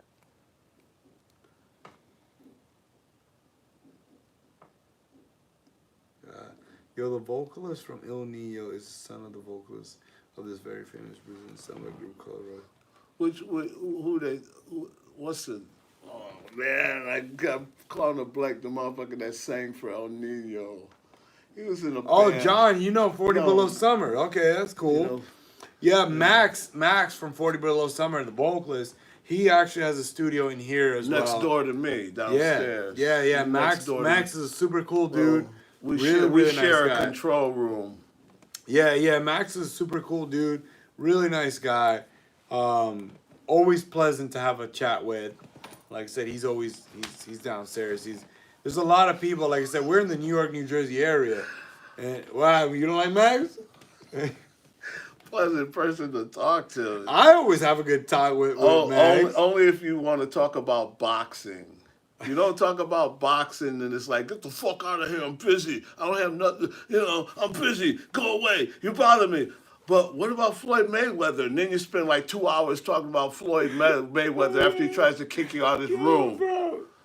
And I fuck him up sometimes because he'll tell me I'm busy and shit, and then I'll bring up something about boxing because I know that'll tick him and send him into boxing world. Yo, one time we were drinking and talking shit at his studio, at Mac's studio.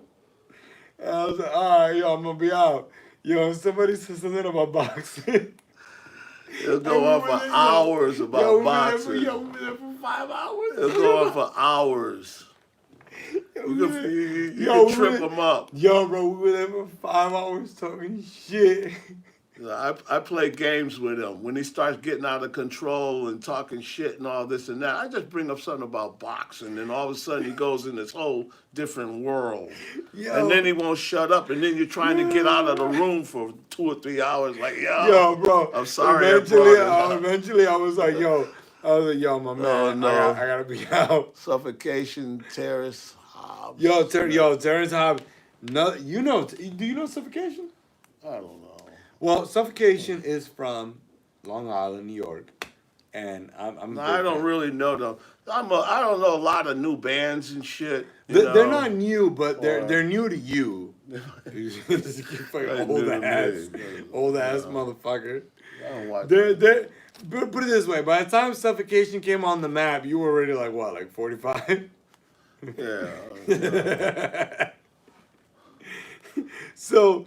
But you'll be happy to know this. Suffocation, 2 of the main guys from Suffocation, 2 of the guys that pioneered the sound are also black. You have Terrence Hobbs, who, believe it or not... Who do they play with now? What is it? Suffocation. No, that's the band. So, bro, the other day, I'm a big Suffocation fan. You know, Terrence Hobbs has told me he's a fan of what I'm doing. And that was a fucking shell shock shit to me because I grew up being I still am to this day a huge Suffocation fan, and for one of the guys who's responsible for the fucking guitar sound of Suffocation to tell me that he's a fan of what I'm doing was a fucking what? Like Terrence Hobbs is a fan of my shit? I was like this, what? There's another one for one of the worst fucking rock bands in history, Living Colour. Oh my God, gag me with a fucking spoon. I'm sorry, Vernon, all you guys, if you ever see me say Vernon, hey, sorry, you guys suck. Vernon Reed's a good player, dude. Come on. You guys suck. You know what happened. You know where you got. You know who you came through. You know who you guys did off of. If it wasn't for us, you would not exist. So they suck. They're the worst band in the fucking world. Them along with the Red Hot Chili Peppers. I would just say another band, but I'm going to leave them out on this one. Because these people are my friends. These people I know for the last 40 years. And after 40 years, it's really coming out that I really don't like you, even though I'm your friend and I hang out with you at shows and with buddies, we talking shit. But I don't like your bands. So I don't like you. So if I get caught up saying this shit, I get caught up saying this shit because motherfuckers don't know me. So I don't care. But I'll leave one other band out because I feel bad if they found out that I didn't like them. Well, wait. Oh man. They can't see this.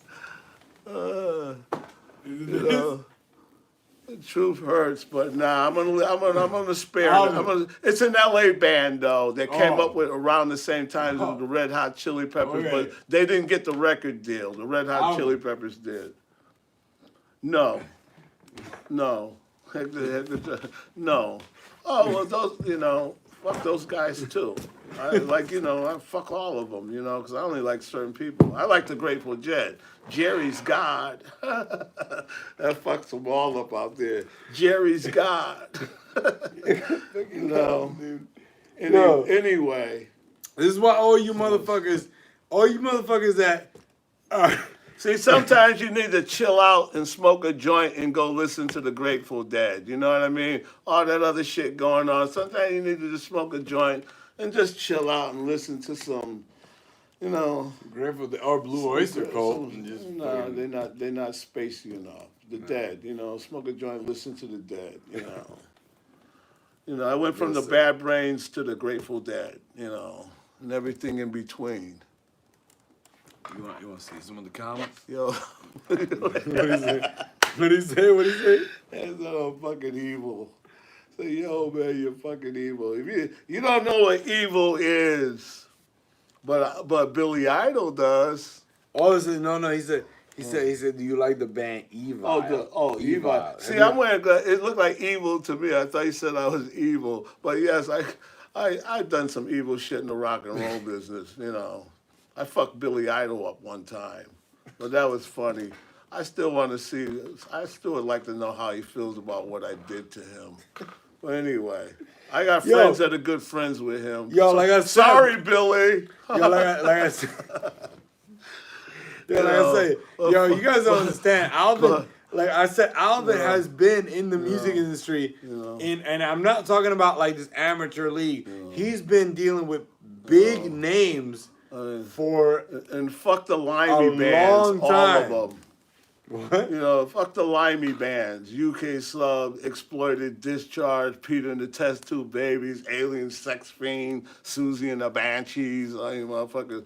The English crowd. Only English bands well, you know, I like Pill, fuck it, you know, but I can't stand them, but I like them. But I like The Clash, you know. You can't stand them, but you like them. Yeah, you know. I like The Clash, you know, but fuck the rest of them over there. The English limey bands. We ran them out of New York. You know, we had to send them out to L.A. You can't stand them, but you like them. Yeah, you know, come on. Everybody liked the Sex Pistols, you know. Even though Sid Vicious fucked up the whole scene. That's what killed the whole fucking music scene in New York. Sid Vicious killing that chick over a fucking bag of dope. You know, like, come on. You know, fighting over a bag of dope. The last bag of dope. Oh, you fucking, you fucking shot up the last bag of dope, bitch. I'm gonna kill you. Yeah, that's what happened, right? That's what happened. More or less, you know. What? Fucking Alvin. Yo, you gotta join my live more often, dude. Well, I gotta do lives more often. Let's see what else. I met living legends before this man is a living legend. Who, Alvin? Alvin is a fucking living legend, dude. I don't know if you're talking about Alvin or not, Matthew, but Alvin is a living legend. Alvin has seen so much shit in the music industry. Like the shit that he's saying here is like the censored version. Like you know how the modern day shit is to pay bitches for their OnlyFans? We gotta fucking set up an OnlyFans where it's Alvin talking the real shit. Like if you think Alvin's talking shit now, you gotta hear the real shit Alvin tells me. Like that shit is worth paying fucking $15.99 a month for. I'm trying to make you some bread, bro. Alvin says some real shit. And that shit is worth the money, bro. Trust me. I'm lucky I get that shit for free. I got like a free trial for Alvin's fucking shit. He's gonna start charging me on the rent. Next thing you know. Yeah, I come and work out on Hector sometimes. You know, I try my new material out on him all the time. And listen, let me tell you, he be fucking it's gold fucking material. The shit that Alvin be saying. Like some of the shit that Alvin be saying I can't even say because my channel will, especially with today's world, how everyone's super sensitive, my channel will get shut the fuck down for the shit that Alvin says. But It's no racial shit. no, it's not race. It's not racial stuff. No racial shit. But It's stupid stuff. but again, you know It's that just fucked up shit. you know Fucked up mentality shit. no, I don't think it's fucked Well, I'm a up. comedian, so you know. I don't think it's fucked up. Everything is fair game. I don't think it's fucked up mentality. I think it's the right idea to have. Well, But apparently in see, I get away with saying shit because I'm a comedian now. You know, so I got a lot of funny shit to say. You know. That's what I'm saying. You must. If you guys want me to set up a Patreon for Alvin or an OnlyFans for Alvin, where he can say some real shit. Because if you think he said some shit tonight, you haven't heard shit. Yeah. My favorite comedian is this cat Jimmy Carr. Don't give it away, bro. Jimmy Carr. He's an English comedian, Jimmy Carr, man. You want to get in stitches, listen to this boy, because that motherfucker is crazy. He says some shit I'm even embarrassed about. And you say some shit, bro. Well, that's where I get it from, Jimmy Carr. There you go. Because if he can say it, I can say it. There you go. You There know? you go. Somebody out there's already doing it. You Might as well So piggyback. I get away with that shit because of Jimmy Carr. I just blame it on him. When you say that shit for Jimmy Carr said it. Yo, you showing this to Billy? You showing this to Billy Idol? Show it to Billy Idol. No, Alvin's- but y'all don't know what I did to Billy Idol, though. See, that's the big thing. That's the thing. You don't even fucking know. What Tell you him. did to him. No, I'm not gonna tell him. No, don't tell him. Not- Tell not- me afterwards. I told you what I did to him. No. I don't I remember. never told you what I did. No, I didn't think you told me. Oh, okay. But you motherfuckers won't get to hear that, and I ain't gonna tell you that because, like I said, if you want to hear that, if you want to hear what Alvin did to Billy Idol, then we're raising it up to $19.99 a month. OnlyFans. Alvin talked to whatever the fuck you want to hear. You want to hear real shit? $19.99 a month. You heard it here. You heard it here first. Bro, you're gonna be a fucking millionaire by the end of this year, bro. I'm telling you. I'm here to hook my mans up. $19.99 a month. I'm gonna tell you what he did to Billy Idol. And all these other motherfuckers too. While we're at it. And then he's good friends with some of my other friends. They say, "Why did you do that to him?" I said, first of all, because I could, and I thought it was funny. Yo, Joe. My man fucking Joe. Some motherfuckers are out of their fucking mind these days with their sensitivity. You're not gonna hear none of that sensitive shit here on this channel. I don't want to get into that stuff in because some these times in which we are living in. But you're not gonna hear none of that sensitive shit here on this channel. This channel's all about music, and people when they gotta say something, fucking say it. Because whether I agree with it or not, I will respect you more if you just say what the fuck you gotta say. I'm not a sensitive person. Alvin's not a sensitive person. I hope you guys are not sensitive people. If you gotta say something, I'm sensitive. you're not fucking sensitive. I'm sensitive. No, you are not. Hey, man. No, you don't Karen my ass. I am sensitive. Get out of here, Soho. Get out of here, Soho, Karen. Smoke that shit up. Manny Pacquiao. What are you Hand bringing? it out. What are you bringing Manny Pacquiao? Manny Pacquiao handed out 1,000 pesos to everybody from his hometown. That made me tear up. Why are you talking about That's what Manny? I'm saying I was sensitive. I was watching Manny Pacquiao give everybody from his hometown 1,000 pesos. That made me tear up. I'm sensitive too. Look, they call you Uncle Alvin. Uncle Alvin is sensitive, yo. Mitch. Uncle Alvin is sensitive, yo. Be nice. You see?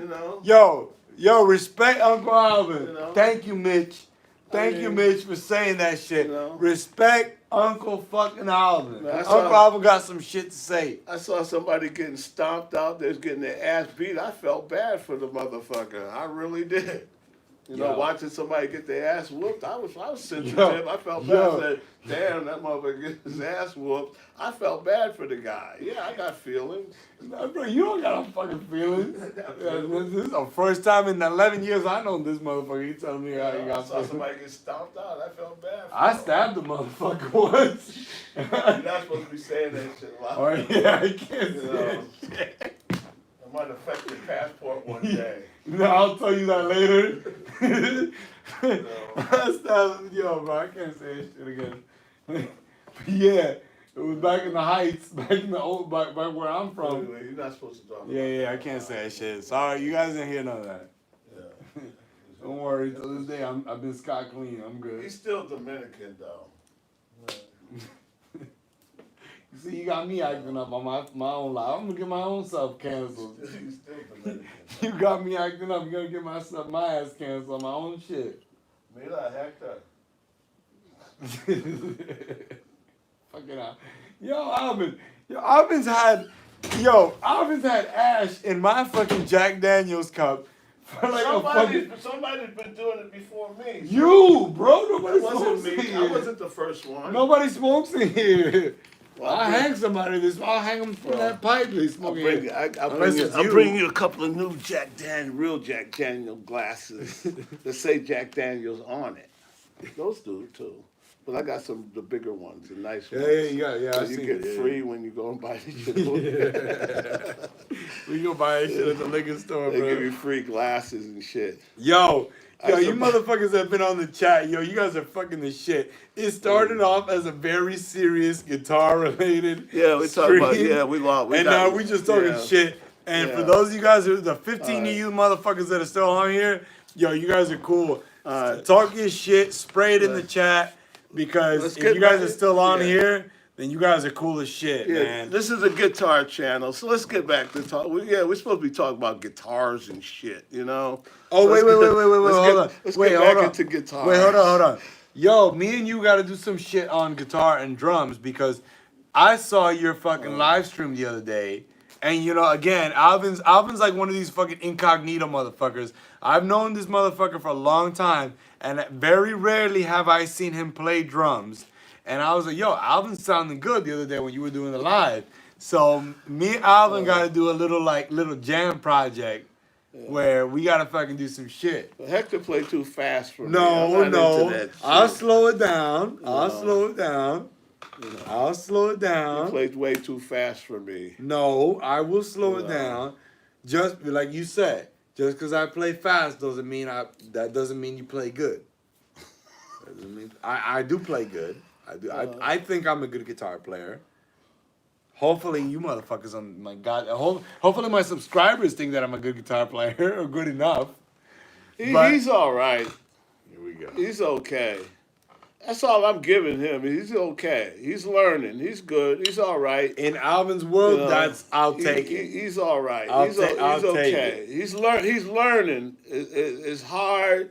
It's slow, but he's learning. You know. I'll take it. I'll take it. We're trying to get him there. You know. I'll take it, man. I'll So- take it, brother. You know. You want anything from Uber Eats? Nah, I'm good, man. I Sure. just went grocery shopping. All right. Yeah, we got the Habibis, bro. We got No, fucking lime and rice. Uber Eats. Bro, I'm buying tonight. You sure? Nah, they got lobster. Fuck you. They got lobster. you. You buying tonight? I They don't got have money for lobster, nigga. They got The lobster. fuck? They got lobster. We got You chicken. buying? We got chicken and we got beef. What do you let no fucking lobster shit? Chicken or beef. I'm telling my English ass lobster. girlfriend to give me some lobster. It's cheaper for her. You want chicken or you want beef? No, I'm good, man. You sure? I'm You save it good. for tomorrow. No, I don't think I'm gonna be around long enough to eat that shit. What do you mean? What do you mean, dude? I think I'm Dude, gonna be jetting soon. Bro, I think if coronavirus, It's bro, okay, it's Friday night. It's about 1:45. Bro, I like think to spend the rest of my night down in my studio doing something. bro, Listen. listen. What do you mean you're not gonna be around long enough? You're I paying think for top ramen. if coronavirus was an entity, and a coronavirus. I had top ramen Wait. for breakfast, dude. Don't make fun of that shit. No. Listen. You know what's funny? Oh, man. You know. Somebody told me one time, "Oh, why are you eating ramen noodles? Are you broke?" I said, "No, wait a minute. Hold the fuck on. Why am I eating ramen noodles? Because I was broke. No way. I don't know about that. I love ramen noodles whether I'm broke. It was either that or wait for El Unicos to open and go get Oh breakfast. man, Yeah, I was yo, like- my boy I was Mike, hungry my and boy shit. Mike's watching the live stream. Yo, Mike, you're gonna love this shit. Yo, bro, my boy, you know Mike, the one Yeah. that's here. Bro, he told me one time he was eating El Unico with Lada. I think it was with Lada and these motherfuckers. He was eating El Unico, bro. He's eating his food. I don't want to know. I already know. Bro, he was eating his food and a fucking a roach fell from I the already ceiling. know. I know. I already know. Yo, That's he why we said, stopped eating Yo, there. he said a roach fell from the I already ceiling know. and landed in his rice. I already know. That's why I stopped eating there. When I saw the roach up on the counter, I said, it's time to stop eating at this motherfucking place. You know where they make the Cubano sandwiches? There's a roach in the cabinet there. And I said, yo, there's a fucking roach in there. He said the roach was on his rice like this. Yeah. He said the roach Yeah. fell on his I know. rice. You didn't even have to tell me. The I roach already was knew like that. this. You didn't even have to tell me. I already knew. Yeah. He said he never eat that again. But you know what? You can still get a quarter chicken and a plate of rice and beans for $3.50. You know who goes there? Will. You know who goes? I still go there. Even though they got roaches on the counter and shit, we still go there because they're so fucking cheap. A quarter chicken, rice and beans for $3.50. You can't beat that shit. It's a little risky sometimes, but you still can't beat it. You know. So. Well, at least they changed back to the original owners. That's when the other owners. That's when What's-Her-Face's family was running the restaurant. It was bad. Oh shit. Yo, that was a question for you motherfuckers in the chat. Don't even mention the name of the restaurant, please. Yo, Mike, no, but that's cool though. Yo. You know, so. you motherfuckers gonna go eat at a place where the roach falls from the ceiling and you see the roach's legs like this and shit in your rice? Are you gonna eat that? It depends on the prices. But anyway, we're supposed to get back to talking about guitars and amps and shit like that. So, like I said, I wish Hector would get some good amps and stuff. And Fuck you. I wish he'd buy a real guitar and all that crap. Fuck you. Anyway. We're gonna go piss But again. he's getting there. He got to go. See, that's what I'm talking about. It's Friday night, drinking beer. I got to go piss again. Have you seen me leave the piss yet? No. You drank Guys one like beer. that. I've had 5. Guys like that. I've had 5 and Guys I've like gone to the that. bathroom once. Come on, man. I got to go to the bathroom again. Jesus Christ, like a fucking girl. Oh my Bro, God. I've had 5 beers. I've gone to the bathroom once. You got any beer I can left? hold. Give me another fucking beer. You got any beer left? Man, that's all I got. You don't want to drink He ain't beer. got no more beer left? What the fuck? It's Friday night. I didn't think that I was gonna No. have a fucking audience. No, it's 147. No a fucking beer. audience in attendance, like That's in the it. fucking room. So that's why I want to go back to my studio because I got something. You got to you drink got beer in your studio. Bring that shit. No, I don't got beer. I got vodka in my studio. You want gin? I don't want gin. I drink vodka. You want to get that? Do I want to go make a drink? I'm drink a White Russian. You want to make that? Yeah, but then let's see. How about this? I'll go to the bathroom and then. Oh, but if I leave the room, I'll fucking lose the Wi-Fi connection on that phone. Want to bring that shit up here? Oh, you poor thing. You poor thing. I'm paying fucking $70 a month. These motherfuckers, they're gonna get the good Wi-Fi connection. You know what I'm saying? If I take that shit downstairs, that shit fucking. Oh no, we good. We good. Yeah, we got a good amount of people still, man. Yo, for you motherfuckers that still are watching on the chat, I hope this is enjoyable for you. I hope you motherfuckers getting a kick out of it. Like I said, it started off as a very serious guitar-related live stream, and it has turned into Something else. something else once Alvin joined the chat. Well, I hope you guys are enjoying yourself. It is, we are spending our Friday night here with you. Yeah, man. Like, yo, if you guys are still on the chat, whether you just joined or whether you've been on the chat, yo, you guys are the fucking shit, man. Seriously. Thank you so much. See, we got 4 hours till daylight. You know what happens then at daylight. Yeah, We got to get the fuck out of here. Because when the sun start coming up, it's vampires can't fucking hang. So we got 4 hours left before we got to go crawl in our coffins. Fucking, this is sunlight. Sunlight, daylight. All right, so Billy, Billy left the chat. Billy left the chat. Yeah, Billy left. I'm gonna tell that story one day, but I'm not gonna tell it now because I gotta wait for that one. But it's a funny story. It's a great story. It's hilarious. Yo, Franco said that hilarious. he used to live here.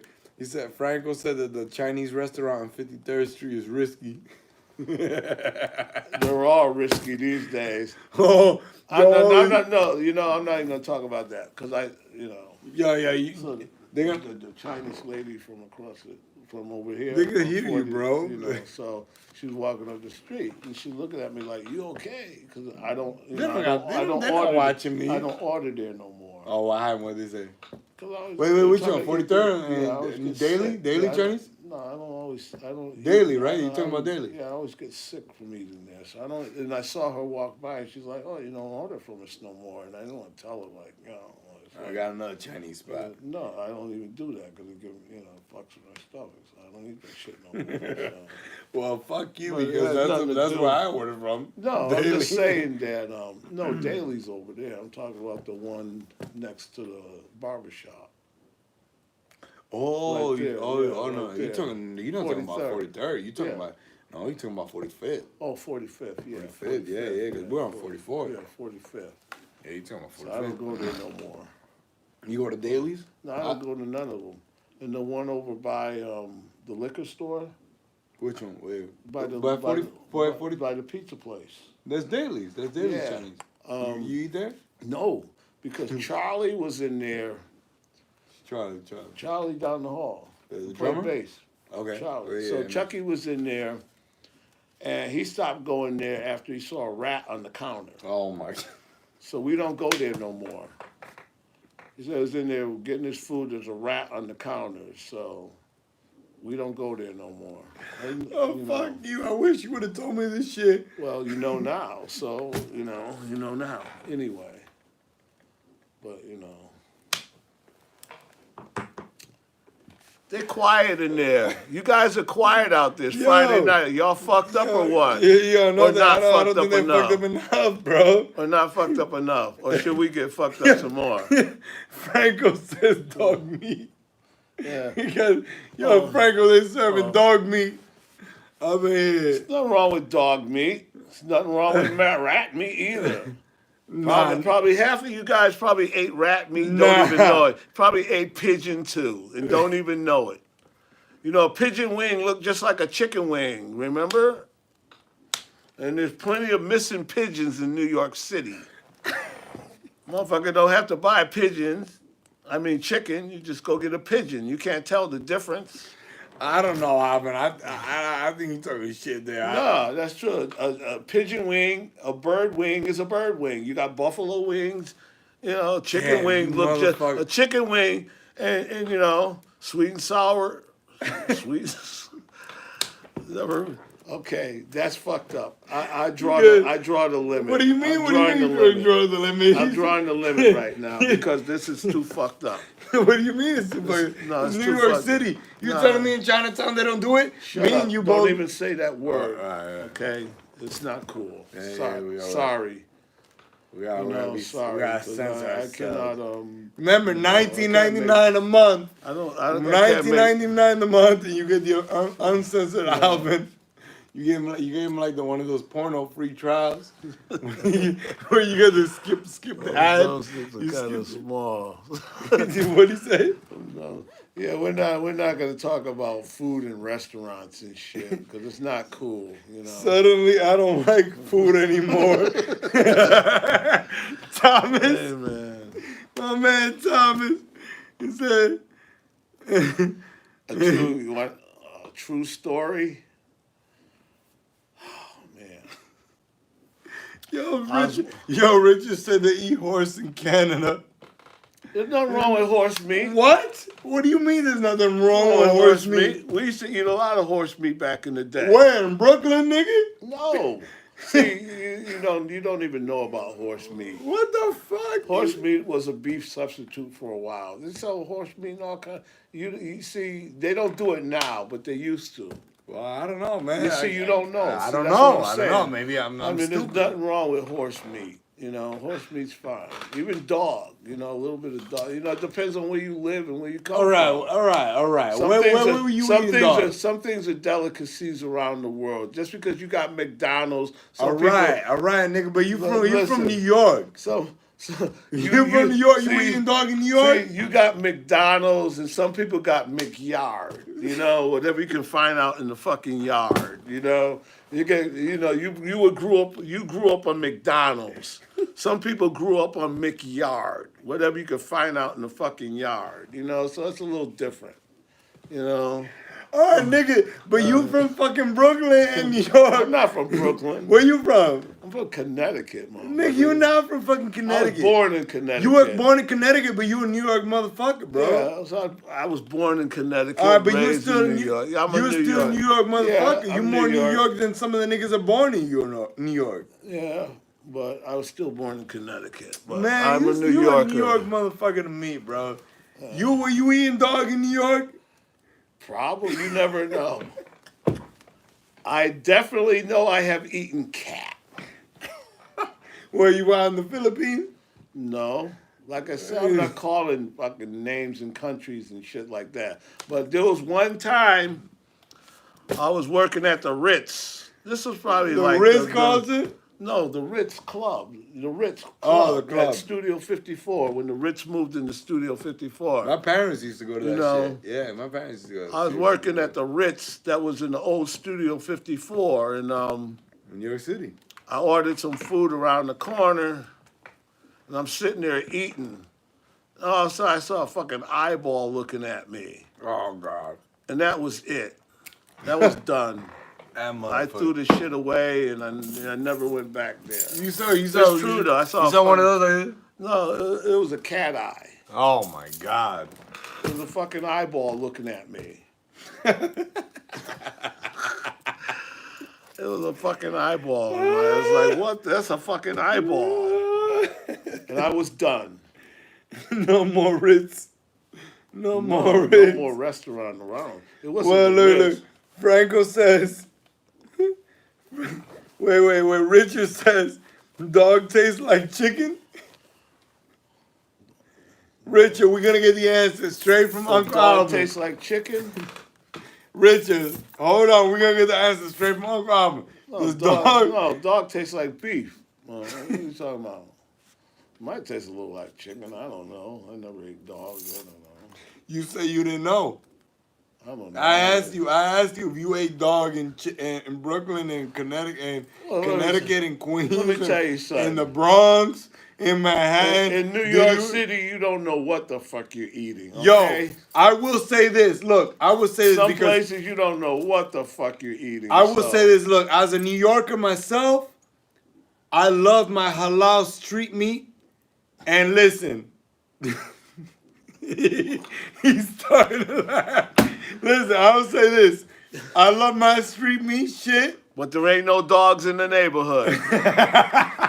Fuck you. There ain't no dogs Listen, in from the what I neighborhood. know, with Habibi and 42nd Street, by the Bergen Line bus, my Habibi motherfucker, from all I know, He got straight up lamb. Now, where does the lamb come from? Listen, let me tell you. I will say there has been some suspect shit because I saw some other Arab Habibi motherfucker come out of a fucking. He came out. No. What? He wasn't, bro. He wasn't black. Don't he say, wasn't. don't say no, Arab. You can't no. say He- Arab. What You was he can't from? say- you got to make up some other words. Okay, he was from a place. You can't say he was Arab from a. Habibi. He was You from can't a. do that. I mean, he was. I'm doing my best. He to okay. stay Let's cool. okay. He on wasn't that Dominican. social. He wasn't Spanish. He wasn't white. He wasn't black. He was from somewhere. Middle He Eastern. he brought some. He brought something from the back of a truck, and he brought it into the halal cart. And listen, I said, it's 3 in the fucking morning, and I'm hungry and I'm drunk. I want some fucking lamb over rice. I don't give a fuck. Put that shit on. Put that shit on the grill. Chop that shit the fuck up like you do. And he go, you want white sauce, hot sauce? I said, yes, nigga, I want white sauce, I want hot sauce, I want extra broccoli, I want all that shit. Chop that shit the fuck up and put it and go like, shh. Like, you seen them do it. Shh. And they go, they scoop it in, they pat it in, they pat it in. Yeah. Put that shit on. Put some white sauce, hot sauce, my friend. White sauce, hot sauce. Yeah. Put that shit on, my friend. White sauce, hot sauce. Put it all on, and I'm gonna eat it while I wait for the bus to go back home. It's New York City shit. If you ain't from here, you don't know. But meantime, Fluffy was missing. Yes. Fluffy And was missing. and I ain't gonna lie about that shit. And you know how he Sometimes knew Fluffy was missing? Because he ate the dog tag in his mouth. Sometimes you He say, pulled the dog collar out his mouth. yo, sometimes you question the shit in the fucking these New York halal carts. But you can't, you know. But like I said, when you hungry and it's late, it's 3, 4, 5, 6 sometimes in the morning, and you hungry, well, you ain't questioning this shit, man. You can't say China, you can't say Chinese. All right, I didn't say that. I said Habibi, and You can't even say that. I guess I can in today's world. You can't. You can't say China, Chinese, or Arab motherfucker. Look, Joe. You know what Joe said? He said this show has gone off the rails, but I like it. Fucking Joe. That's my man Joe. He said this show has gone off the fucking rails, but I like it. And that's the type of fucking no. Alvin, you added a different touch of spice to the live No, you did fuck my live stream up, but I like it, and apparently Joe likes it. So, and guess what? The 17 other motherfuckers on the live chat still, they like it. So, thank you to Uncle Alvin for joining the party. Thank you. Told me to come up. I did. I said, Alvin goes by his fucking, what did you got? John Doe? He couldn't come up with anything more creative. Fucking Alvin's alias. And John Doe, and I said, when he said Hannibal Select, I said, Alvin, I'm the only one that knows. That's why when I saw that, I was like, because at first I answered your question. Yeah. And then and when he said Hannibal Select, I said, Alvin, get your ass the fuck up here. Come on the fucking live stream. I was like, You didn't recognize the picture of me there?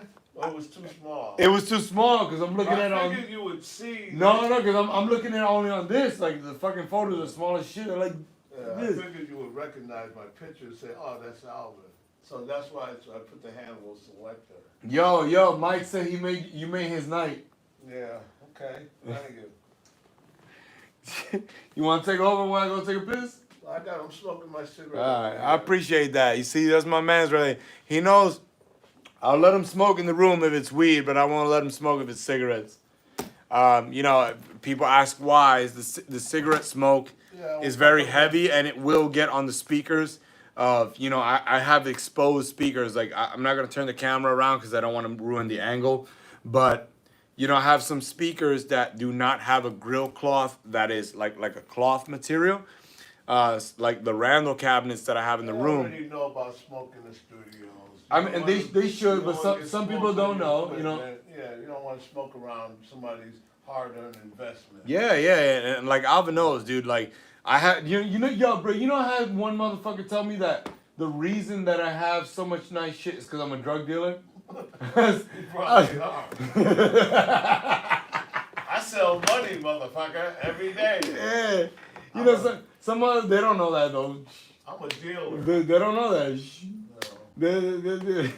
This motherfucker say, "Oh, you must be a drug dealer. You got like $30,000 worth of guitars." I said, "Bro, No. I work for my money. I work hard." Yo, homeboy's a hard working. No. I can attest. I won't tell you what he does for a living, but he's a hard working man. The man works hard. He works for every penny he gets.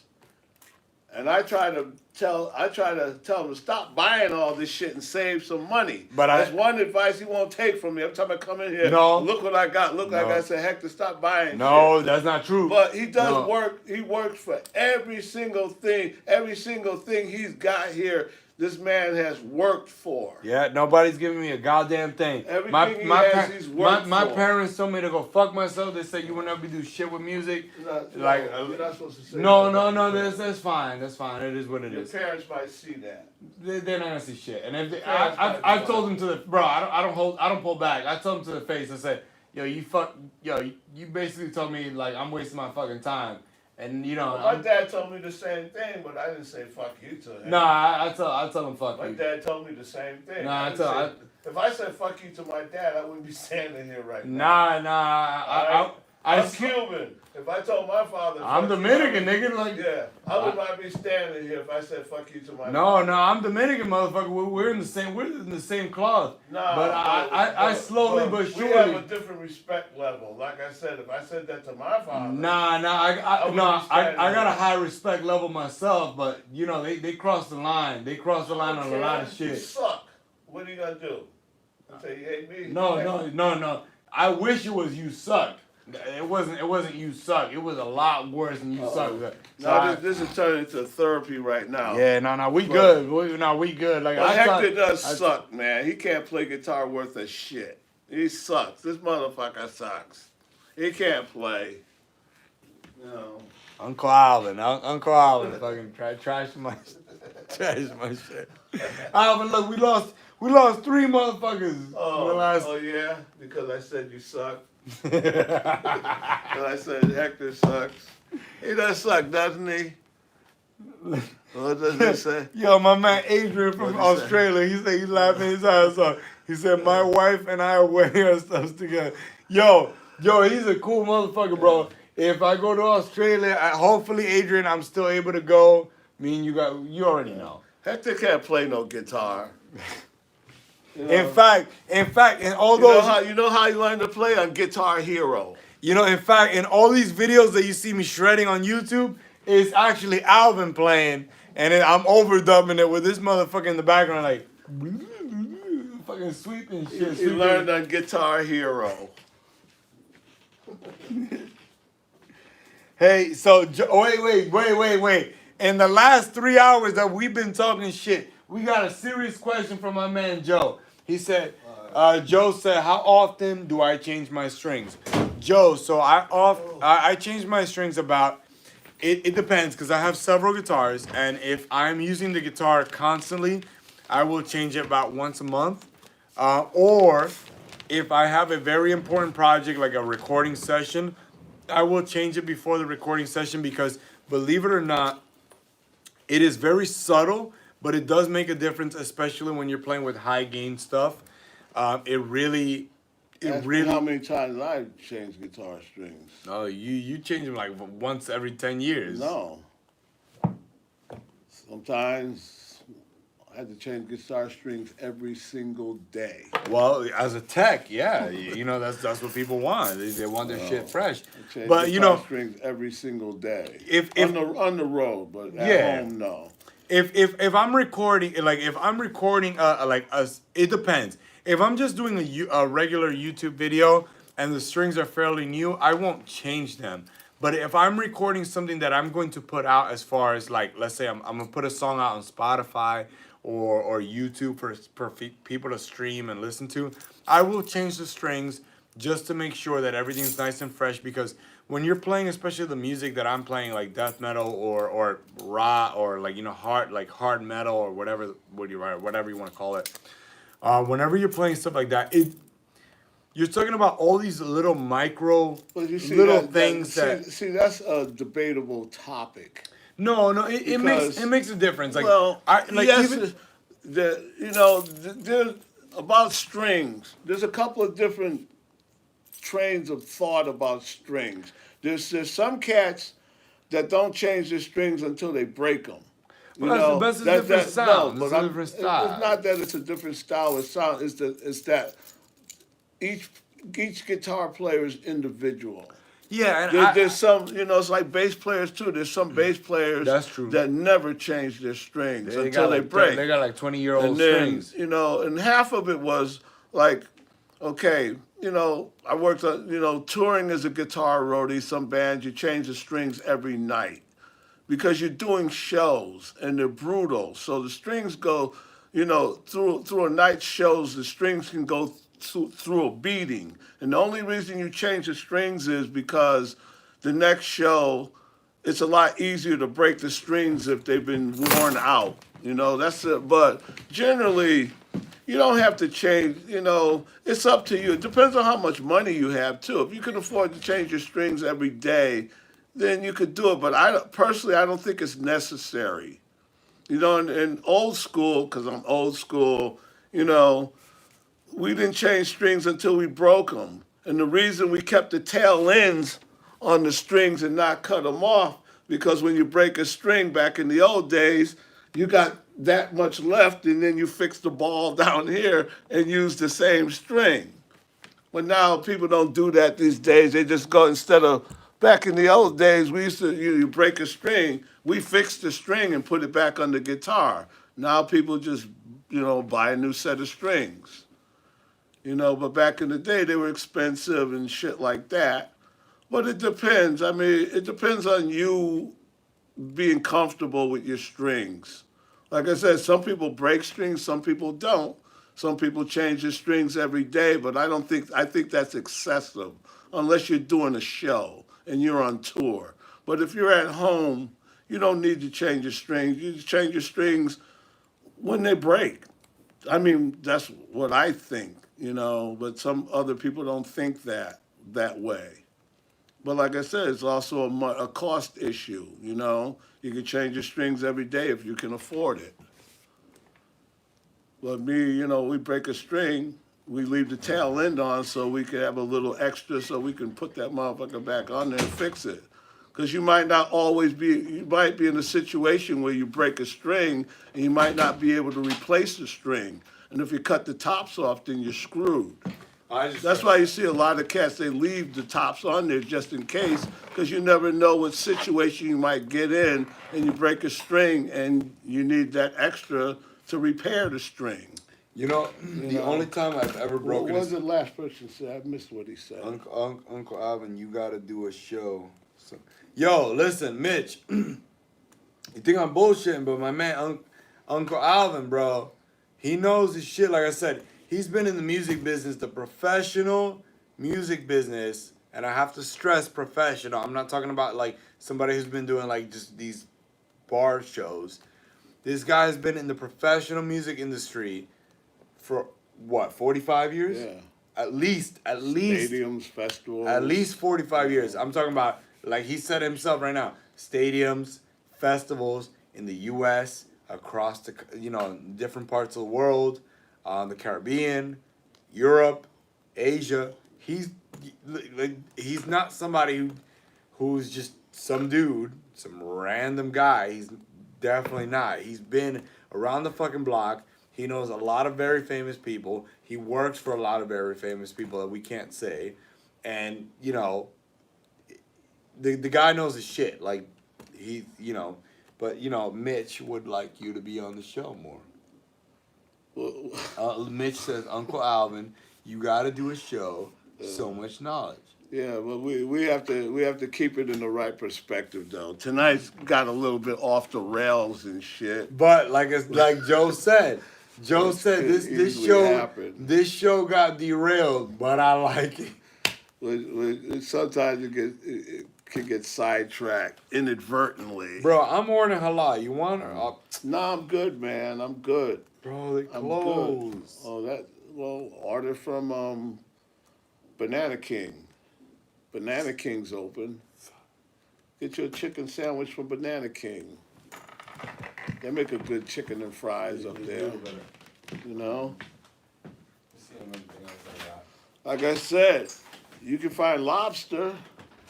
Man, Let's do lobster tonight, Hector. Let's do lobster. I don't want to spend money on lobster. Come on, man. Special occasion.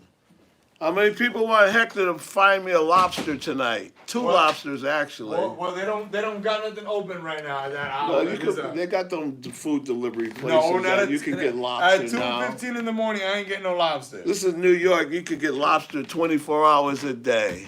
Back in the 70s, they went through so many string brands.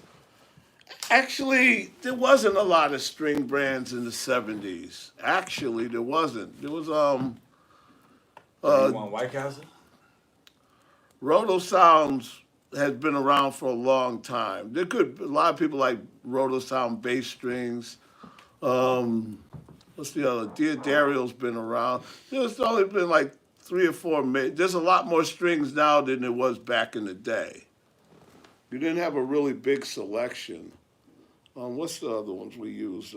Ernie Balls, Diodario, probably the biggest string guys. And then for bass was the supreme bass strings back in the day were Roto Sounds, you know. And still is. Roto Sounds are still good strings, you know. Hector's over there scratching his gonads. Yeah, I want to see if you want any fucking either McDonald's or. I don't know how long we can hang out. Like I said, it's 2:00. It's my Friday night, so you know I want to go downstairs and get fucked up, smoke some more weed. You know. You got any like juice? I got gin. I don't want no gin. I got No, vodka. I have gin, but you have no juice. I got cranberry juice. Can I have some? You want some? Yeah, bring that. Cause I actually the other night. Well, you know, it's Friday night. I might want to go have some personal time now. All right. It's Friday night, man. All right, guys. So, I got 4 hours till sunrise. I got to be in my coffin before 6 or before 6:37. You know, I would like to be. You know. So, all right. So I got 4 hours left. We'll end the live And stream then here. If I stay here for the next 4 hours, then I'm gonna have to go downstairs and get some liquor and get another joint and all that. Well, shit why don't you do and that? come back. Yo, I'm gonna take a poll right now. You guys want us to end the live stream, or you want Uncle Alvin to go in his fucking little coffin? Put it down, put it down, man. Put it down so I can check it out. Right here. We're gonna see right now what the people want, Alvin. This is a people's channel. And we gotta do what the people want out here. What do the people want? Well, I need a drink. I know that. And Bring that I shit need up a joint. here. I need a drink. I got need a gin, I joint. just need the cranberry. I need a drink and I need another joint. So go grab it. Look, I'm waiting to see. Look. Shit might get fucked up if I get another drink. No, you're fine. You're fine, Alvin. Yeah, but if I get another drink, Yeah, shit might don't get worry. fucked up. We with the press of a button, I can end the live stream. But it seems that we have More. we have 13 miscreants such as us ourselves that like what's going on in the chat.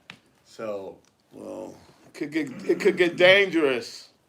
You know, it could get dangerous. It could get very dangerous up in here. Be careful what you ask for. It could get really fucking dangerous up in this motherfucker. You know, it's a guitar shredding going on up in here. Oh man, Jesus Christ, stay over there. Oh God. Got some gas, bro. You know, I'm sure that shit picked up on the mic. Yeah, they heard that shit on the fucking Yeah. iPhone. Sound like it's Dominican. Like island easy shit.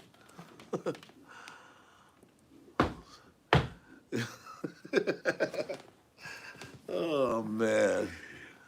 I'm not going anywhere. All right, fuck this shit. I'm gonna go get.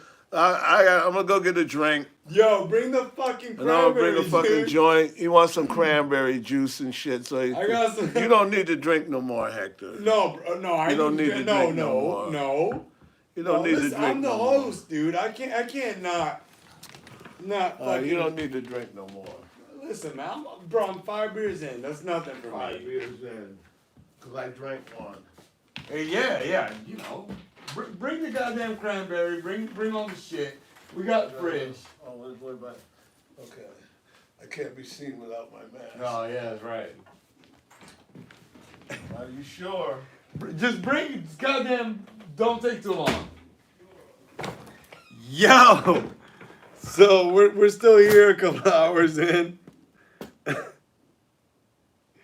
Yo, you guys are the shit, man. I hope you guys are enjoying this. Like I said, I love this motherfucker right here, Alvin.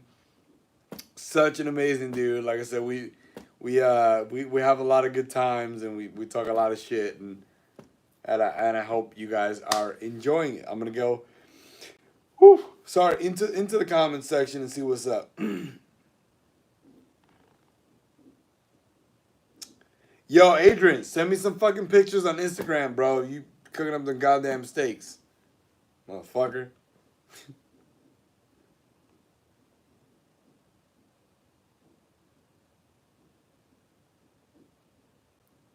Yo, bro, listen. If I can get Alvin, listen. I cannot say. I think I've told you, Adrian. I don't know if I have told you or not, but I cannot say publicly why I'll be going to Australia. But if I am going to Australia at the end of in September, it is because Alvin put me in touch with XYZ stuff that I would be, that he is the reason why.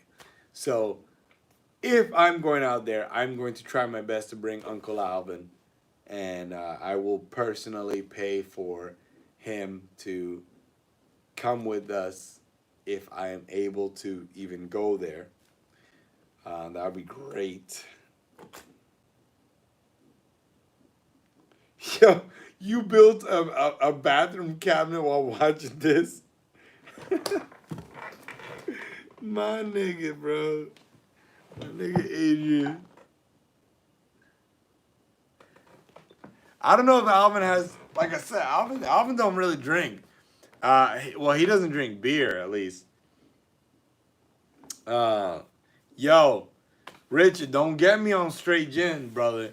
Don't get me on straight gin. My girlfriend is English, and when I go out there, give me all that fucking English gin shit.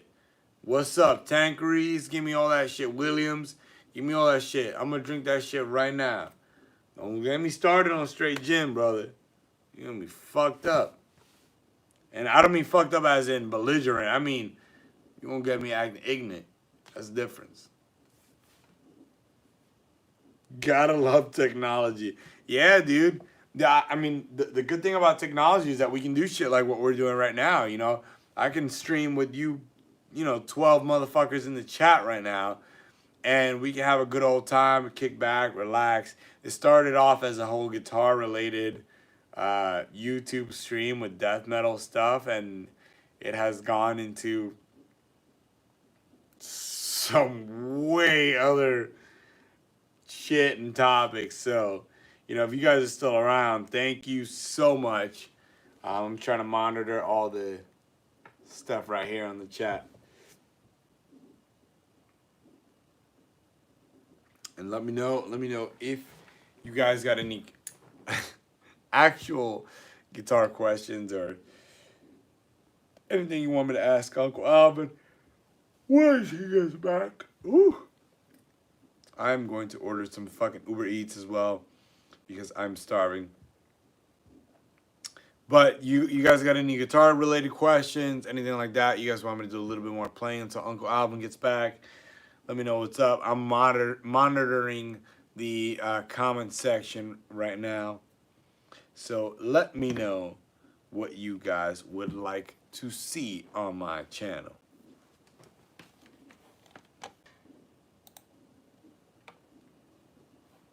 I'm here, I am here, I am here. So if you guys, again, have anything that you would like to see on the channel or any questions you got for me, please let me know.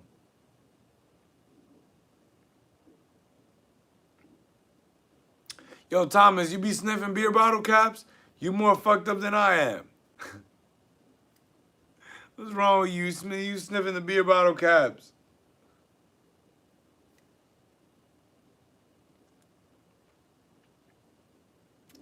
Mitch, this is how you can tell I've been drinking all night. Because when you said I just bought a 12, my first thing that popped into my head was this motherfucker just bought a 12 pack. And then I see this motherfucker bought a 12 output 9-volt power source from Fender. I was like, oh shit, let me bring it back down to earth. He's talking about guitars on a guitar channel.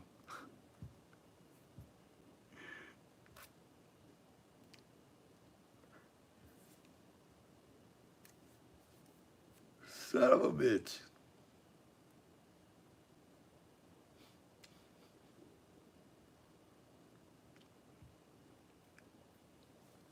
Yo. So Thomas, you asked me a good question. Active pickups or passive pickups? I'm a passive pickup guy always and forever.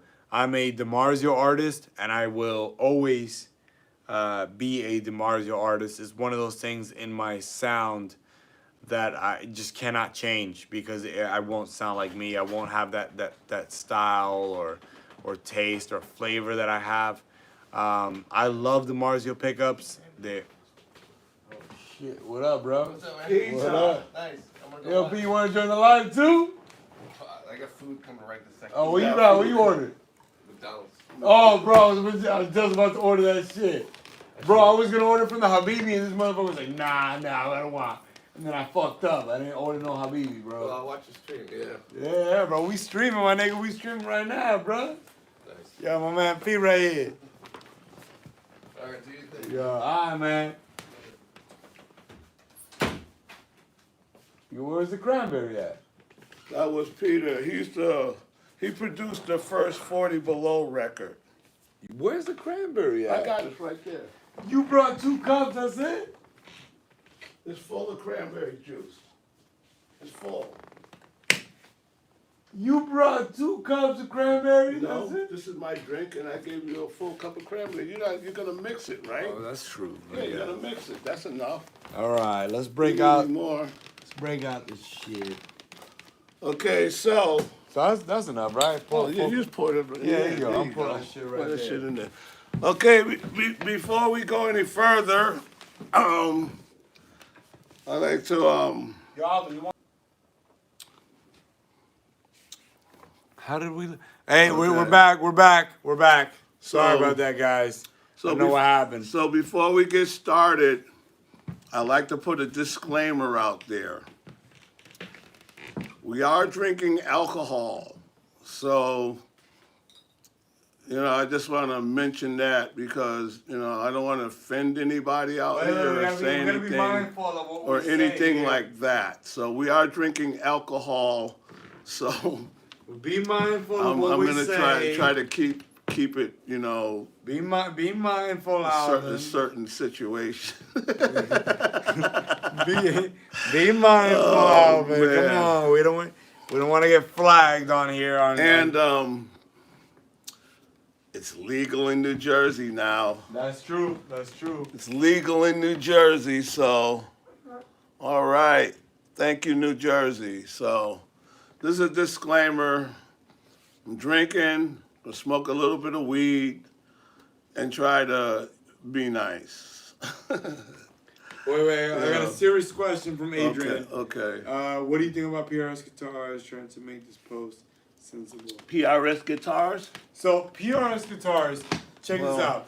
So PRS, I believe they make very high quality guitars. Oh. I have nothing to say about the quality of guitars that they make. I personally do not like them. I have played several PRS guitars that are high quality, and I do not like them. Guys, Still there? yeah, we Yeah. still got people. Yeah, we're still on the line. Got all this high I high know band what's- internet, and that shit keeps going off. But anyway, Paul Reed Smith guitars. Yeah, PRS, they Um, make great stuff. It's not my taste, but they make good stuff. The early '90s guitars are great. I had a Paul Reed Smith Dragon. Oh yeah, It was bro. a You told me green about that shit. dragon. It had the mother of pearl inlay on the fretboard.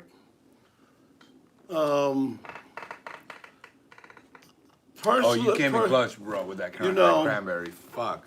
So personally, I didn't like. I had a green dragon. It was like a '90s, and I didn't like it because of the locking nut. It felt too boxy in my hand, and when when you got all the way down to the neck, and I didn't like the way it felt on my hand, and I sold the guitar for a Warmoth Strat.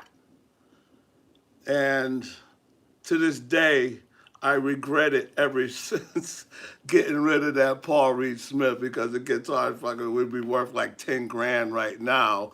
But I gave it away because I didn't like it. But now I kick myself. If you have an old Paul Reed Smith, they're worth money, even if you don't like to play them at all. I didn't like to play this one, but had I had any common sense to the value down the road, I would have kept that Paul Yeah. Reed Smith, and I would be loving that Paul Reed Smith and playing that Paul Reed Smith. But I just didn't like it at that time. Yeah, I never, like I know. said, they make good quality guitars. I just didn't like the way the neck felt. and that's the same thing with me. I No. don't like the way any PRS necks feel. But the value of the guitar is a whole other story. It's the name. It's the name You attached know. to it. You know. And I had like a real green dragon with the mother of pearl I know, you fretboard told me inlay. that. You know, those are worth a fortune if you can find You one. can find one. Yeah, that's the thing. Mm. So Adrian, you asked me a really good question. You said, "Do you think that?" Wait. If you start to laugh at that, Look what he said. Look what Richard said. what is that? I can't. Are you?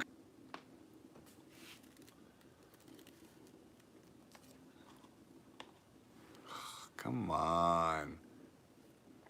There you go. We're back. I don't know So, what. I don't know what's going on with the Wi-Fi It connection. seems like we keep going in and out. On. What do you, my actual thing. are you on YouTube or? Yeah, I'm on YouTube straight. So all right, guys. Oh, so doesn't YouTube give you a limit no, for live no, streaming? no, you have you have no limit, Oh, bro. I've been on live since fucking 8:30. I thought you were limited on live stream for a certain amount of hours. You can't be on there all day. Nah, you can't. No, seriously, I think I you're got limited. no, dude. No, sure. Guys, I'm sorry if it keeps going in and out. I don't know what's going on with the connectivity. I'm connected to like my actual studio internet. But if it keeps going in and out, we'll just keep reconnecting. So if it goes out, just sit by until it reconnects again. Yeah. Thank you guys, That's Mitch, the best we can do at the moment. Mitch, Thomas. Thank you guys for still being here. Adrian. So Adrian, you asked a good question. Do I think that